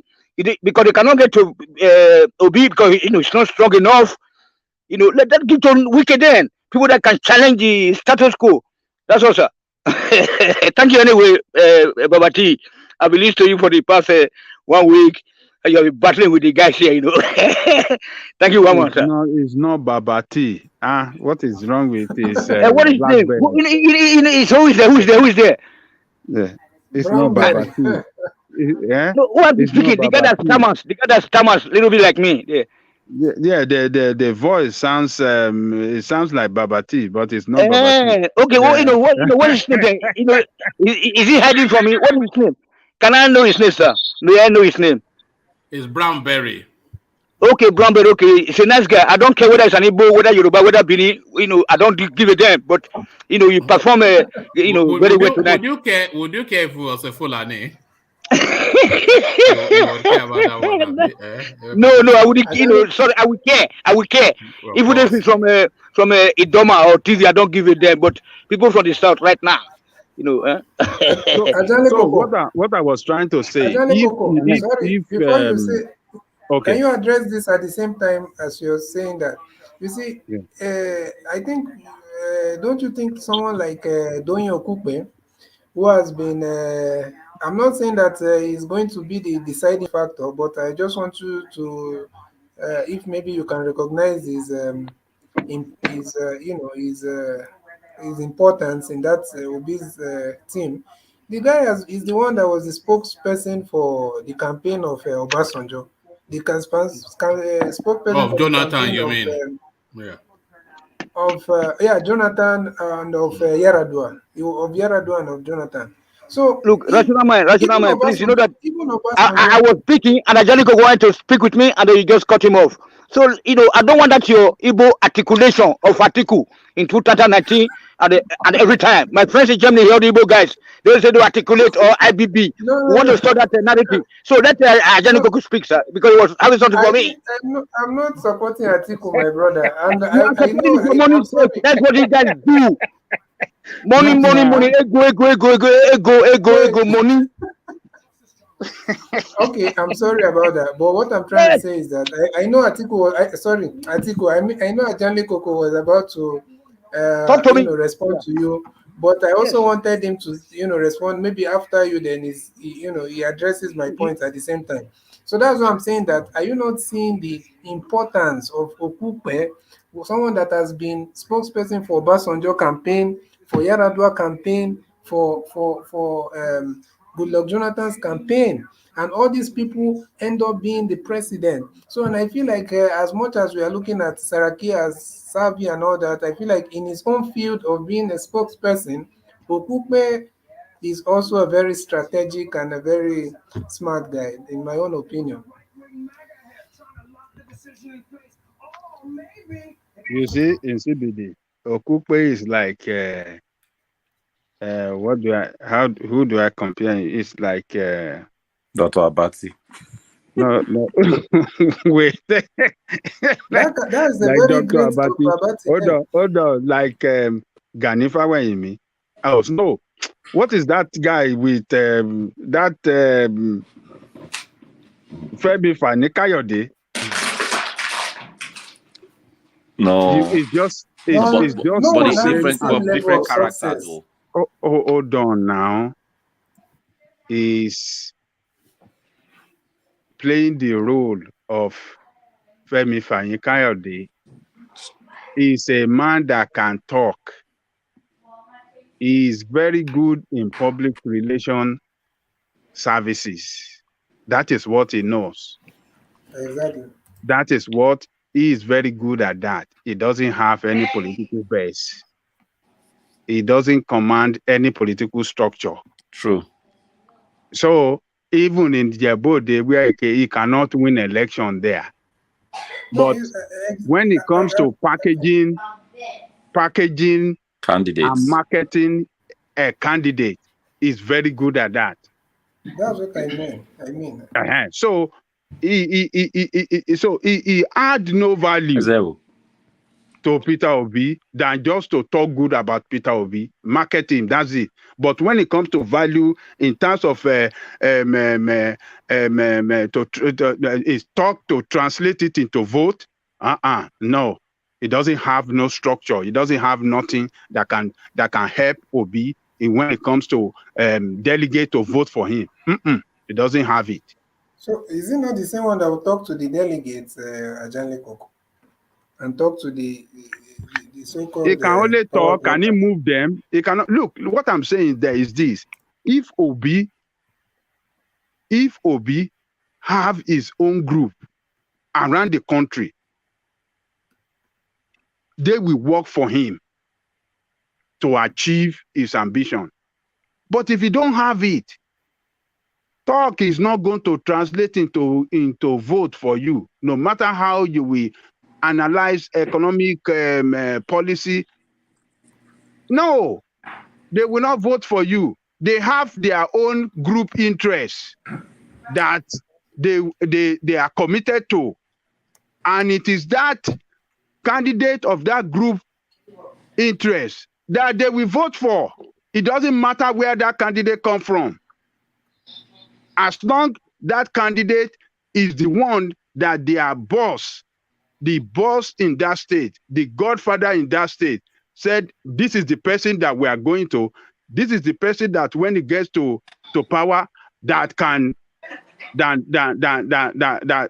can give us better things, that can give us that dividend of democracy. That is it. All they're looking for is, what is our interest? How do we achieve power, and how do we protect our political interest? That's it. They don't think about you people in the public. They don't think about you. You people are secondary. They don't think about you. What is their own immediate interest now? The interest of their group, for them to continue to keep on existing politically, and what is their own individual interest? That what is their own benefit? What can they get in this man when they get to government? How much appointment can they get? How much connection can they get? How much power? That is it. Wama, so that is the way it works. Wama, the way it is now, I think we should focus more on APC. Let's see what APC is going to give us, because the PDP gives us Atiku, as most people are saying. Even if he picks up the best person from the south, we shouldn't vote for him, because look at what's happening with Osibajo right now. He doesn't have any say. So we are not going to say, because what if APC gives us Goodluck Jonathan? No, I don't think so. That's what I. If they give us Goodluck Jonathan, then people will vote for Atiku. No, Goodluck Jonathan is not even. Goodluck Jonathan is not even there. Because people were saying that Goodluck Jonathan picked up the form last night. Meanwhile, Goodluck Jonathan was in what's the name of the Ivory? It was in Ivory Coast. Where did he get? No. When they say pick up the form, it's not he himself that will go now. Okay, It's not form. I was saying not form. It's pick up this card in he doesn't have to do it in person. He doesn't have to do it in person. He's gonna do it spiritually or virtually. No, by one of his that's flunkies. Goodluck Jonathan. I'm gonna remove her. It's not gonna happen. Just believe me. Okay. But I have a question. I have a question for everybody. I've got a question, sir. Is it okay? Go on. Yeah. Yes, connected, sir. Because I've been listening to you guys since. So long that things are not working now, what can we do? Not about separating the country, oh, please. Oh, I didn't say that. Oh, now don't think that we should forget about this. All the various permutation or talking about these political gladiators. Let us forget about them, and then let us be looking for another way out. I don't know, because I don't go just analyze it, just that these people, they don't think about us. That they don't. They're just. It's just about their personal interest. That is why we need somebody there that is not a politician. That's why I was talking about Peter Obi and no, you cannot. No, Peter Obi is a politician. No, he cannot. Peter Obi, if you know him very well, I know him when he was a governor. That he was using those Indian engineers to come and construct useless roads. You know what I'm saying? So you see me. You see me. Under the bridge. That's why yesterday I said that Umahi. That's he's a very nice guy, but I know you guys say no, this guy is not popular enough. It's okay, but no, under the current constitution or whatever this political structure, nothing will work out. I don't know what you want. I don't know what you want now. What we want is that we should just boycott. We should boycott this election. If you boycott, no. Let me finish now. Let us channel our energy. Hold on. I know that you are for sale. So let us channel our energy towards. Maybe one man can just form hold on, a political organization to have a government in exile or whatever, or a political party in exile. Yes, sir. Tony, we are looking for a certain president first. Let's get a certain president first. Okay. So if he or she can make the change, let's get a certain president first, because there's so many things, too many deep evil things that this. If you kick out Tinubu, if you kick out Tinubu, no other person can do that. It might be Tinubu, it might be Osibajo, but we are not. No. Only Tinubu that can go to hold on, Tony. But Brownberry, to that space that you're speaking to, who do you think can? And you say there's a lot of deep evil things that has been already seeded within the Nigerian space, waiting to germinate. Yes. So we need somebody to unravel that, and that's a Correct. southerner. Correct. But who do you think that southerner? Who has that capacity in the south? Let me just tell you something. It doesn't really matter as far as it's not Amechi. If it's Osinbajo, if it is Tinubu, if it is Peter Obi. No. I'm talking about capacity. Who has the capacity when that to time unravel? comes? When that time comes, okay. When that time comes, you will see groups will come together and tell this person this and these things, because look, there was a mass speaking one day, in channels. The mass said, look, we need a certain president to undo a lot of things that has been done. You understand? So people from the east knows, people from the southwest know, people from the south knows, the middle belt know. Hold on, Brownberry. I know the you are talking about courage. The person that will have the courage. Yes, who has it? Who has the capacity? Who has the balls to unravel what? These are things that president can do. It doesn't really matter. You have the balls, or they'll just do. Well, Goodluck Jonathan didn't have the balls. He was president. Goodluck Jonathan was just thinking he was going to get the second chance. So let's just move Goodluck Jonathan away from here. Okay, let's talk about where we are right now. I think those three people that I mentioned, with pressure from middle belt and from the southern side. One man, sir. Hold on, Tony. Tinubu, with Tinubu, we don't need any pressure to do it. He will just do it. Whether it's Tinubu, Osibajo, or Peter Obi, I mean, they are good to go. Amechi is just a gangster. No. I'm not sure that Peter Obi or Osibajo are good to go. You see, if we get that southern president, both of them really, they're pretty much similar. In their tonality, in their personality, in how they, well, to me at least, I'm sure you disagree. But where I was really going to is that if we do get a southern president, that president almost immediately will be tested by the northerners. They will test him in the same way they tested Goodluck Jonathan and Obasanjo. They will ratchet up insurgency. There will be acts of bandit. There'll be some big events that they will throw at him for him to contend with. And then how he contends with that, we then set the tone of how he's going to govern. So they will have to almost within the first no longer than 12 months of their administration, have to make a big decision that will be a decision that will weigh against the North by reasons of them pushing him. But does Peter Obi have it within him to make a big decision that will weigh against the North? Does Oshibajo have it within him to? So you need a real big beast. A big beast like Atiku, who is a northerner, but Tinubu also. But you need somebody of that sagacity. No, I'm not talking about Atiku himself, but I'm talking about the personality. Let's concentrate on APC. Yeah. Peter Obi himself is very strict, one man. Okay. People see Peter Obi. This man is he does not tolerate corruption, even an ounce of corruption. All right. I think I thought we addressed that yesterday. Sorry? I thought we addressed that yesterday. No, forget about those Pandora, whatever you were talking about. I'm saying Peter Obi, it's very clear that man is very strict when it comes to accountability, and he does not tolerate corruption. Everybody knows that. This man does not have a house outside Anambra State. He said it with his You are still talking about, a woman is asking you, who do you think has got the balls to take that decision that we change to change the system? Because Peter Obi hold on.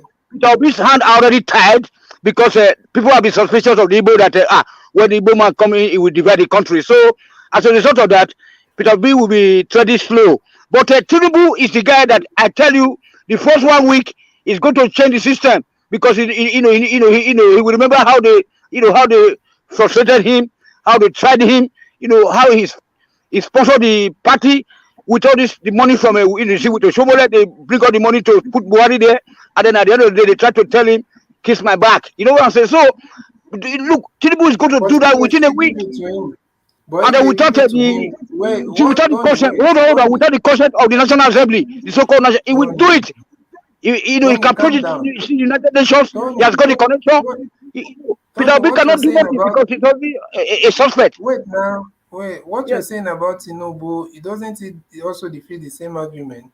If they give it to the same Tinubu you're talking about, so all those things you're saying will not apply because now you. No, it will not apply because a Yoruba man, because nobody is suspecting Yoruba man to be coming to divide the country.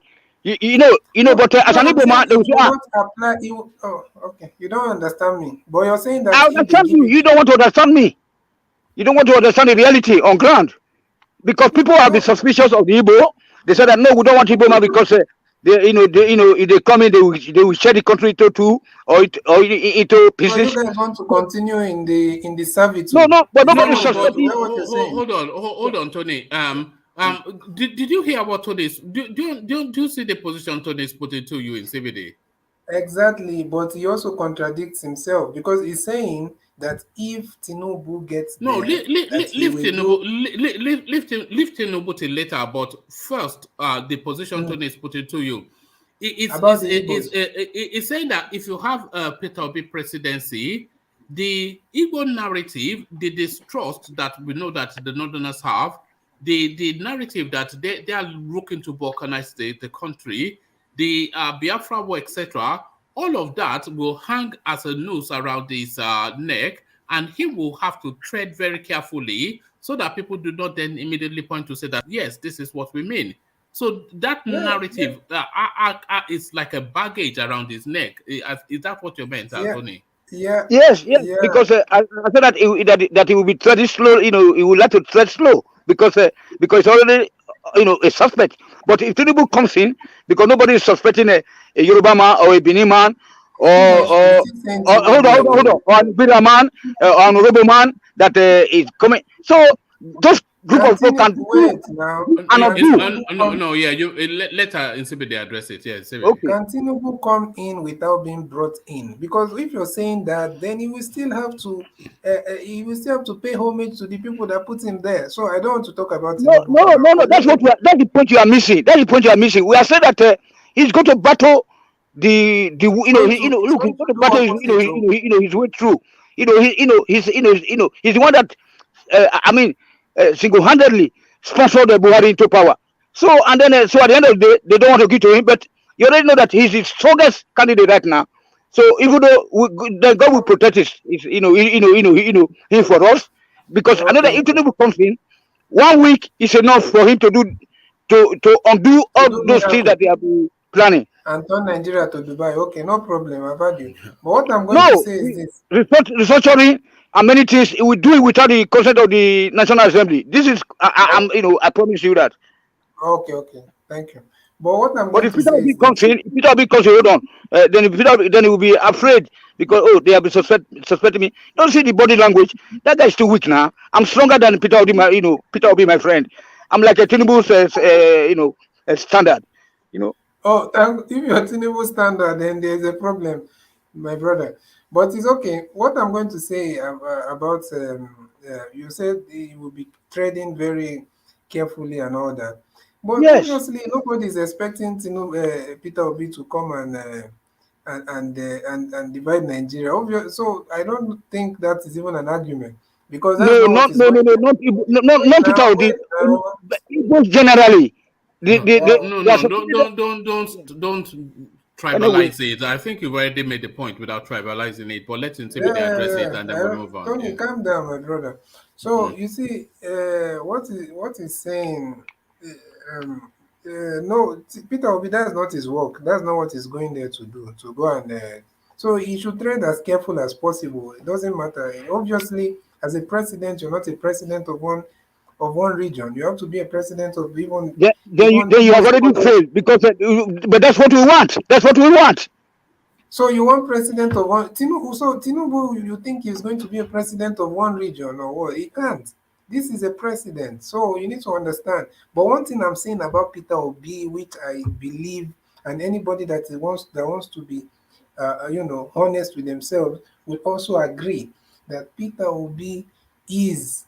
He does not tolerate corruption, and he is so much keen on accountability, and that is how the man was able to leave 75 billion in the account of Anambra.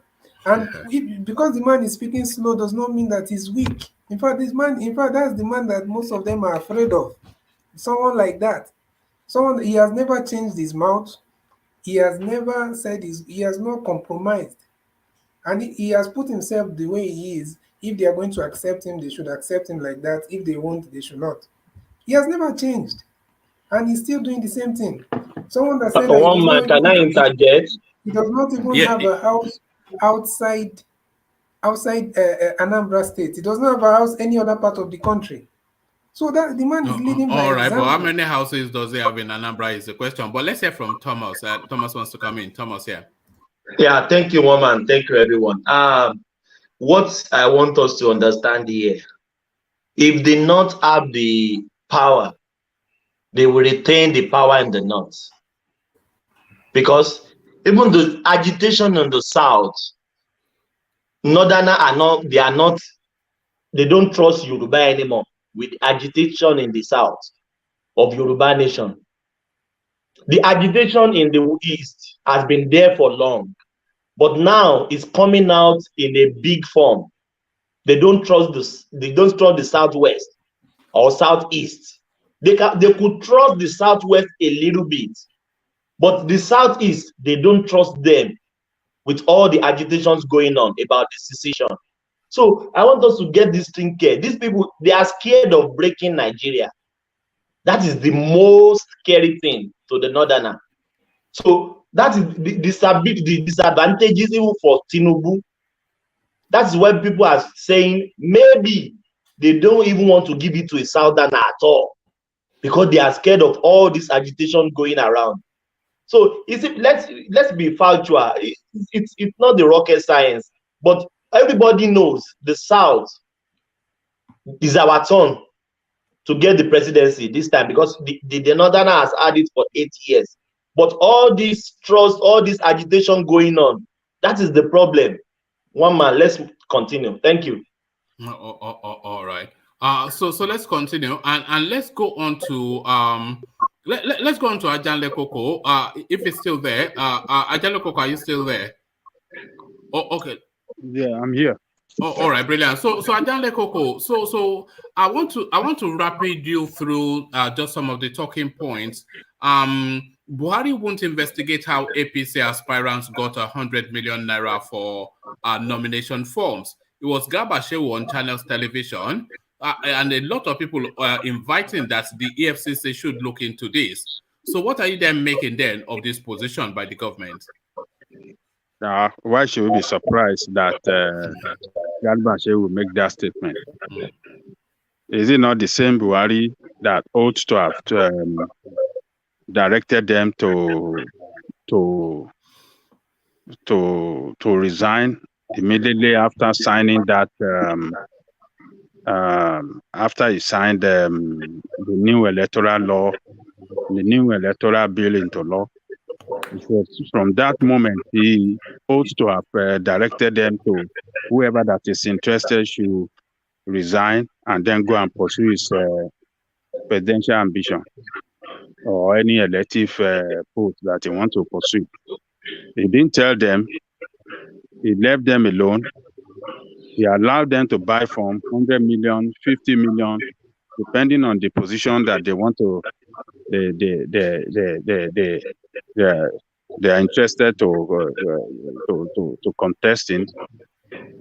Only at the 11th hour, telling them, "Oh, you have to leave now." That's a 419. That is how a 419 president operates.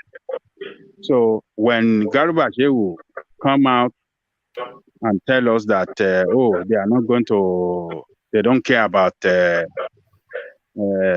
how they get 100 million. It should not surprise everybody. Should not be surprised about that statement. That statement is not a shock. It's not a shocker to me. I don't see. It's just the way they are. They're not gonna. I mean, what do you call it?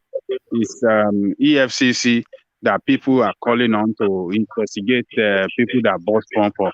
Is EFCC not under the armpit of Abubakar Malami? Yeah. So everything is we are not running.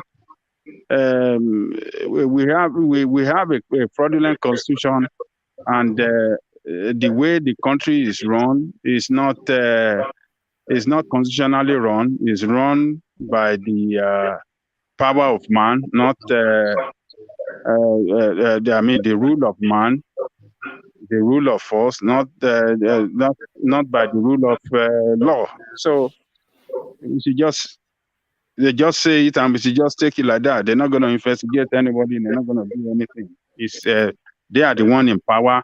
If there are members that are demonstrating and showering money for their party development, so why do you want them to probe them again when they are helping their party to grow? All right. So Ajanle Koko. Now, we hear about deaths in Nigeria every single day and in huge numbers as well. So you think somewhat that we are inured to it. But this Sokoto college student, Deborah, her death seems to have jarred the senses of people somewhat for having an opinion somewhat not even especially critical of their prophet, but really just recoiling from a misuse of a WhatsApp group. So for that cardinal sin, she paid the ultimate price, stoned to death and then burnt.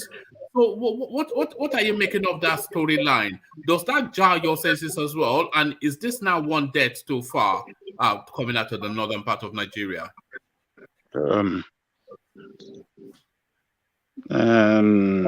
Let me tell you one man.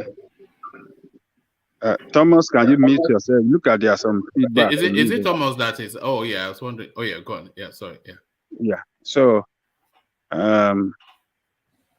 it's unfortunate that college students that ought to know better, that ought to have attained some level of civilization could go down so low and acted barbaric by taking law into their hand because somebody make a statement against their religious belief and went to kill that lady. That is too bad, and that must not be tolerated. It is good that they show their face in the video, according to what some people said. I think by now, we should have gotten a report that those guys are in police custody. I hope that they will pick them up and they will let them face the full wrath of the law. And possibly, two have been arrested. Two of them have been. Just two for now. Two for now. Okay, good. I hope those that are still at large will be picked up as soon as possible, and they should try them in an open court and let us see make it a public court section where television services can cover it and show it so that it can serve as a deterrent to others. This is very, very barbaric. Student and a fellow student to kill a student because of making a statement that they perceive as anti their religious faith. That girl did not make any ridiculous statement about the prophet. He didn't make anybody. She just registered her disappointment and her displeasure at the way the group chat being used instead of for a group chat that was strictly set up for for school assignment, and some people are trying to use it for to promote religious propaganda. And he spoke against it, that this is not what we set up this group chat for. Let us do better. And they went after her to take her life, cut her down 200 level. That is barbaric. Those students must not. They must be picked up. They must not live among human beings. They are animalistic, and they should be taken away. And the rest of them at large, they should try to get them and put them on trial. And the school itself should be sued by not giving adequate protection to save that lady's life. Why would some student go so wide within the school premises and kill another student? Imagine. She was in the custody of the security. That was what I was asking. Yeah, and the security. How are they able to overpower the security officers? Are they complicit as well? All this have to be investigated. So the school... it was mob action, so I suspect that the security personnel would have just been overrun. They probably just ran for their lives. Well, yeah, everything has to be has to be investigated to unravel the truth and to know what's really happened. It's just barbaric. Adale Koko, what is different from this art and the art of Boko Haram? Because they were shouting Allahu Akbar, Allahu Akbar. The same thing. This is the art of Boko Haram. These are young Boko Haram. That's right. These are young Boko Haram that would be Boko Haram in the nearest picture, and they were shouting Allahu Akbar. Who tell them they are killing for God? Who tell them they are killing for God? Islam is a religion of peace. Ajale Koko, when I was in Nigeria, my best neighbor, I was living in the 8th flat. A holy Muslim in that compound is my best friend. Even the Christians in my compound there, they are somewhat people. My best friend in my compound is the Muslim couple. Very respected people, very, very cordial, very, very. I don't even know how to qualify these people. They are very excellent people. So this is not the art of Muslim at all. These people has to take and apprehend them and charge them for criminality. This is murder. They commit murder. The same black people that when they take them to Saudi Arabia and all those other places, they will be treated like, most likely. They are not, when they go to Saudi Arabia, they treat them like animals. So they don't. Remember, Ajahn Lekoko, remember the account of Lamido Sanusi's not Lamido, daughter. Yes. That they just treat them like, if that the gate man even treats them like gate man. Yes. But they want to be like Arabs. It's just religious extremism, and we have seen what it has done to the northern part of Nigeria. Religious extremism is what has constituted the insecurity that we have in that country, criminality, and in the northern part of Nigeria. So, but for students to act this way, it is very, very barbaric. We expect that students have a level of civilization and knowledgeable enough to know that to tolerate people of other faith. I mean, of different faith. But it's just barbaric. They should not go free. They should pick them up and they should try them. And if it's a murder, they committed murder, and I think Nigerian law recommended that whoever committed murder should be killed as well. So that is what they deserve, and that is what they should get. So it's unfortunate. I hope that the family. All right, but unfortunately, they will not be killed because they did it in the name of their religion, and that religion oftentimes protects them. That's just what we have seen within the Nigerian space. They'll pick them up to douse the tension and to assuage public opinion, but then the only act will be the act of picking them up. So at some point, they just and just the short future, or in the nearest future, they'll just release them quietly.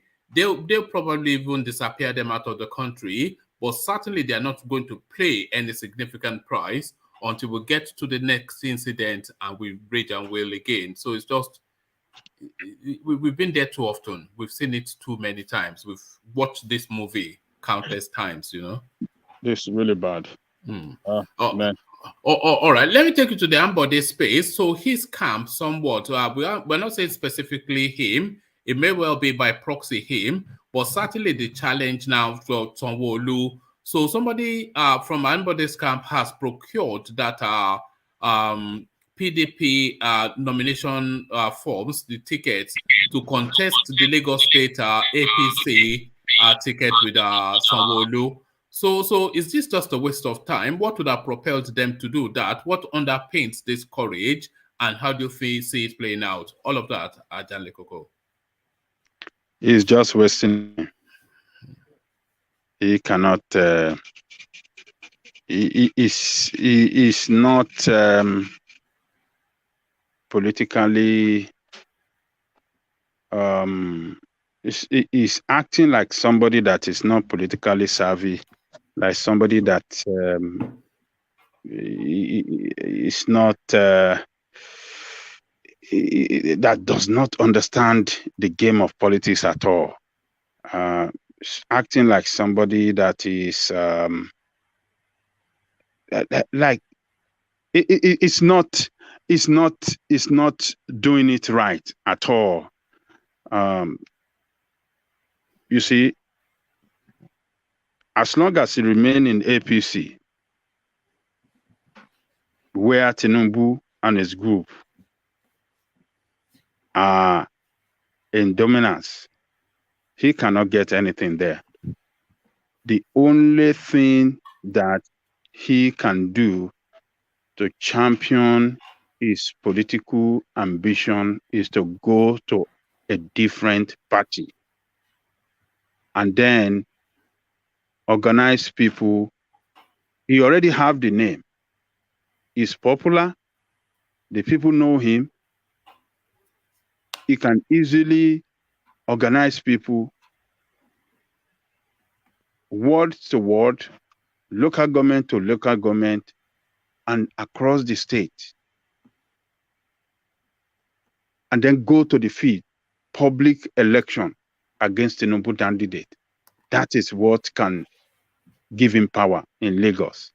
But when you remain in the same political party, that Tinubu group is in dominance, is in control, they have the whole structure, they have everything. It's just ridiculous of him that a former governor does not know how the game of politics is played. It's a backbencher in APC as far as I am concerned in Lagos State. He's not in. He cannot play any leading. He cannot challenge the power. The power is in the hand of Tinubu and his group, and they have all the resources to use against him. What does he have? He doesn't have the money. He doesn't have the control of the police. The governor of Lagos State, the police will still work for them. All the power that be, everything that matters to champion that political cause, he doesn't have it at all. It's in the hand of Tinubu and his and his group in Lagos. He doesn't have who are the thugs he have as well that can work for him on the field.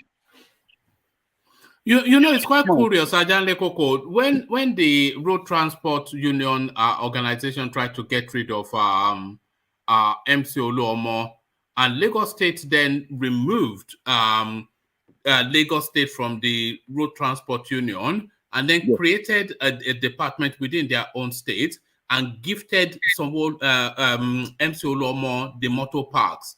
So that wasn't any loyalty to MC Olu. That is to hold him steady for the elections. Yes, steady coming. for the job. Yeah.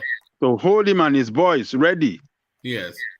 The upper level in the road transport are trying to humiliate him. Then the power in Lagos said, "Don't worry, forget about them. Get out from them. Let's create for you a new agency that you can still use to continue to organize your boys. We got you." Look, that Ambode, just forget about him. He has lost out, and he should just go. If he doesn't know how to play the game, he was there. When he was the governor, that was the time that he's supposed to have used that power of incumbency against Tinubu and against that group. But he failed. He should have jumped into another party that time, because if you remain in APC, there's no way he could get it there, and that is what happened to him. He couldn't get the ticket. He should have known that there's no way he could get the ticket, because all the structure of Tinubu, all the structure of the party was in the hand of Tinubu in Lagos State. While he was governor, they defeated him. Now that you are not a governor, you don't have any power. How do you think you can take that power back? You cannot take it. He should have used that governmental power, the position of governor and everything within his resources to move to PDP or a different party that time and slug it out with Tinubu and ridicule Tinubu, but he failed and he's just jumping out. Did you hear his activities all this while? One man, did you hear him on anything? No, he's been his loudest sound was the sound of his silence. That was the loudest. It was quiet all the way through. He was quiet all the way through. He's not playing any politics, he's not doing anything, and he's just coming out now when it's a failure. He doesn't know, he doesn't understand the nitty-gritty of political game. The only idea of him challenging within the APC structure is what befuddles me somewhat. So that either tells a story of the assurances by power so powerful that he can put confidence, or naivety. So is it that some top people have told him to go for it, or is just naive? He's naive. There is no top people telling him. He's just naive. Maybe he's scared for his life. Maybe they can take him down. What do you mean? What does that mean? What does that mean? I don't want to say that word. Maybe they can take him down. That's why he's been silent all this while. Is that what you are saying? It is too late. How does that come in? Sorry, I don't know. I was referencing to then when he was there. Maybe if you want to turn, if he changed to PDP or go to another party. He's so scared. Learning now. He's a baby. He's a mama boy. He doesn't know how to play the politics. Go and ask Funshaw Williams now. Now. Go and ask Funshaw Williams. Funshaw Williams was not a governor. It was contested. But you know what happened to him, isn't it? No, forget about it. Look. He would have done what Obaseki did. He would have done what Obaseki did. That is what he did. Yes, that was the move. That was the move. It's not clever. Osomole is a nobody.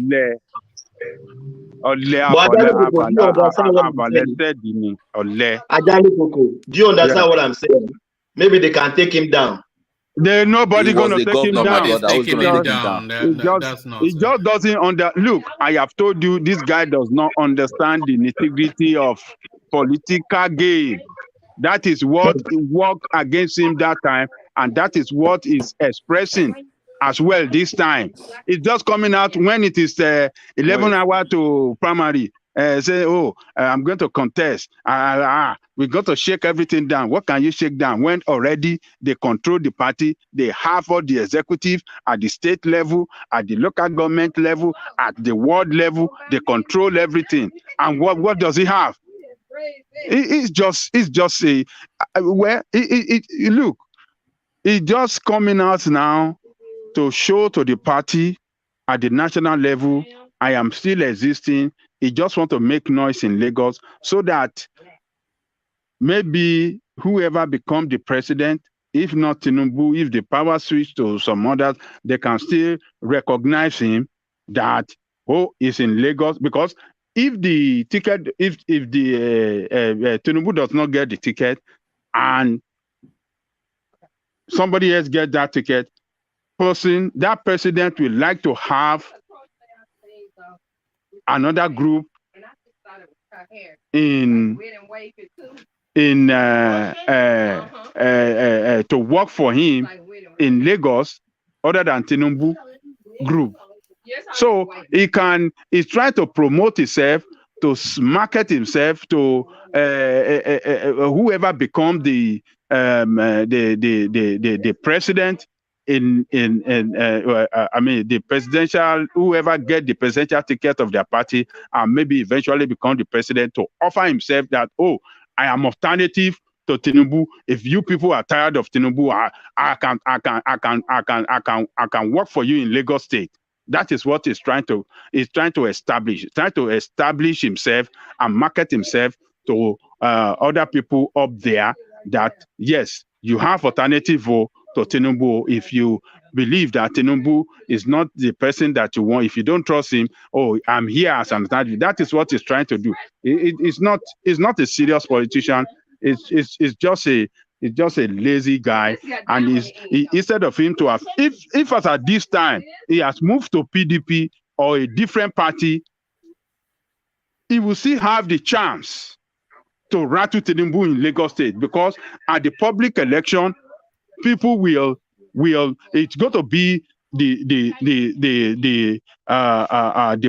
public to decide who they are going to vote for. And you have the popularity. You command the popularity. People like you when you are governor, but it's not using that popularity well, to advance his political ambition or its political cause. It's not using it well at all. It doesn't understand the game. You should get away, Gary, and not come and disturb us here. All right, thank you. Sorry, in CBD. Let's hear from Bramberry. Hold on, in CBD. Let's hear from Bramberry. I think he wanted to insert a thought when Ajanle Koko was speaking. So, Bramberry, you wanted to say? Bramberry. After I've cleared the deck for you, it's done wrong. Come out. So thank you, Ajanle Koko. Let's see if Meadowman is there. We've not heard from Meadowman. Meadowman, are you there? All right, Meadowman is not there. So let me take you to. All right. Let me. I don't want to go to that Southeast topic again, only because we never really get any sense out of it. The emotions overrun the narrative, and then it becomes very messy. But let me just take you there, and hopefully we're able to guide it through this time around. Agitation in the Southeast, now criminal enterprise. So, Governor Soludo ringing the final bell on that whole narrative.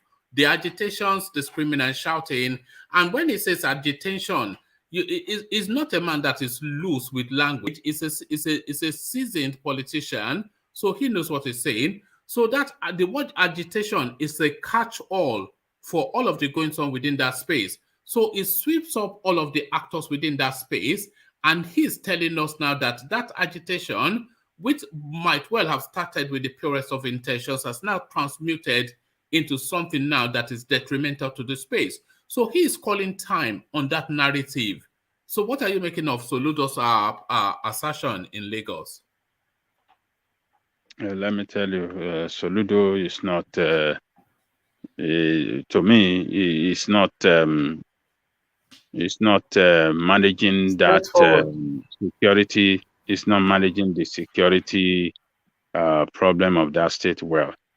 And he should know that he doesn't even have the control of the police. He just have the title of the security. What do they call them? Chief Security Officer. Chief Security Officer. Chief Security Officer that cannot control any security men. He cannot direct them. So, and that should give him a sense that he needs to be very, very objective, and it needs to be pursue it need to pursue a peace course, as a way of solving that problem over there. The way he's trying to pursue it, like this guy in Imo State did, that did not get any result, will complicate the matter for him in that state. And when the security problem gets complicated in the state, his economic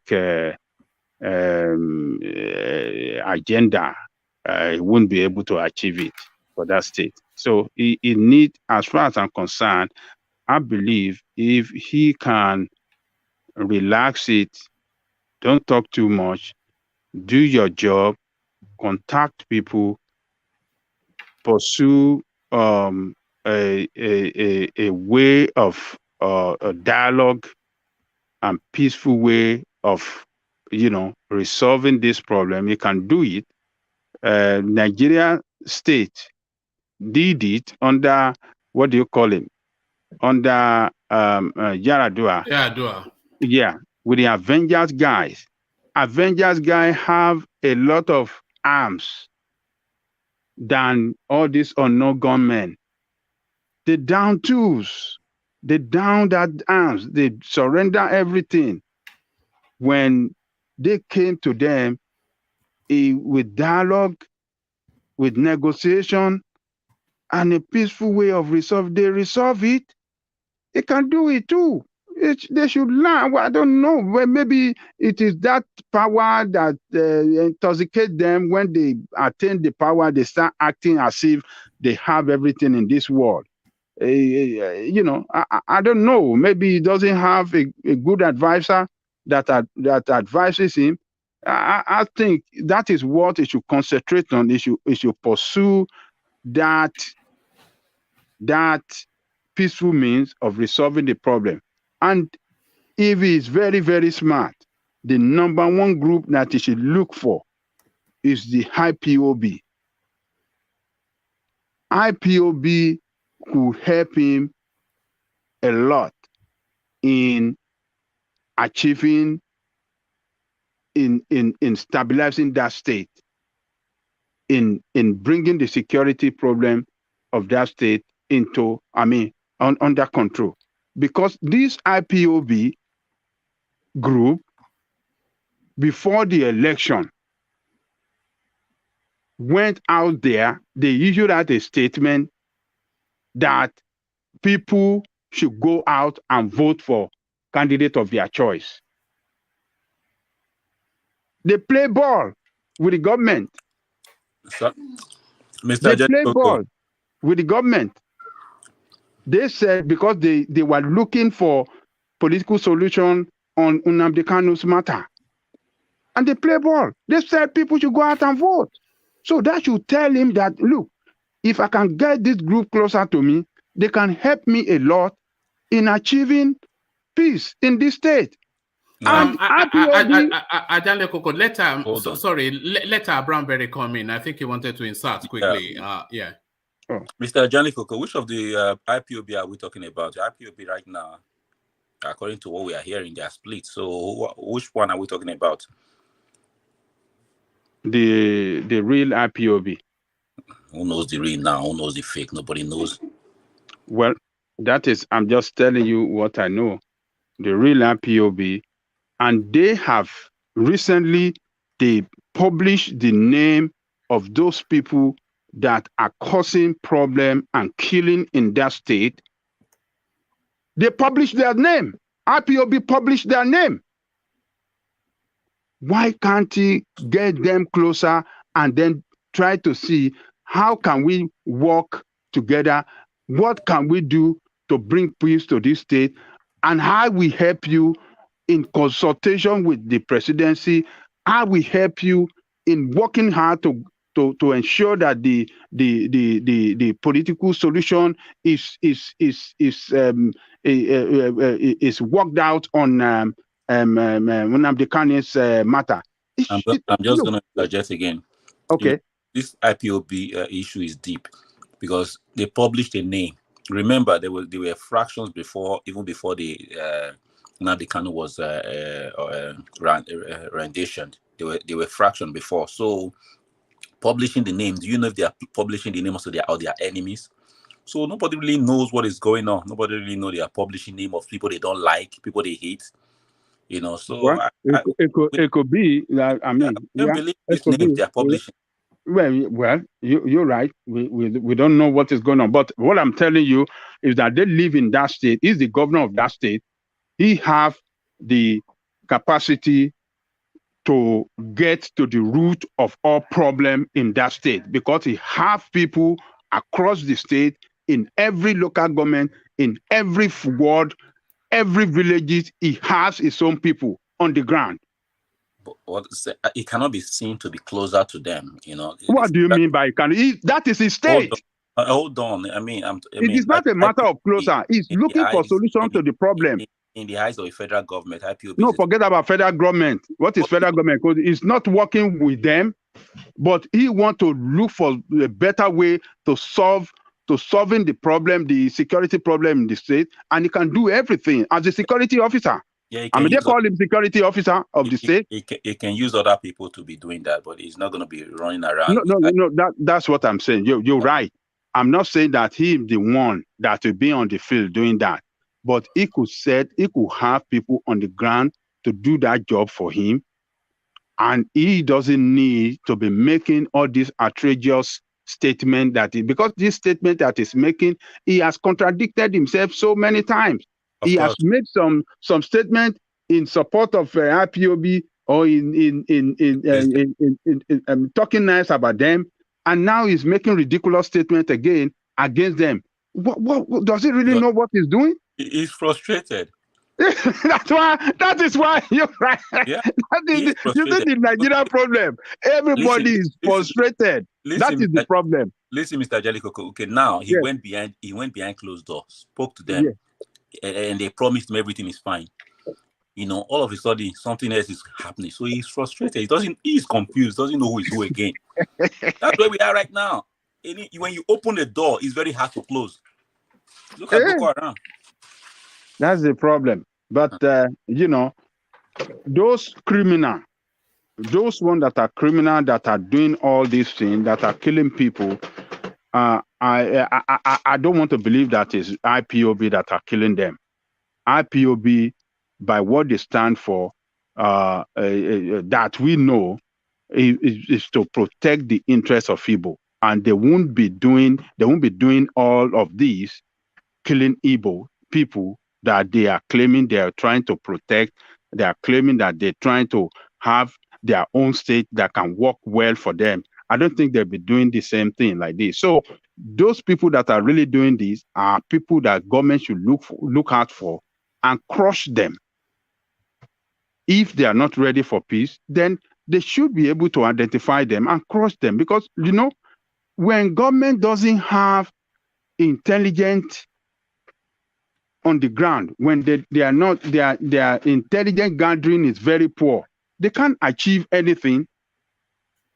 There's no way they can crush criminality. Criminality and all this terrorist activity or this criminal gangs is intelligent gathering that can know how they operate, where they live, where they stay, how they move around, how they coordinate, and then you will know how to target them and crush them. But when you don't have it, intelligence is very difficult to come by right now because of the infiltration of the security services.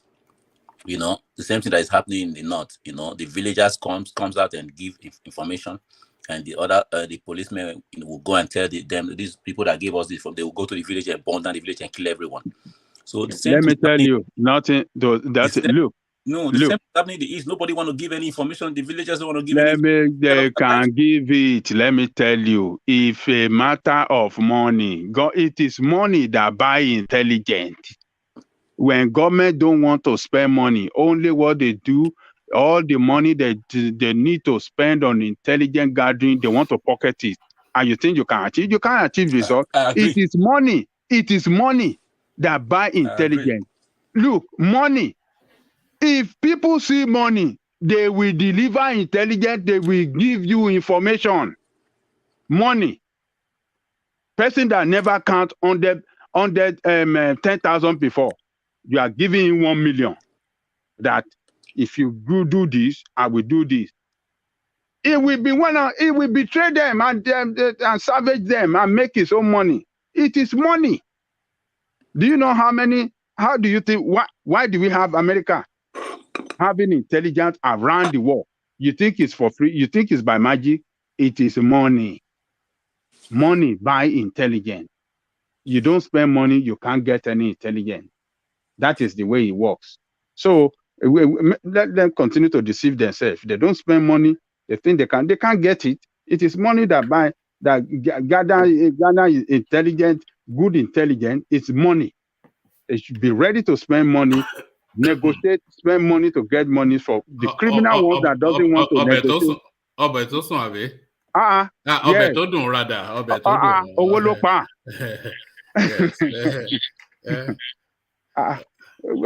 are they doing? SOLUDO should do better. I mean, we want him to succeed, but it cannot be going up and down the way he's doing. I know he's frustrated. I know he's trying to achieve, pursue his economic agenda and achieve a better economic process for that country, for that state. But the security matter, he should handle it wisely, and peaceful means. And I believe he can, if he do that, he deploy a peaceful means, he can achieve it, and everything will work out well for him. All right, but because you see, if Anambra State fail in the east, the entire east fail. True. That is the only economy in the east that works. If Anambra State fail, forget about east. The entire east is gone. That is the only state that can function on its own without the federal government. What do you call it? Allocation. What do they give it? That monthly handout. Yes, handout. Yes, you are right. Yes. So, so he should see himself as the premier of the East or governor general of the East. So he has to pursue this security matter, in a more wise and knowledgeable way, to achieve results, and not a brutal way like some people are doing. Some thugs like He is an international man. Yeah, that one is a thug. He is an international man, so he should do it in such a better way that he can achieve a better result, and then transform that state. When this Anabra's economy is transformed, it will spread around the entire east. It will trickle down to other states in the entire east. So that's the way I see it, one man. All right, brilliant. Thank you, Ajahn Lekoko. So thank you, Ajahn Lekoko, and thank you, gentlemen. We've come up to the 5-hour mark, which is roundabout where we like to cap it. We really wanted to be capping it at 4 hours, but then, of course, so many conversations to be had. The conversation will really never stop. We can go on for another 5 hours and we'll still be here. But we are done now to round off now to land on Ajahn Lekoko. So we kick it off with Tony. And gentlemen, if you can just condense it into just a short and succinct closing remarks. We kick it off with Tony to land on Ajahn Lekoko. Tony, the routine. Yes, sir. I just want to thank you very much, and then I hope that people are topping up, like. Then I just want to refer to this guy Vin from Ghana when he was talking to us, earlier on. His submission was very, very nice. That we should be ashamed of ourselves that to whatever people that we can't even provide 10 gigabyte of electricity, and then if I may add, we never get shipping line. We don't get a whole nation don't get ship. A whole nation when on the manufacturer, when they put food, they put everything. You don't get even common carrier to transport our something logistic. I mean, hey, So these are the work of Unadi Kanu, what he was telling us that time. So, and to the Igbo guys here, we didn't say that Peter Obi is not qualified, but we said that he cannot act like the way we want him to do, because but not that I love Tinubu so much, like people were abusing me from the comment section, but Tinubu is the only guy that can be able to, that knows exactly what to do. You remember that somebody reminded me that Tinubu wanted a Yoruba nation or a certain Nigeria. So, and then that is very clear. So Tinubu can do that without the consent of the so-called National Assembly that is be controlled by some section of the country. So only Tinubu that can be able to do that, at least before he will go and join his ancestors. Then we can be able to remember him for restructuring, state police, etc., etc. So that's what I'm saying, sir. So tomorrow we'll continue, sir. Thank you very much, Waman, sir. Thank you, everybody. Ajahn Lekoko and co. Thank you, Tony.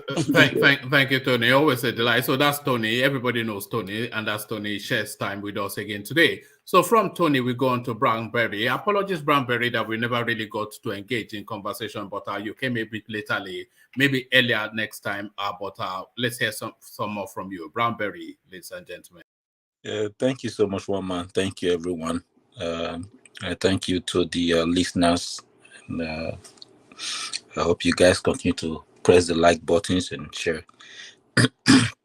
I mean, Nigeria's situation is, for me right now, with the way PDP is going, my mind is now on APC. APC is not, they said the evil, the criminal, you know. So let's focus on APC. I know that APC, they will give us a certain candidate.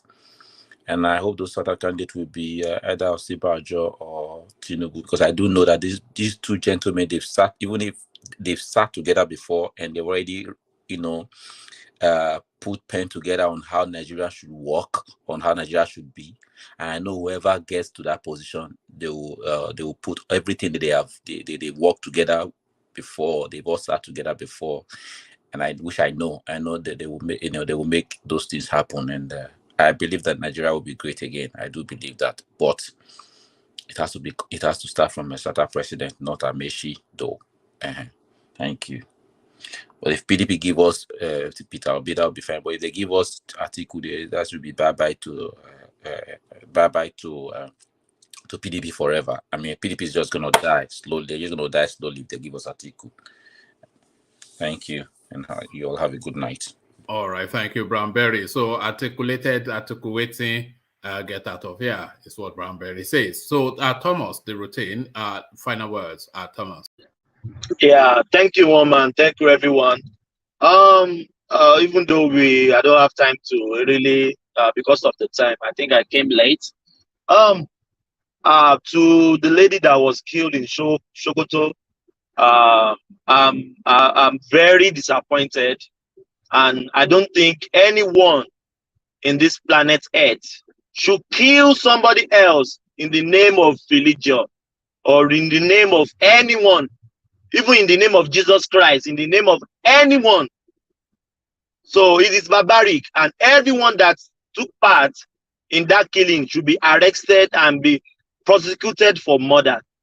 That is my position. Thank you, One Man. Let's like the station. If you haven't subscribed, subscribe, and we meet tomorrow. The struggle continue. Thank you, One Man. God bless everyone. God bless Nigeria. All right, thank you, Thomas. So thank you, Thomas. So that was Thomas, a voice that you hear almost on a daily basis. So the voice that always runs is of course, no other, Ajanle Koko. The final word. Thank you, Woman. I thank everybody that came on the platform today. Your contribution are quite meaningful, and I believe that our listeners around the world enjoyed this session. I believe they are better informed than before. So if you are one of them listening to us right now, please click on the like button or your thumbs up. Click on the like button or your thumbs up. And you can share this program. And if you have not subscribed, please subscribe right now. And I would like to inform our people that the political parties that govern Nigeria, we know them. There are two parties. They are not representing us. We have seen the way they have governed that state, that country, since 1999. They have run that country down economically, politically. The unity of that country is shaky right now. And the country is in crisis on all fronts. We are moving towards disaster. We don't want to get there. We can see some country in the world now, particularly Sri Lanka. Sri Lanka is a country that is a corrupt country like Nigeria too. As small as they are corrupt. And, you know, corruption from one government to the other, legalization of corruption brought them to a state of, you know, they are in economic disaster now. They are like in a state economic insolvency. They are in a state of economic insolvency right now. As of last week, what Sri Lanka had in their foreign reserve was $50 million. Can you hear that? A whole country having $50 million in there. What can $50 million do? They don't have any money. They don't have any foreign. They don't have any foreign reserve. They don't have, it's a country that is completely broke. They have nothing. The house of the prime minister, after he resigned, when he cannot govern, no money, nothing to do, people attack his house, they raise his house down, they are attacking all their leaders. People have been on the street, destroying places, and everything is in comatose over there in that country right now. Are we heading towards that direction? Yes, we are. Yes, we are. And our own will be the worst of the worst that this world will ever experience.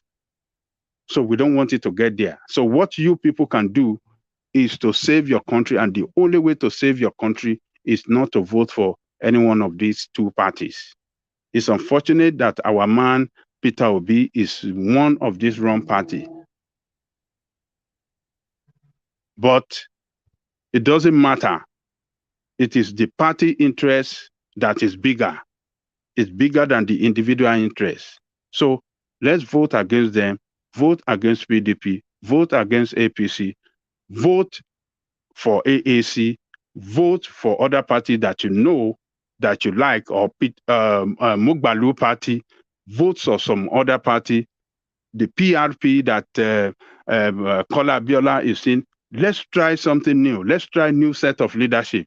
Then we will start to solve our problem from there. That is the best option for us now to save that country. So other than that, let me thank our brothers in at the commentary section, our brother Alessandra Gomez, chairman, board of trustee, one man went to more, brother Akashi, Alessandra Akashi. He didn't want to talk to us. He's listening now. He just came back and from Nigeria, and we're looking forward to hear his experiences while he was over there, but he didn't want to come. Well, maybe tomorrow he will come and tell us something. So others like Jaja, Flash Mankind, Laditi, Adewale, Ask Google, and Iruk, and the rest of you guys back there. I thank you all. God be with you, and keep coming back. Come back tomorrow. So let's slug it out again tomorrow. So, and one man, the driver, I thank him as well. Tomorrow, I believe the Eagle will land again with good tithing, and we will come around him and trash it out, and we continue the struggle from there. Thank you, one man. The Eagle. We'll see you tomorrow. Thank you, one man. Oh, all right. Thank you, Ajan Lekoko. So that was Ajan Lekoko. He rounds off the program anytime it's around. So this life is that simple. Ajan Lekoko is around, he rounds off the program. But Ajan Lekoko committed a sacrilege just as he was rounding off just then. He didn't even mention his own babe, Bonksma, who is that in the comment section. So Bonksma, we acknowledge you as well. And we acknowledge all of the commentary section. So I'm not going to go through all of the list. just to really wrap it up, to say a big thank you to everybody that has participated, both on the screens and in the comment section. Thank you to all of you, because that's if you were not here, then the session would not exist. So you're not being taken for granted, and your company always appreciated. So long may that continue. If you want to share the programs, the sessions, you can just copy the link and put them in your social media spaces, maybe your WhatsApp group, etc. I'm not sure if your WhatsApp group would recoil from it, but if you are out of the country, then that's probably easier, because then you are not worrying about data and all that kind of stuff. So just pop it in your social media spaces and share it as widely as you can. It's only really so that these messages that we're trying to push, people can hear it and then make of it what they will, to see, do they concur, do they disagree, and then they can come here and share their thoughts. So when they're saying share the links, that's essentially what it means. So that has been the session. I'll leave you here. Carry the conversation on with you in the comment section, but here I say peace.